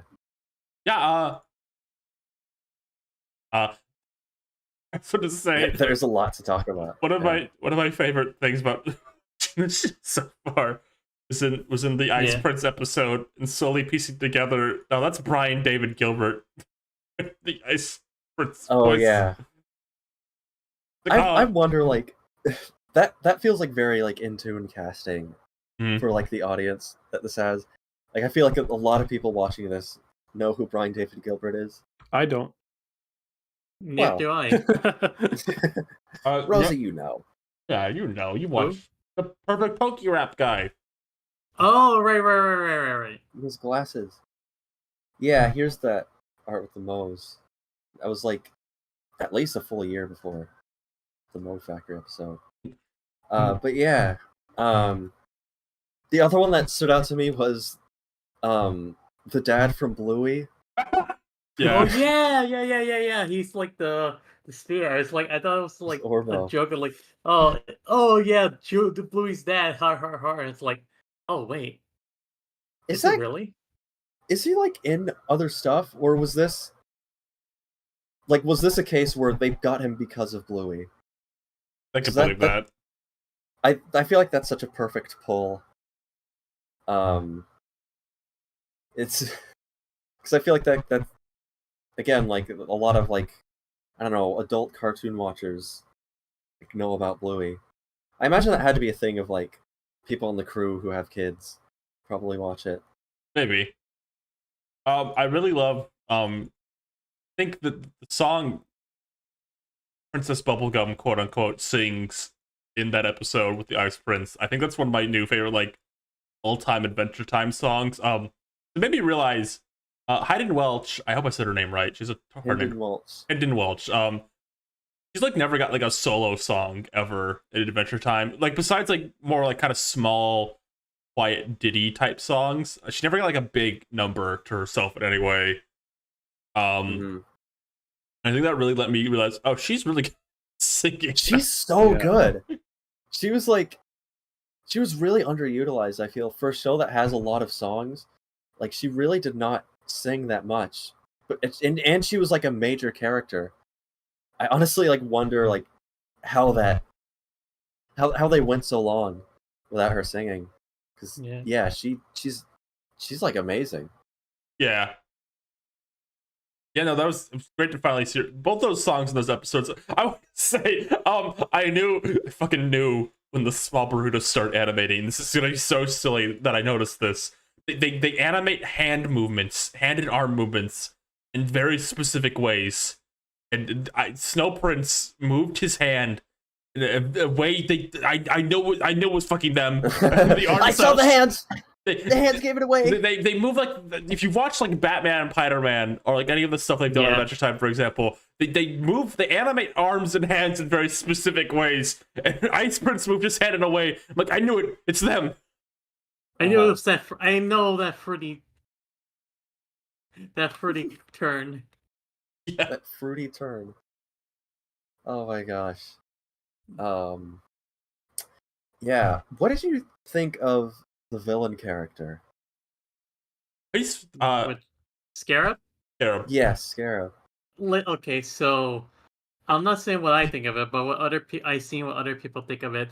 I was watching video of Fiona Kick yesterday, and they used like sexy art of the Scarab. So I think people have a lot to say about the Scarab. Okay.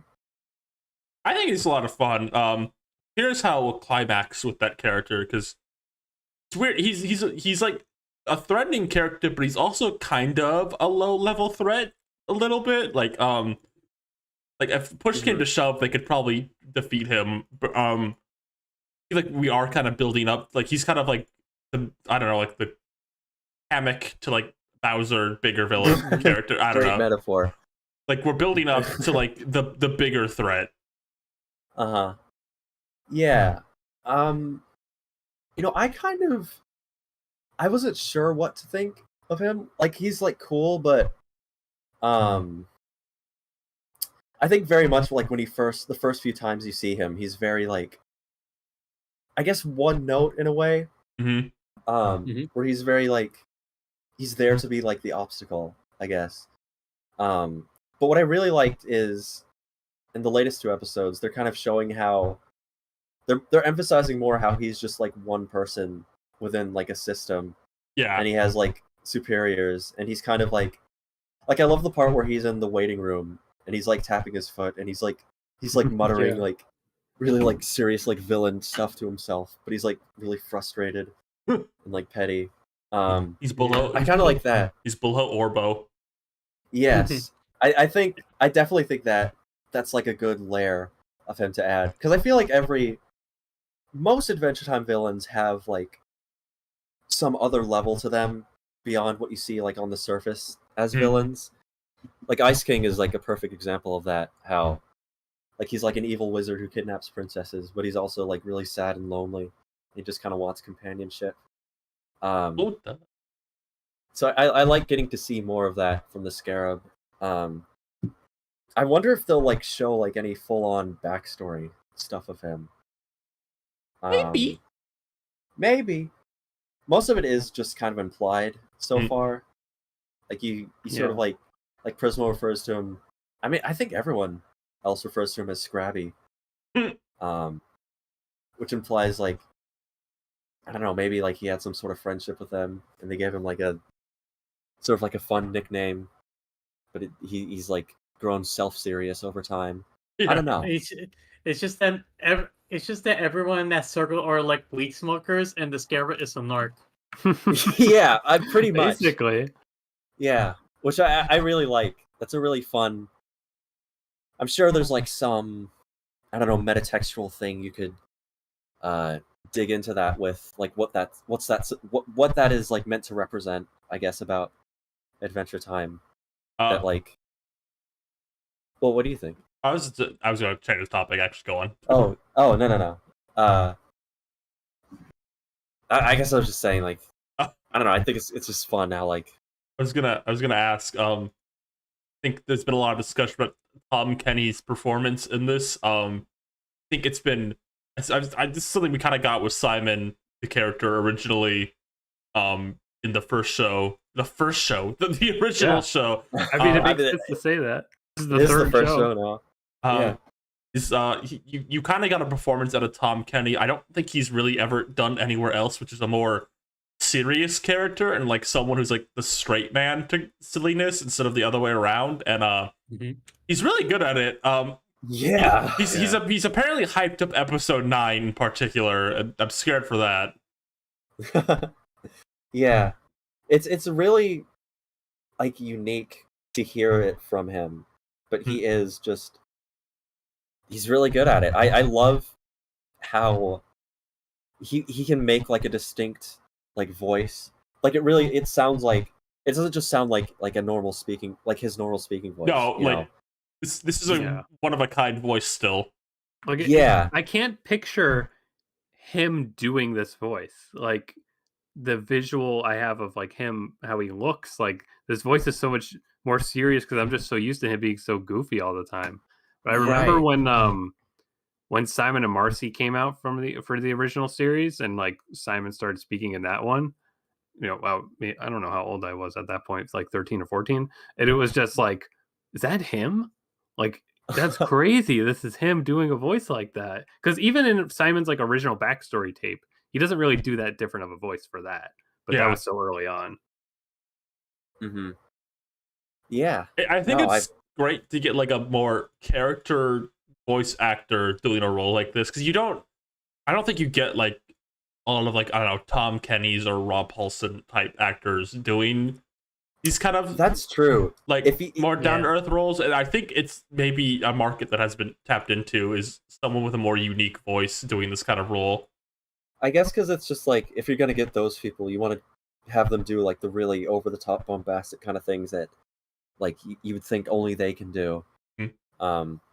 But it's very interesting how like the Simon character even exists, of like Tom Kenny like originally doing probably one of his most like over the top, like really like hammy, silly roles as Ice King, and then like sort of turning it into that more down to earth kind of voice, which I think he does really well.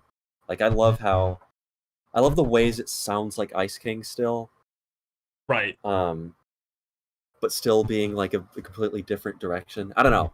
He's good at that. He's really good at that. Because I mean, he voices Magic Man too, and even Magic Man, like, oh my god, goes through an arc with the voice too. Like, it's interesting. Yeah, normal man. It's one of my favorite lines of the whole show, which is that fucking whole boomerang. Yeah, I think one of my favorite like kind of moments from the show, even though it's so brief, I think I'm remembering it correctly. At the end of Temple of Mars, which is like the episode before the finale, it just ends with Magic Man like murmuring Margles, who is like his old girlfriend who passed away, and he's just like Margles, and then it cuts off, and then you're like, oh, and that I just remember that being such a good iconic King Man moment. Yeah, sorry, his name's King Man at that point. Yeah, becomes King Man. Oh yeah, this show definitely keeps up the tradition of like a lot of Adventure Time episodes would just kind of like stop and then it's over. Yeah, and you're just kind of like, whoa, wait, what happened? This does really good with that, especially I think the latest episode. Oh my god, that's probably like the most like that's probably one of the most just like, well, wait, what just happened? Like endings. Speaking of that episode, did anyone else like have a moment with Ice King in that clip just turned to a skeleton? Yeah. Yeah. That was really well done. Like I didn't see it at first, but then I looked closely and then it's like, fuck. It's that honestly, whole episode. It's scarier that happens than like anything else, I think. Yeah, I guess it's just kind of that whole episode is so like well set up. I feel like it's just because Adventure Time really loves having just like the very ominous, like I guess background darkness, just kind of navigating like a really I don't know. Like I'm reminded of the episode in like the Princess Bubblegum backstory, that episode where she goes to like an abandoned gas station, and you're just kind of there's like no real dialogue. You're just kind of in that scenario, and you're kind of like imagining what happened there. You know, I think that entire like episode 8, Jerry, is just kind of like 20 minutes of that. Yeah. Yeah. Somebody compared it to the iconic episode with the creepy deer. It's like what's that one called? Oh, No One Can Hear You. Yeah. Similar vibes to that. So I saw someone say. Yeah. Also, yeah. Jerry's my dog's name, so that episode hits different. What the fuck is up with your dog? Why is he looking at me like that? Why is he sending me to hell? But yeah, like just the idea of like that this world just suddenly everyone just stopped existing. Like everyone just died like in a flash. And like everything's just bones. Every organic life, bones. It's just All the looking at plants? bones. Anything that would be considered like flesh, gone. And like the only thing that remained aside from Cherry was BMO. Mm-hmm. And BMO is just gone. I love the character element of the Lich, and they've tapped into this before, where if he can't do anything to cause death, he just kind of freezes and like falls apart and just like sits there. I think that's. I said this on Twitter to you, Nick. I think it's kind of a weirdly humanizing element of his character. Like you feel kind of like weirdly bad for him, like when he's like in that state where like he doesn't have anything else he can do at that point. He only has one desire. When that desire that's like horrible gets meant, all he can do is sit there now. Yeah. Mm-hmm. I mean, and it also adds on to just the themes of like, I don't know, like your life having purpose, what you want to do with your life. Which is interesting to see that from the perspective of like such a menacing and like unsympathetic character.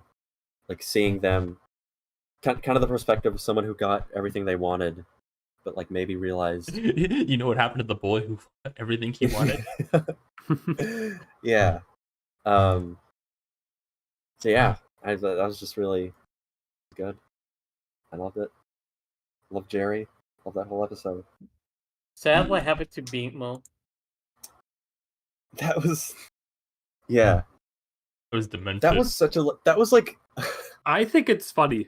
I know that's wrong, I mean, but I think it is very funny. It is kind of like they play it in a way that I feel like only Adventure Time kind of knows how to do really well, of like mixing like sort of really dark themes, but like making it funny at the same time, because it is like horrible, but it's also just kind of like. I think it helps that you know that our BMO is still okay.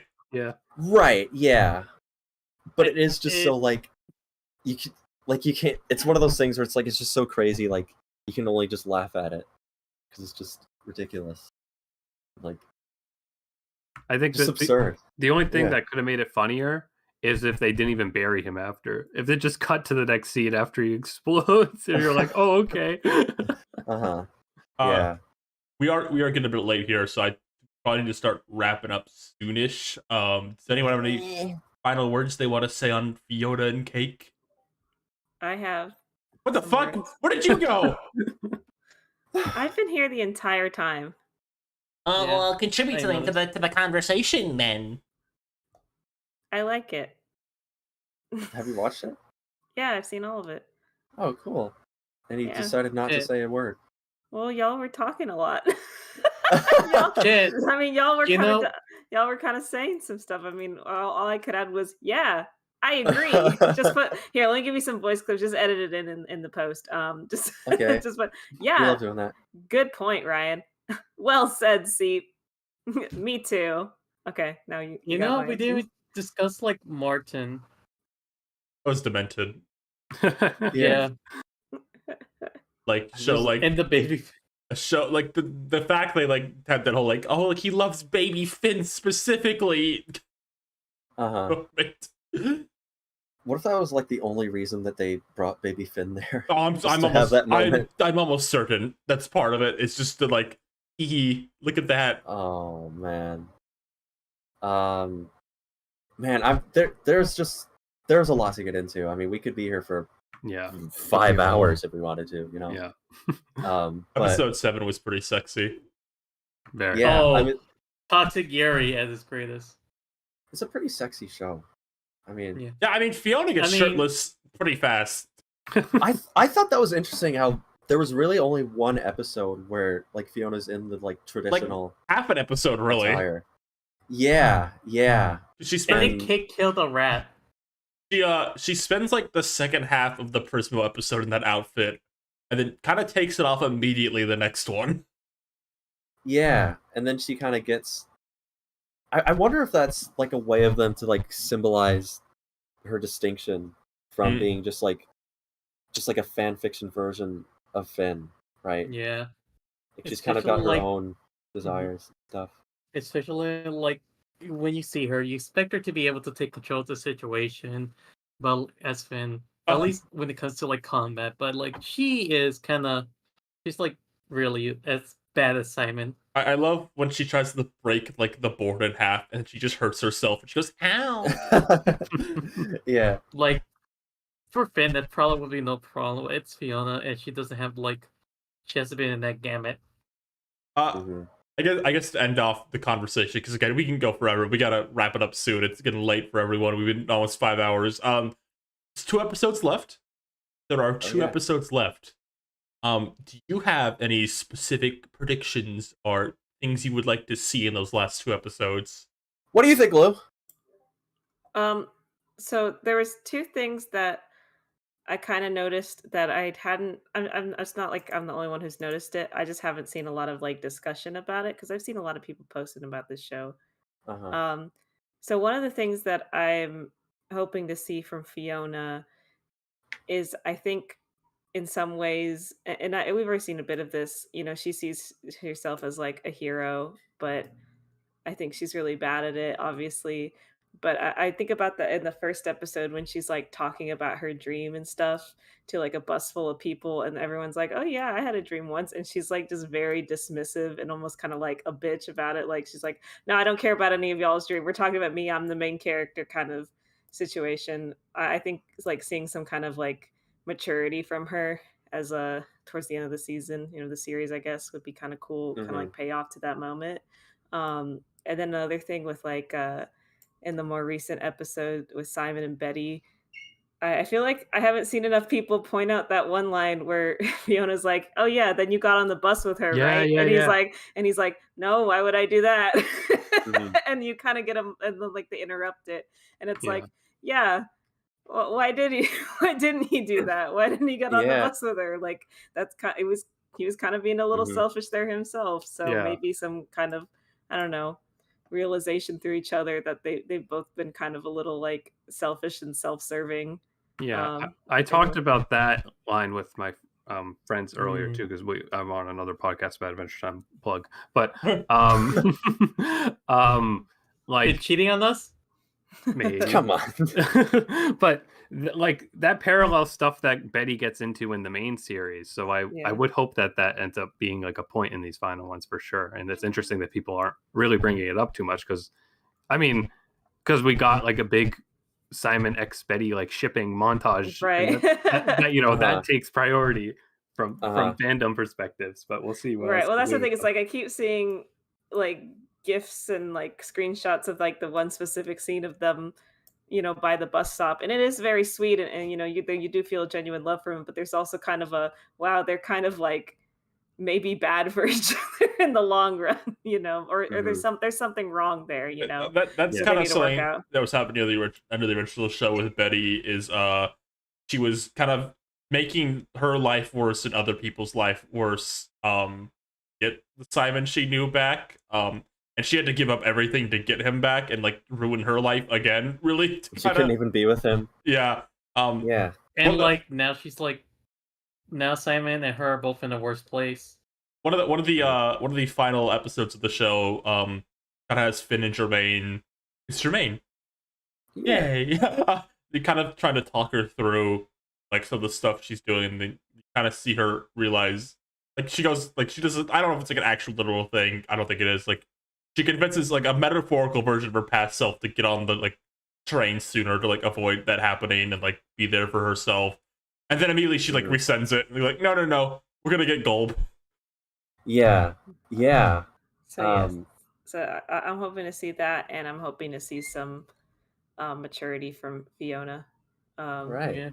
I think that'll I like her a lot as a character, as a flawed character. I like seeing characters like that have to kind of like grow up a little bit, if that makes sense. We're up Timmy Turner. We're kind of seeing that in these last few episodes where she like is really hesitant to do something to Simon now. Right. Like now that she knows like what he used to be like as Ice King, the idea of like forcing him to like be someone he isn't again is making her like uncomfortable, and that's interesting. Yeah. Any other predictions? You think Fiona and Finn will meet for real? You think they're gonna have a scene together? I don't know. That'd be cute. We did have that scene with baby Finn. That doesn't count. It needs to be real Finn. It needs to be the real. I think they're just not gonna do that. I feel like that's something that they would deliberately not do. That sounds about right for Adventure Time. Yeah. I think one of my predictions. I don't think Simon will become the Ice King. I think I'm almost confident in that. I don't think that either. That almost that dude's like it's like from a storytelling perspective, like that's kind of like the goal you subvert kind of thing. Right. It'd be That's weird. that's like Finn losing his arm and then getting his arm back like 3 episodes later. Like I think they're overdoing stuff like that. Mm-hmm. I think in particular, I think the Fiona world will not be changed. Maybe it will a little or something, but I think it's gonna still be like kind of that mundane city kind of situation. At most, I think what will happen is Cake will stay the same. Maybe it's like you can have that kind of thing, but I think otherwise, I have no idea. Yeah, I think we're gonna do that. I think because part of the reason we cut back to Marshall and Gumball, he's Gary. Marshall and Gary is to kind of like let you know, like, hey, people exist in this world, and like if they get rid of it, all these people's lives are gone. Like again, kind of situation.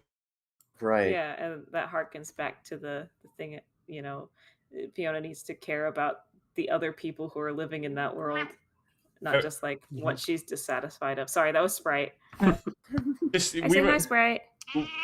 We even get like oh my god. We even get the line from like Fiona, like when Kate goes like, "You hate everything in that world," and she kind of like maybe it's about like, "I don't hate everything."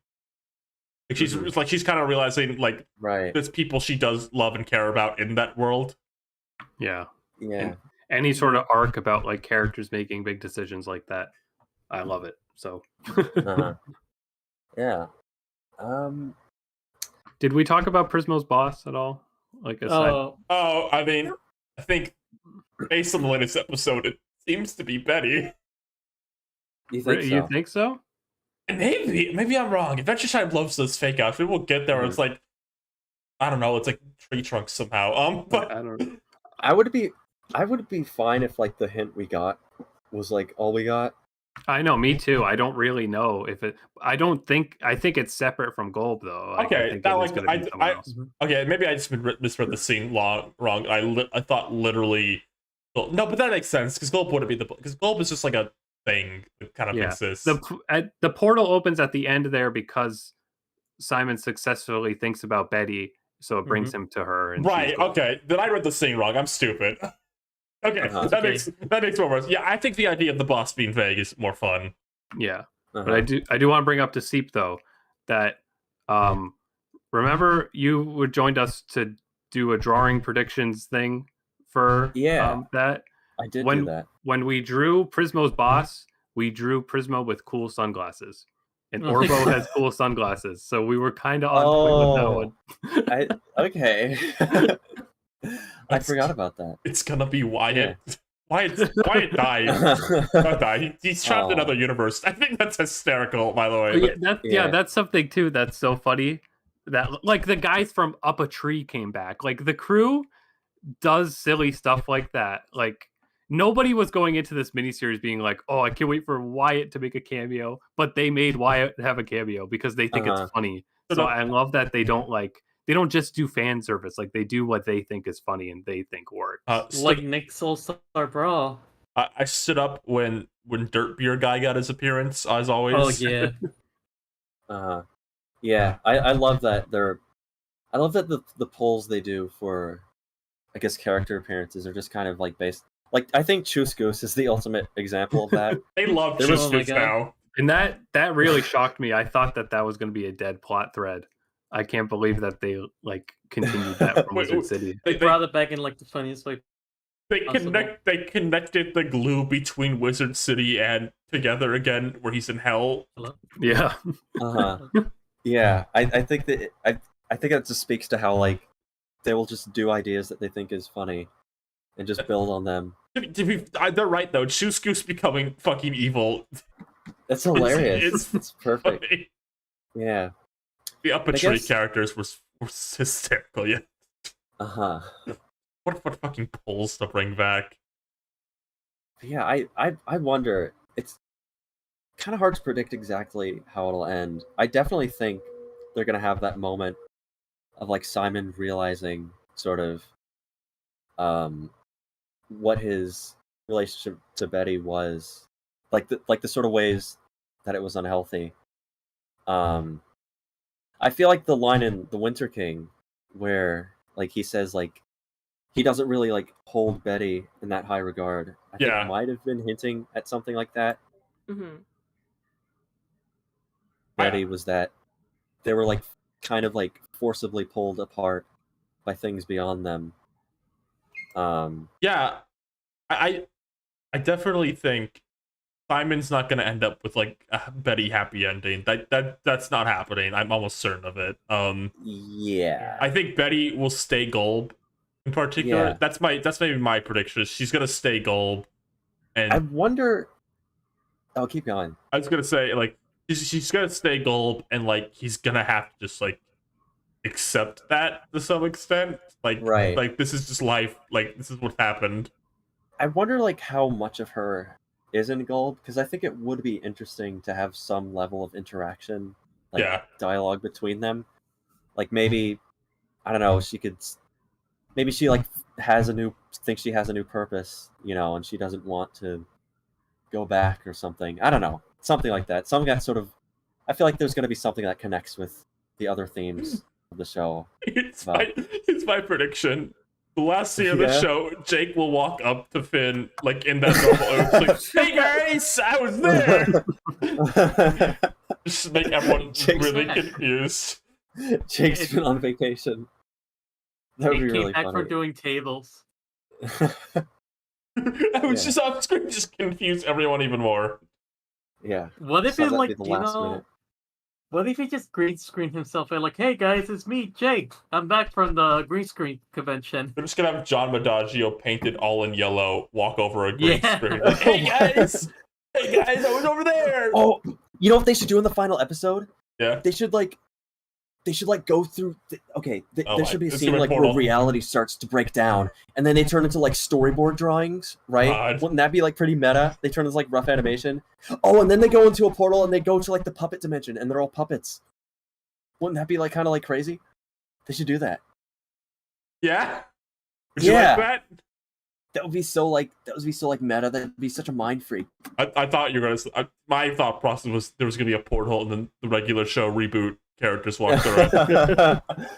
Yeah, though they should go to the regular show world. They should go to every Cartoon Network world in like a quick like flash, like every world. I think them picking Flapjack as the cameo obligatory like other Yeah. show cameo, that was the best one they could have done. I think. Yeah.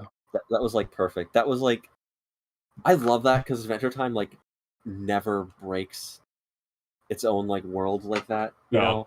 Yeah.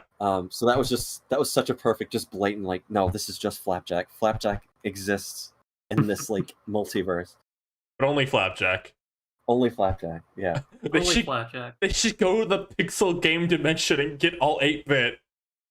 But like not proper 8-bit. They gotta get like Scott Cawthon 8-bit. Yeah. Well, yeah. Of Oh my course. god, they're gonna do that nauseous thing with the turning and like just like rotate the sprite instead of like actually making the sprite for like angles. Yeah, come on. They Tweet play- those sprites. But yeah, I'm Alright. excited to see where this goes because it really could just kind of go anywhere at this point. Yeah. It's hard to say. There's 2 episodes left, and there's a lot at stake. Like a lot at stake. Yeah. I want you all to take a look at the picture of the lunch in that last episode. That's all you can do is laugh. Put that on the screen. I am. That's good. Okay. Oh, it's gonna be awesome when what's the fucking like one episode of the show? I watched this episode the other day and laughed because I forgot about it.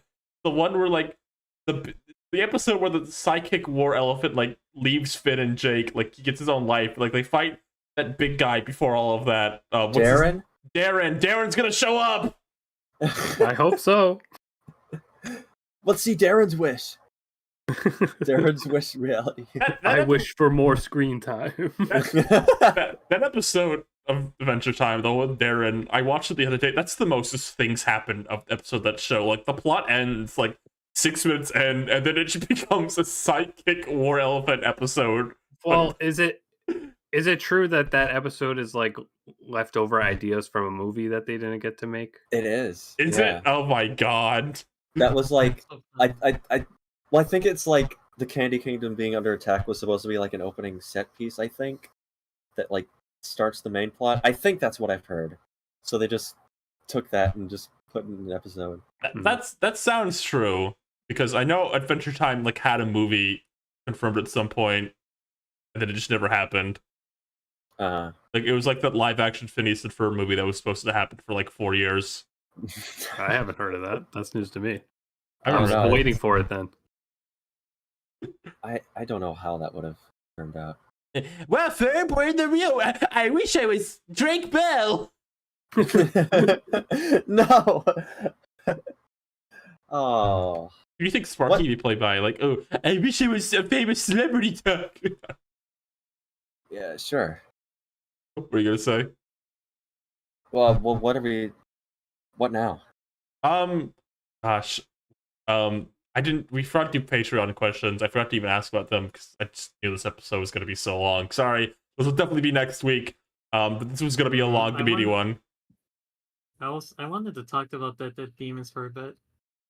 Yeah, I mean, yeah. You had some things you wanted to say too, Ryan. Right? We could pump this all out in 10 minutes. Sure. Rosie, you go first. Oh boy. So I finally read the entirety of the Demons. Went on to the final volume, and I gotta say it was such. I really enjoyed what I read. It's such a cynical series because its main like catchphrase is that like we're fucked, the world is fucked.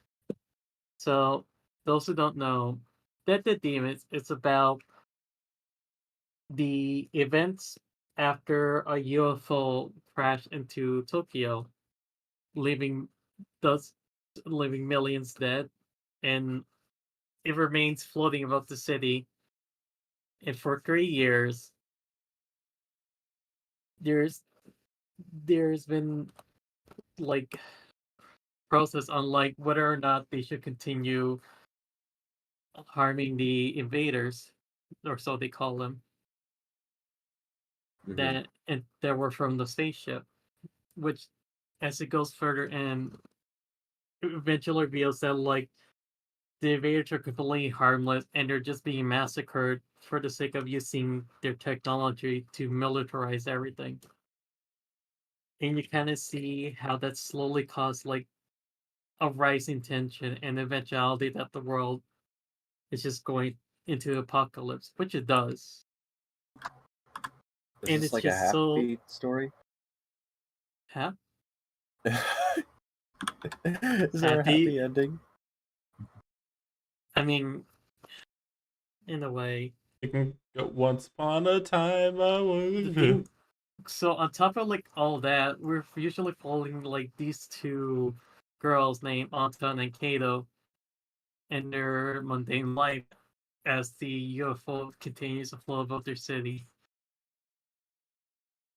And it's so cynical, amount of tragedies, seeing the death of so many of these invaders, and then just the amount of people that are broken, lost.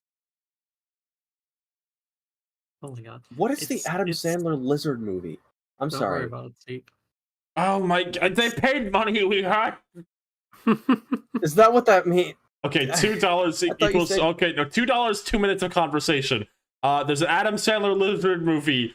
Adam Sandler's in it. It looks like something they put on TiVo or something. You know TiVo? I don't know. TiVo Instant On Demand TiVo. It'd be there, like an exclusive to that. Adam Sandler plays a lizard. He wants to see the world, and he goes to see the world. Wait, is it animated? Wait. Is it animated? Yeah. No, it's live action. It's a live action Adam Sandler lizard. Seep. What? Why would you say that in a post Smurfs world? It could be live action. Okay, all right. I thought with a I was little imagining CGI animated lizard. Okay, like the Smurfs. okay, What's wrong with you? Okay, I thought. Okay, so wait, it's a lizard. Yeah, it's Adam. I don't even know what it's called. It's called Leo. I just found it. It's called Leo. Okay. This is not what I expected it to look like. It is on It's Netflix. awesome, huh? Is it like on Netflix now? No, not yet. I mean, November 21st. It's breaking out this November, according to the poster. Everything you need always... to know about the animated musical comedy. Who could forget their class pet from school? Maybe it was the furry hamster that everyone wanted to hold, or the scary snake. A quickly approaching final year of life, an ancient class pet lizard named Leo has a midlife crisis at the ripe old age of 74. After deciding to leave his cage for good, he unexpectedly falls into a different calling, acting as a therapist to the peculiar 5th grade students in his classroom. It's a musical comedy. Time. 2 minutes up. Okay, Rosa, keep going. I like how the moment I actually generally talk about something, someone's like, "What?" Like wants to derail it. They paid money. I had to do it. I guess so. Rosa, is this the series you're talking about? Is that getting an anime adaptation? Yes, Deadly Demon's gonna get anime adaptation. I've heard of. I know what it looks like. Then I've looked at panels and stuff before. But I've read the ending and spoilers, I guess. I'm not gonna be exact, but the world does go into apocalypse, and they don't really fix that world, but they prevent it from happening again in another world. So it's like Fiona and Cake. Yeah. Add it all back together. Hey Ryan, I think the Yeah. I think the image of the lizard's large. Well, I don't know. It seems pretty standard to me. So yeah, the manga's called Dead Demons Destructions. Dead Demons. Okay. Yeah, literally Dead Demons Destructions. I like several D's. I like the sound of this anime. I like the art style a lot. So yeah, it's beautiful. The guy, the artist takes like photos and then use them as like part of the scenery and like converts them to fit within the manga. Rosa, you said this is like a scary, sad manga, and all the covers look so happy. I hope nothing bad happens to them. They look so cute. They got a toy. There's like a little toy of them. That's cute. I think what's the mushroom guy? Is this a sad series? What happens to these guys? So like yeah, the manga. So yeah, the art style, like a lot of character designs are like seem like very inspired by like gag mangas with like how shaped the art, but there's like a sense of like real like anatomy and weight to them. One of these girls stupid because she's drooling all the pictures I see of her. She's stupid. Yes. Okay. Yes, it's complicated though. The reason why she's stupid is complicated. Okay, it's like I see drooling, like that's a Patrick Star trying to take this one she's off. absolutely. Oh, that's on time. She's great. She's just energetic, always joking around, fucking about. And it's like just saying the most crass thing ever. But like there's like a reason why she's like that. Is it a happy reason? No. Oh. There's, No. All I can say is there's 2 of her. Will you make me a sandwich? No. No. What? There's 2 of her. That's all I say about it. Can we get Kilo. this stupid lizard thing off the screen? Make it big again. Go on, Rosa. Oh. But yeah, it recently ended, and I hear like people feel mixed on it, but like it's like it feels like it's meant to end that way, the way it does. Mhm. But also, I hate their fucking high school teacher. Oh no, But I think they wanted us to hate him like that. that's good. Because, Well- listen, like, I'm gonna give a warning now.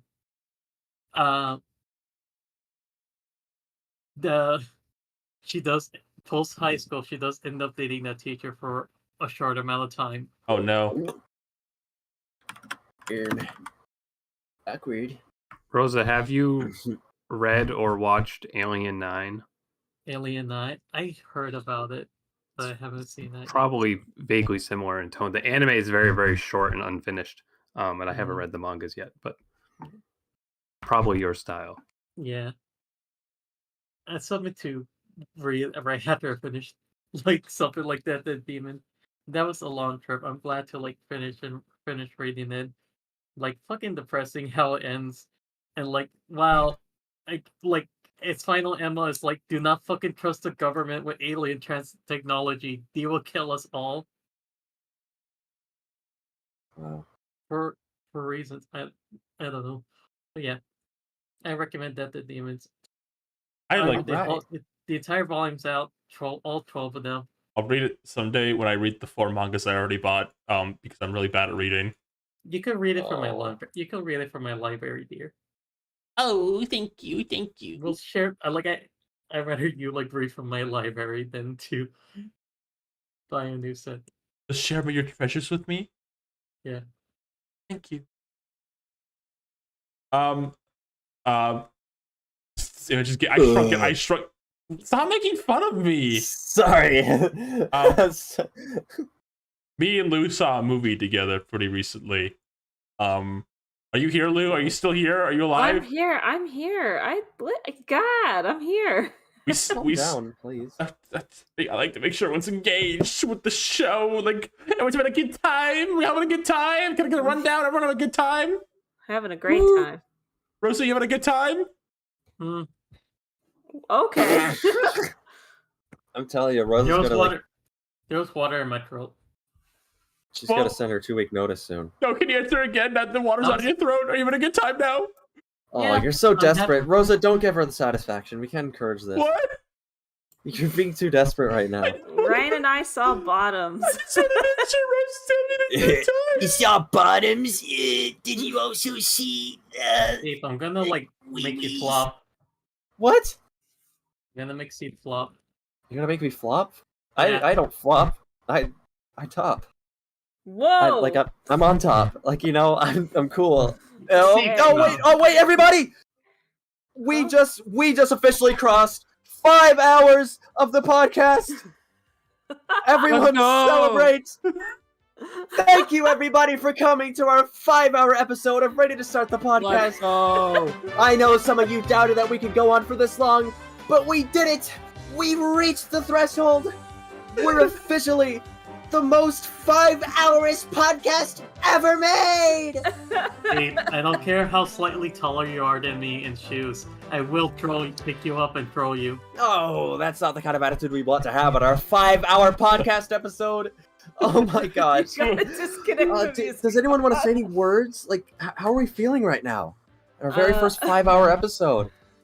It's not even remotely true. I hope it's our last.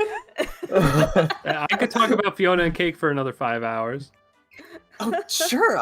People love Fiona and Cake. What do you think, Rosa? Oh my god. Do you hate bottoms? What? Do you hate bottoms? What? I Do you thought... hate bottoms? No. Then why are you interrupting bottoms conversation? We reached 5 hours. Isn't Okay. that celebration worthy? I'm just happy to be alive right now. Don't you understand? I like how you're implying that you would have been murdered if we did it. What? Why are you playing? I like how you like implied that like you would have been like dead if we didn't celebrate. No, I'm just saying. It's not every day you see a 5-hour live streamed podcast on YouTube. I mean, maybe on Quentin's channel. Well, I'm feeling a new sense of energy. I feel rejuvenated. I think I could go another 5 hours. You know, you Really? can. You work tomorrow. Or at least another 30 minutes. I mean, We saw the movie. Turn off the Kirby music. what? I don't know how to turn this off. Okay. We saw Bottoms, a movie, like a comedy movie in theater, and boy, what a movie it was! It's raunchy, it's funny, it's vulgar, it's just insane, it's batshit. It's great. Go see it. It's probably gonna only be in theaters for another like 2 days, so go see it. Yeah, 2 more days. Has there been like an upsurge in like popularity for it? I feel like I've been hearing about it lately, but didn't it come out like a few weeks ago? Yes, it's been out for quite a long time. I didn't really know much going into the movie, and I think that's kind of the best way to see it. Like, don't even watch a trailer. It's funny.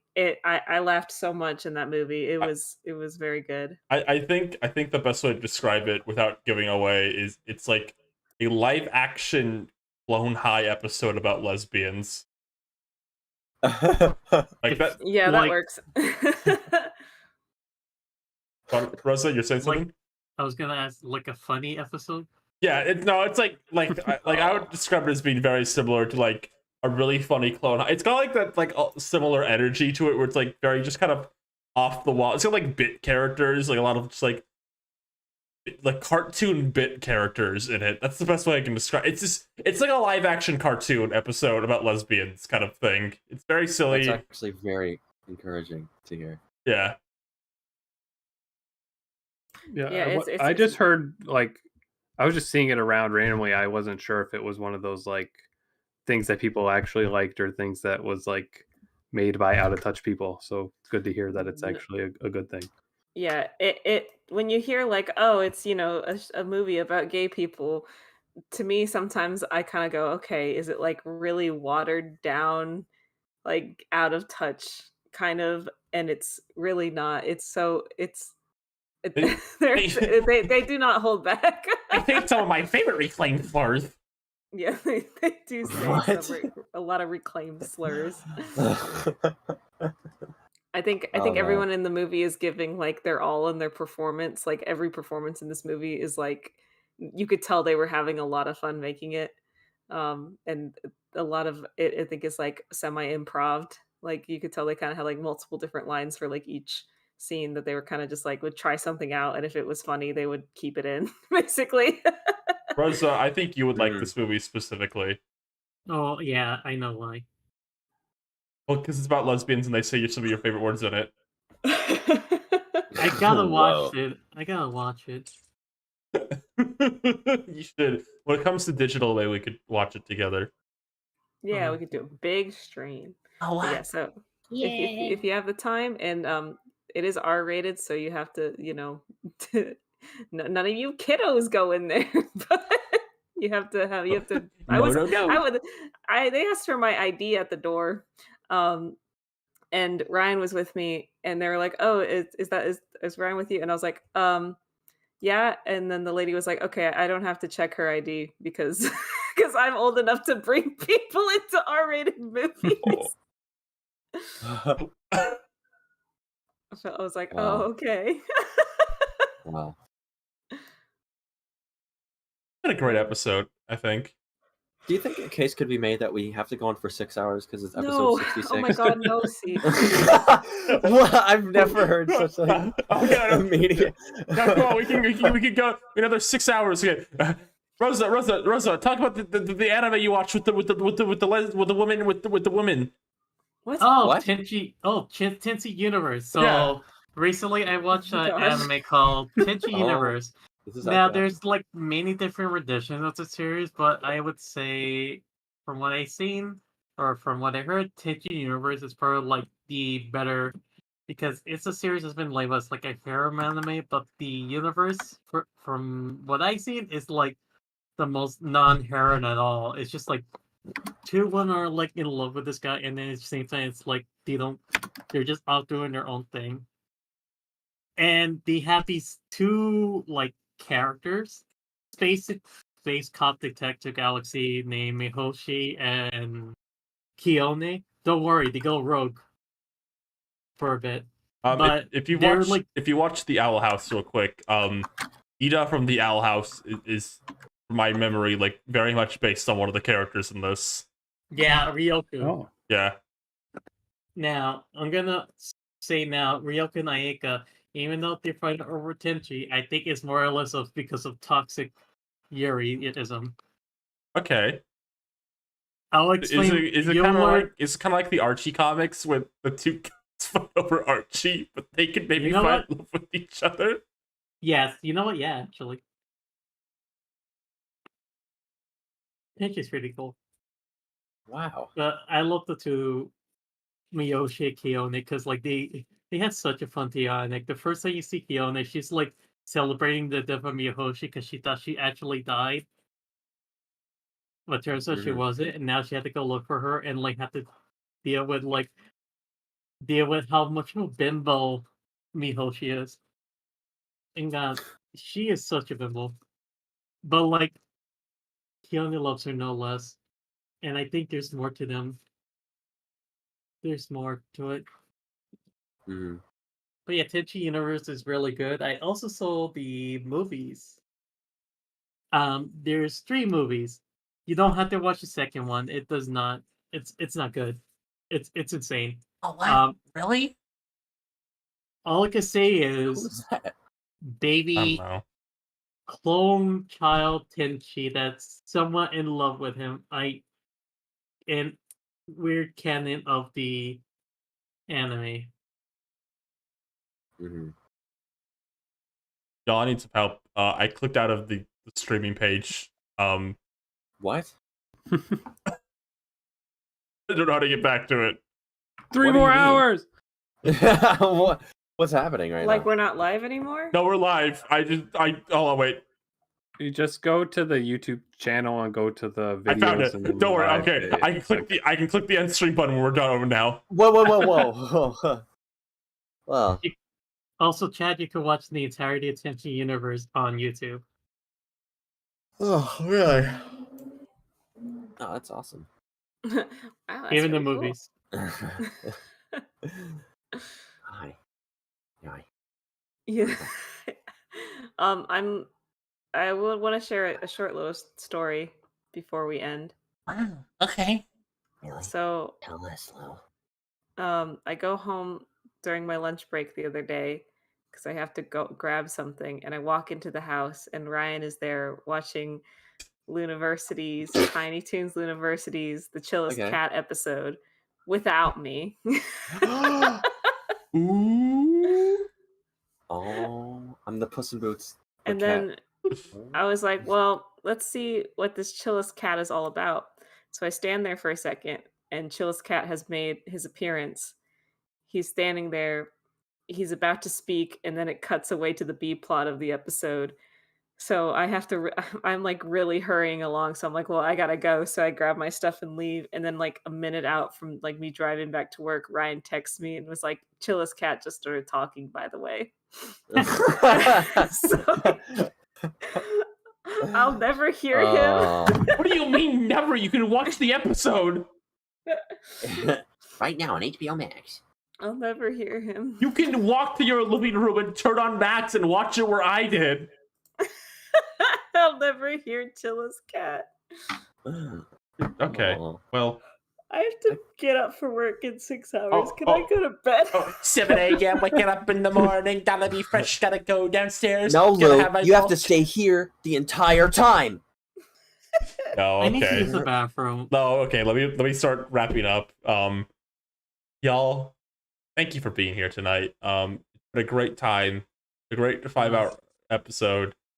Yeah. I really appreciate everyone sticking around tonight. There won't be another delay like this for a long time. I mean, long time's like a few months in my mind, but you won't have to wait another month for another episode. It's like a week or two now. Okay, we're back to normal. Yeah. So at the very least, you at least had content to like survive on, like Cafe Yuri. Sweet, delicious. Well, actually, That's not even what your show is called. It's not called Cafe Yuri. It's like late at night. Cafe Lily. Looney Deals will happen sometime soon. We'll watch Yeah, we gotta watch Chilla's Cat. I might eventually finish an episode of like trying of like, oh no, let me just cancel that series. I'm too pissed. Oh my god. Come on, that's some of my best material in that episode that you never finished. Do you know what happens? Yeah. Do you know who stay gets playing stars? Genshin. No, that was on the stream. Try to. You know what? Maybe we should go. Nick, it was nice meeting you. Yeah, check out my channel, Nintendo, on YouTube. That's not you. I mean, Crown Cryptid. Crown Cryptid on YouTube, and we have an Adventure Time podcast called Bacon Pancast that my friend Tulip is running. So if you look for Tulip Garden Media on YouTube or podcast apps, you will find that. Thank you. Wow, story of Arlo tale. Your microphone didn't even pick up that. you know, you ought to just Whatever. take the Nintendo name because Nintendo was found dead by a car battery. We fell down the mine. Paper